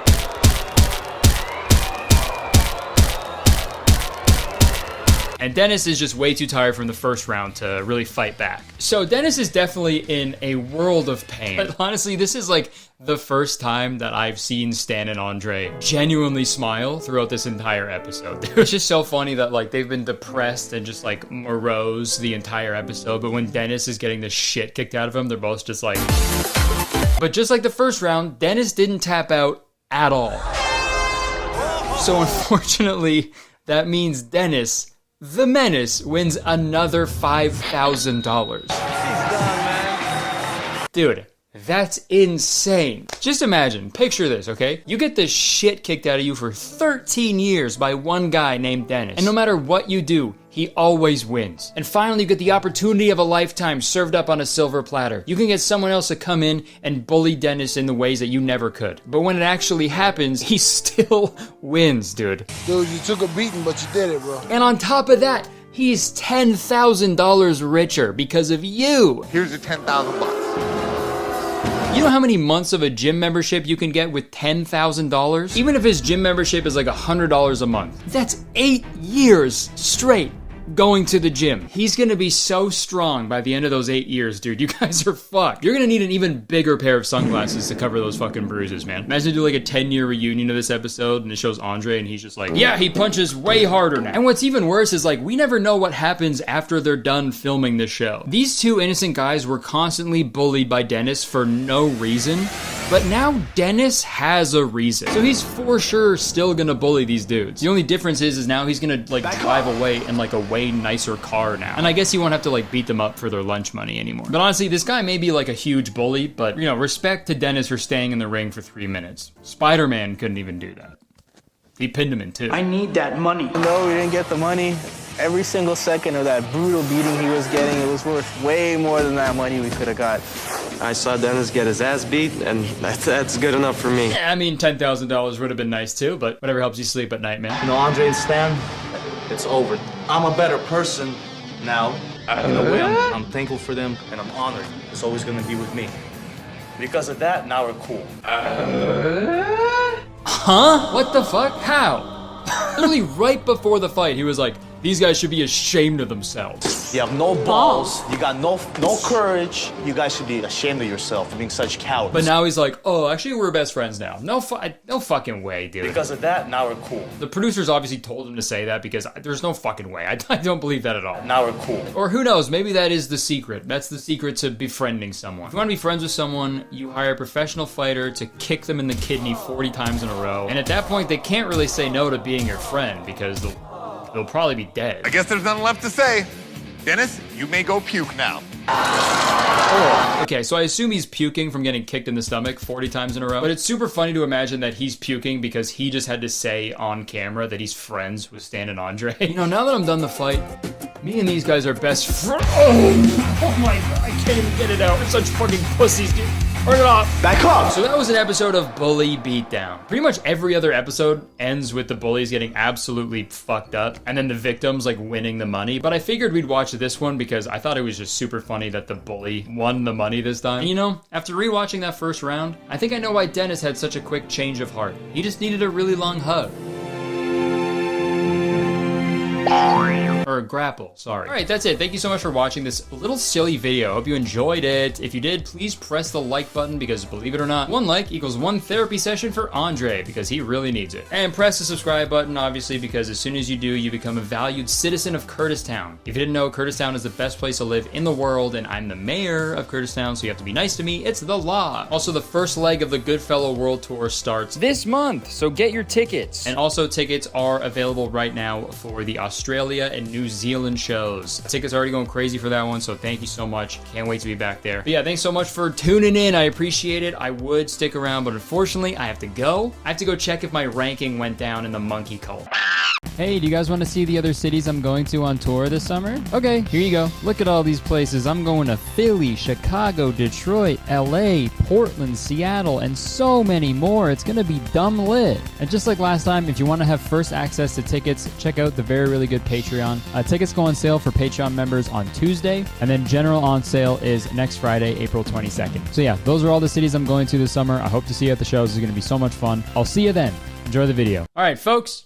Today we're going to be talking about a movie that came out very recently. I talked about the trailer for this movie on my podcast a few weeks ago, and I watched the full movie, and once the credits rolled, I knew that I had to make a video about it. And I'm of course talking about the new Pinocchio movie, Pinocchio, A True Story. Why it's called that? Your guess is as good as mine, because it's a pretty bold claim if they're trying to say that this actually happened. So for those of you who don't know, this movie is originally a Russian film that was supposed to come out in the year 2020, but didn't come out until just last month. I guess they weren't Russian to release the film. So it released in Russia in February, but then also received an English dub and was released in North America by Lionsgate last month. And I'm sure you're all familiar with the story of Pinocchio, right? A wood carver, he carves a little boy, the little wooden puppet comes to life, and he wants to become a real boy, and his nose grows when he tells a lie. But there's been a lot of different renditions of this story over the years. There was a weird live action one with Jonathan Taylor Thomas. That was called The Adventures of Pinocchio. There was Pinocchio, Pinocchio, Pinocchio, Pinocchio, and who can forget Pinocchio in Outer Space. And you'd think there's no new way to reinvent this story, right? Yeah. But you'd be wrong. What? There's still a lot you can do with Pinocchio, especially in the voice acting department. The English dub of Pinocchio, A True Story features John Heder as Tybalt, Pinocchio's trusty steed. It also features Tom Kenny as Geppetto. So far, not so bad, right? Napoleon Dynamite and SpongeBob SquarePants. 2 great voice actors. But Pinocchio, the main character of Pinocchio, A True Story, is voiced by Pauly Shore.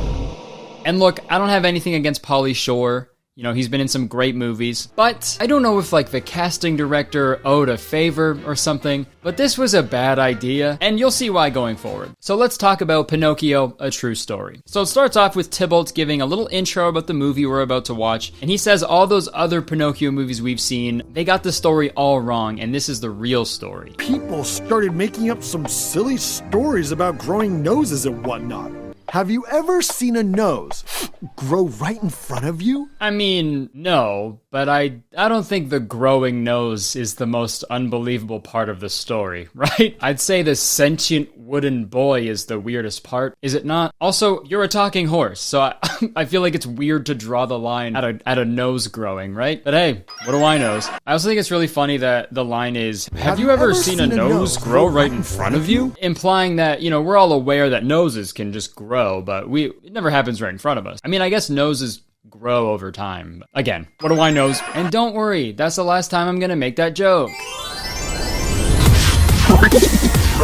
Okay, so we cut to Geppetto finishing up Pinocchio and bringing his lifeless body to the dinner table. You can sit at the table. I won't feel so lonely. Jesus Christ, so sad. I mean, okay, I know Geppetto is supposed to be like this, you know, this nice old man, and he's just making this wooden boy to, you know, just to keep him company, right? Because he's lonely. But if someone did this shit today, they'd be on a fucking watch list. Imagine you walk past your neighbor's house, they're an old man, and you look into their window, which isn't a creepy thing to do, but then you see them eating dinner with a wooden little boy. You have to move, I think. You have to fucking move. That's a serial killer. What do I know? I just say that after everything I say. What do I know? So anyways, Geppetto, he's now trying to figure out what he's gonna call Pinocchio. Spoiler, it's Pinocchio! Then this fairy named Lucilda shows up to receive her magic wand that Geppetto was repairing. Kind of spell Lucilda cast, but it was the wrong cast.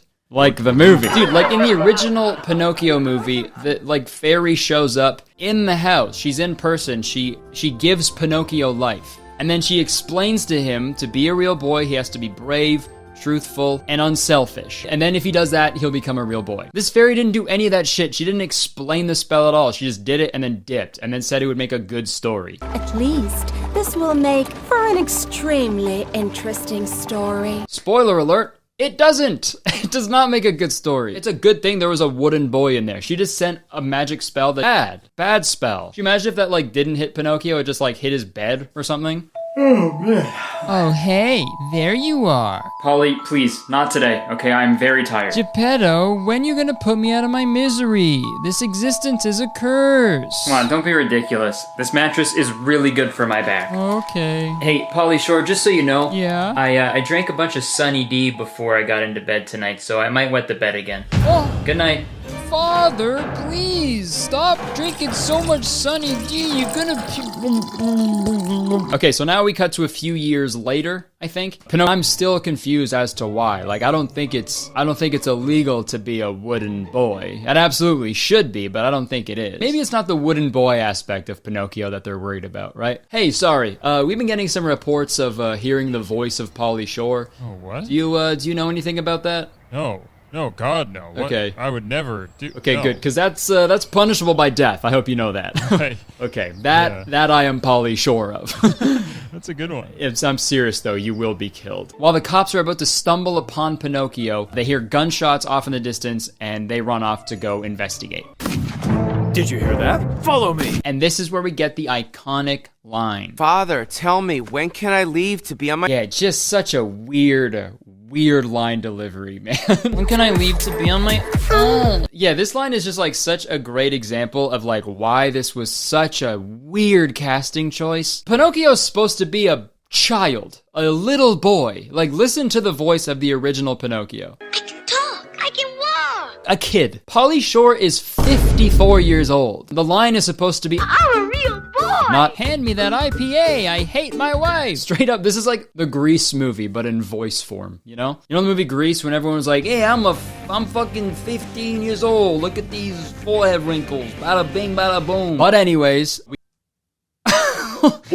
holy shit, how baller would it be if they just straight up ended the movie right here? You killed him! Now that would take balls. That'd be the best fucking Pinocchio movie ever made if they did that. But no, there's still another hour of this movie because guess what? Pinocchio's fucking bulletproof, apparently. I think I'm okay. Also, it's so crazy for a talking, like, humanoid cat to be like, ah, a wooden boy! He's a talking wooden puppet. You're a cat, man. I'm not saying this cat should be shot as well, but, you know, if those who live in glass houses should get curtains or I don't know the sayings. Who's the real monster here? What? Maybe I'll talk about this now. It's another weird part of this film. Since it's an English dub, I feel like they tried to match the words and like cadence and timing to the characters' lips, but like since it's a Russian movie and it's in Russian, which is not English, the dialogue is just so weird and unnatural. But then again, so is Pinocchio, so I guess it makes sense. Alive! Once Pinocchio recovers from the gunshot, Mangiafoco offers him and Tybalt a spot in their circus because they're super impressed by the gymnastics from Wood and Cody Simpson. So Pinocchio rushes back home to ask Geppetto if he can leave to join the circus. And obviously nothing happened in the story to motivate Geppetto to change his mind at all, so obviously he's gonna say no, right? You can go. Okay. Thank you, Daddy. Never mind. Let's go, Tybalt! Great adventures await! What the hell was that? Pinocchio came to life and was immediately the most annoying thing of all time. I'm a boy and I'm alive! Like, Jesus Christ, man, shut up, you know? Also, there's no way that was in the script. There's no way some guy typed skitty, skitty, skitty. You know, when people were like, yo, that line in Endgame, that line that Thanos says in Endgame was actually improv. You know, when the Titanic hit the iceberg, that was actually improv. That wasn't actually supposed to happen. I swear to God, film bros are gonna start saying this movie is like sick and Pauly Shore is a genius. Yeah, the skitty, skitty, skitty line is actually like improv. Yeah, he just said it, and there's actually nobody else in the voice booth like when he was recording because that's how little they cared about this movie, so they just kept it in. Yeah, he's a genius. Oh, you're gonna have a shower? Okay. Without me? What the fuck? It's anything like last year. I want my money back. I love hating something so much that you buy tickets to it again just to see if they've improved. You guys suck! But I have faith. I want my money back. I've seen this before. How have you possibly seen that before? A cat shooting an apple with its finger? Are you fucking kidding me? I've seen this before. Show me a nose growing right in front of me, then I'll be impressed. Okay, so the crowd is freaking out. They're fucking going crazy. They hate it. They hate the circus. And then Pinocchio shows up. Because who would possibly save a circus show out of the kindness of their non-existent heart? Pinocchio would. And also Pinocchio would. Eating them up. Not literally eating them up, you know, they're not beavers. You know what I mean? Beaver I hardly know. And this is where we find out that Pinocchio has a crush on Bella, obviously. I say obviously, not like obviously he does, because she's so fucking hot. I say obviously because she's the only girl in this movie. But it's weird because we haven't seen them in like a scene together that would give the impression that he likes her, you know? It was just a montage of them performing in a bunch of circuses, and then Pinocchio was just like, yeah, I'm in love with Bella, and that's the movie now. But anyways, Tybalt is being one hell of a wing horse, and he tells Pinocchio what he should do to win Bella's heart. Invite her for a walk on the beach. Just look how beautiful it is out there. Yeah, look at that beach, dude. I love going to the beach, man. I love it. I'm a beach rat. I am. Laying down on the hot cobblestone, getting run over by a fucking horse-drawn carriage, dude. Fucking beach vibes, man. So right before Pinocchio goes into Bella's room to profess his love for her, Bella overhears Mangiafoco talk about some shady business, and she doesn't want Pinocchio to get hurt, so she does this. Who's there? It's just me. Get out! Leave! I don't even like you! Now the cat and the fox, they corner Pinocchio and say that Bella will never love him because Bella needs a man's wood, you know, not a wood man. So now the movie is based around Pinocchio becoming hellbent on becoming a real boy so Bella will fall in love with him. I want to be like everyone else. And that's a huge issue I have with this film. The original Pinocchio wanted to become a real boy for himself. If anything, if he was doing it for another person, it'd be for Geppetto. He didn't want to become a human just so he could, you know, get with some girl that he just met. But hey, what do I? Right after Pinocchio has this realization, some circus clown comes out of nowhere and tells them about Lucilda. Pinocchio, I'm the one who burdened you with the curse of existence because I thought it'd be a good story. So they end up asking if Lucilda can turn Pinocchio into a real boy, but she says, I'm sorry, my sweet boy. I'm afraid there is nothing I can do to help. and they're super bummed, but literally I don't fucking care because there's another fuck up with the voiceover that I thought was really funny. I don't know if they like forgot to get the voice actor to like re-record a line, but I'll just play it. It sounds really weird. Remember this, the best miracles in this life always happen without any help from us, fairies. Without any help from us, fairies. Like, she doesn't sound like that at any other part of the movie. Don't get discouraged just yet. Without any help from us, fairies. I don't know what is wrong with it, but it sounds like they went to like text-to-speech MP3 downloader and like used the Borat voice. Now we cut back to Magifoco. He's screaming at the fox and the cat because he's upset that Pinocchio will find Lucilda and become a real boy, and that'll be bad. Because who gives a fuck about a regular acrobat? That's not impressive. They need to be made of wood. Do you really believe in magic, boss? Dude, I hate how skeptical people are in this movie. Like, okay, never mind. Let me rephrase that. I hate how skeptical cats are in this movie. It's almost like he's constantly saying how weird and unbelievable everything else around him is, just so he can, like, deflect any attention away from the fact that he's a talking cat with a gun. Pinocchio's so weird. He's a talking wooden puppet, and that's the weirdest thing any of us have ever seen. And come on, do you really believe in magic? Everything around us is totally normal. Well, if you'll excuse me, I gotta go shit in a box and then put my leg over my head while I lick my asshole. Alright guys, we're getting to the end. It's about to get fucking crazy. Pinocchio and Tybalt get into this crazy argument because Pinocchio wants to head back to the circus and warn Bella about all the shady business that's going on in the circus. We have to go back to the circus. Because they know about it now somehow, even though we don't know yet as the audience. They're arguing because Tybalt just wants to go home back to Geppetto. We have to get out of here as soon as we possibly can. So they split up. I don't need you anyway. For 4 minutes. That's it. And then Pinocchio gets captured by the cops from before and Tybalt comes to the rescue.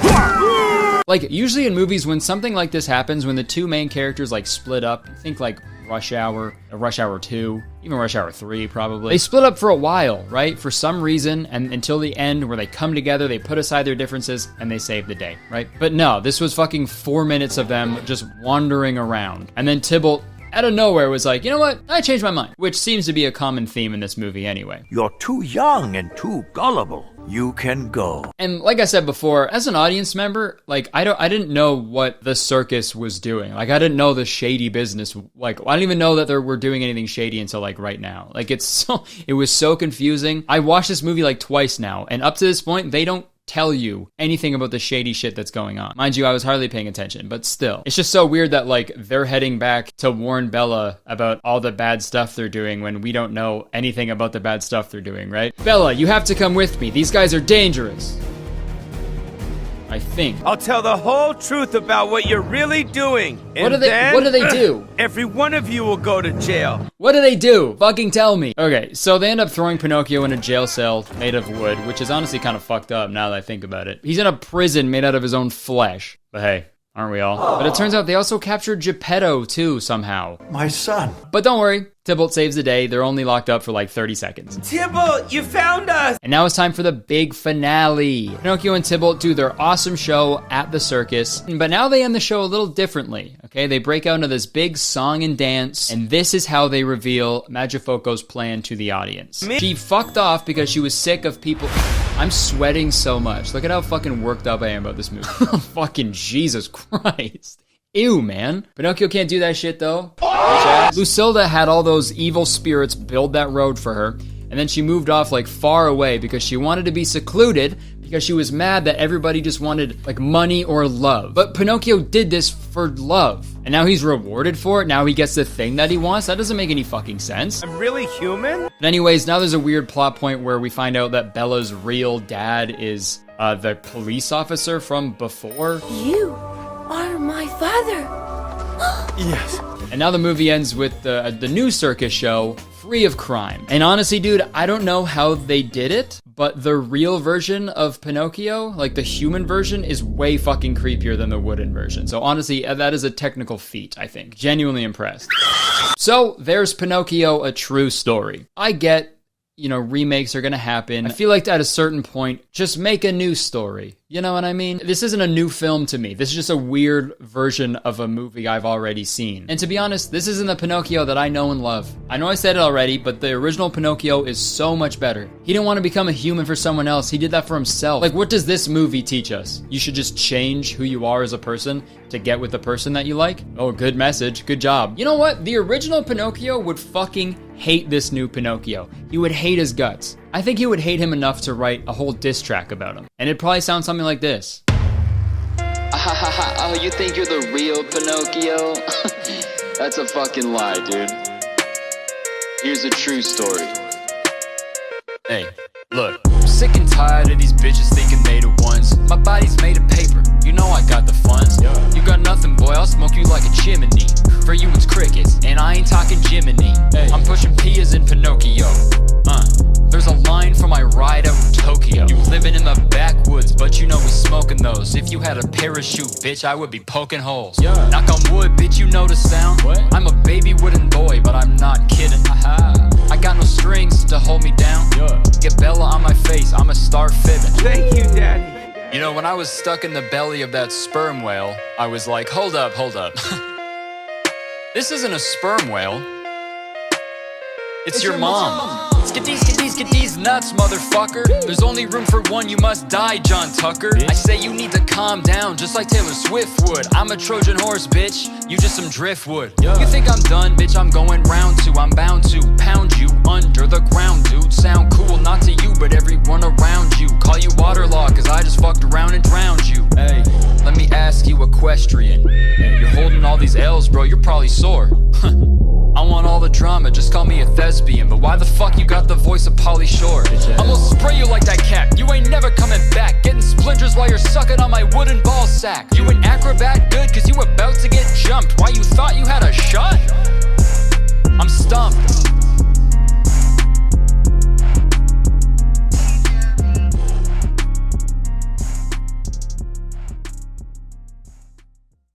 Or maybe he wouldn't write a diss track. Alright, let's hear a word from today's sponsor, Inkbox. If you've never heard of Inkbox before, listen up, Patrick.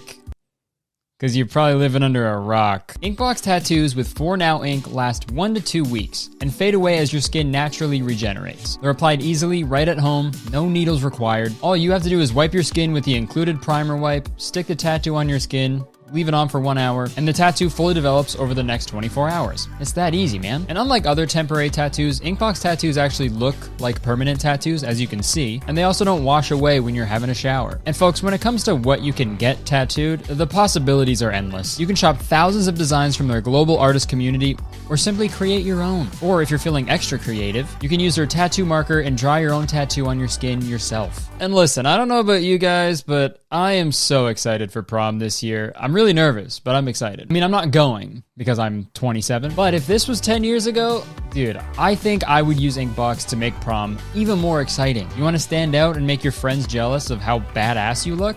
Get a bunch of Inkbox tattoos, man. Or hey, if you got your eye on that special someone, but you don't know how to ask them to be your prom date, Inkbox has you covered with an entire promposal kit and corsage tattoos. Yeah, I doubt they'd say no to that promposal. If they do, it's their loss. Folks, Inkbox is so great for so many reasons. But for me personally, I just love being able to test out a tattoo in a certain place on my body before I go and get it done permanently. You know, as I get older, I'm becoming more selective with the artwork that I put on my body forever. And I should have been like that from the start, but all good. But yeah, Inkbox has been a huge help on that front. So if you're thinking of getting a tattoo, but you don't know what it'll look like, Inkbox is the best bet. Also, a lot of you know this, but before I was a YouTuber, I used to work at Inkbox full time. I've seen what they do firsthand, and I can honestly and genuinely say that they're an amazing company that really cares about artists and just self-expression in general. So, you know what? Click the dang link in my description and go try Inkbox for yourself, okay? You will not regret it. And tell them I sent you, okay? They'll know what that means. Okay, thank you so much to Inkbox for sponsoring this video. Back to me. All right, that's it. Thank you so much for watching. Hope you enjoyed it. Please press the like button if you enjoyed the video, because believe it or not, 1 like equals 1 wooden boy that I will carve. Yeah, leave a comment. Let me know what you thought of the video. Let me know if, what you thought about the movie, if you've seen it. And also, you can press the subscribe button, because as soon as you do, you become a valued citizen of Kurtistown. If you didn't know, Kurtistown is the best place to live in the world, and I'm the mayor. So you have to be nice to me. It's the law. You can check the description for other things I do. You can get tickets to my tour. Fucking check out my podcast, my Instagram, Twitter, all that bullcrap. Thank you so much for watching. I would stick around, but I have to go. I'm gonna go run away and join the circus. Skidee, skidee, skidee, skidee. You're lying.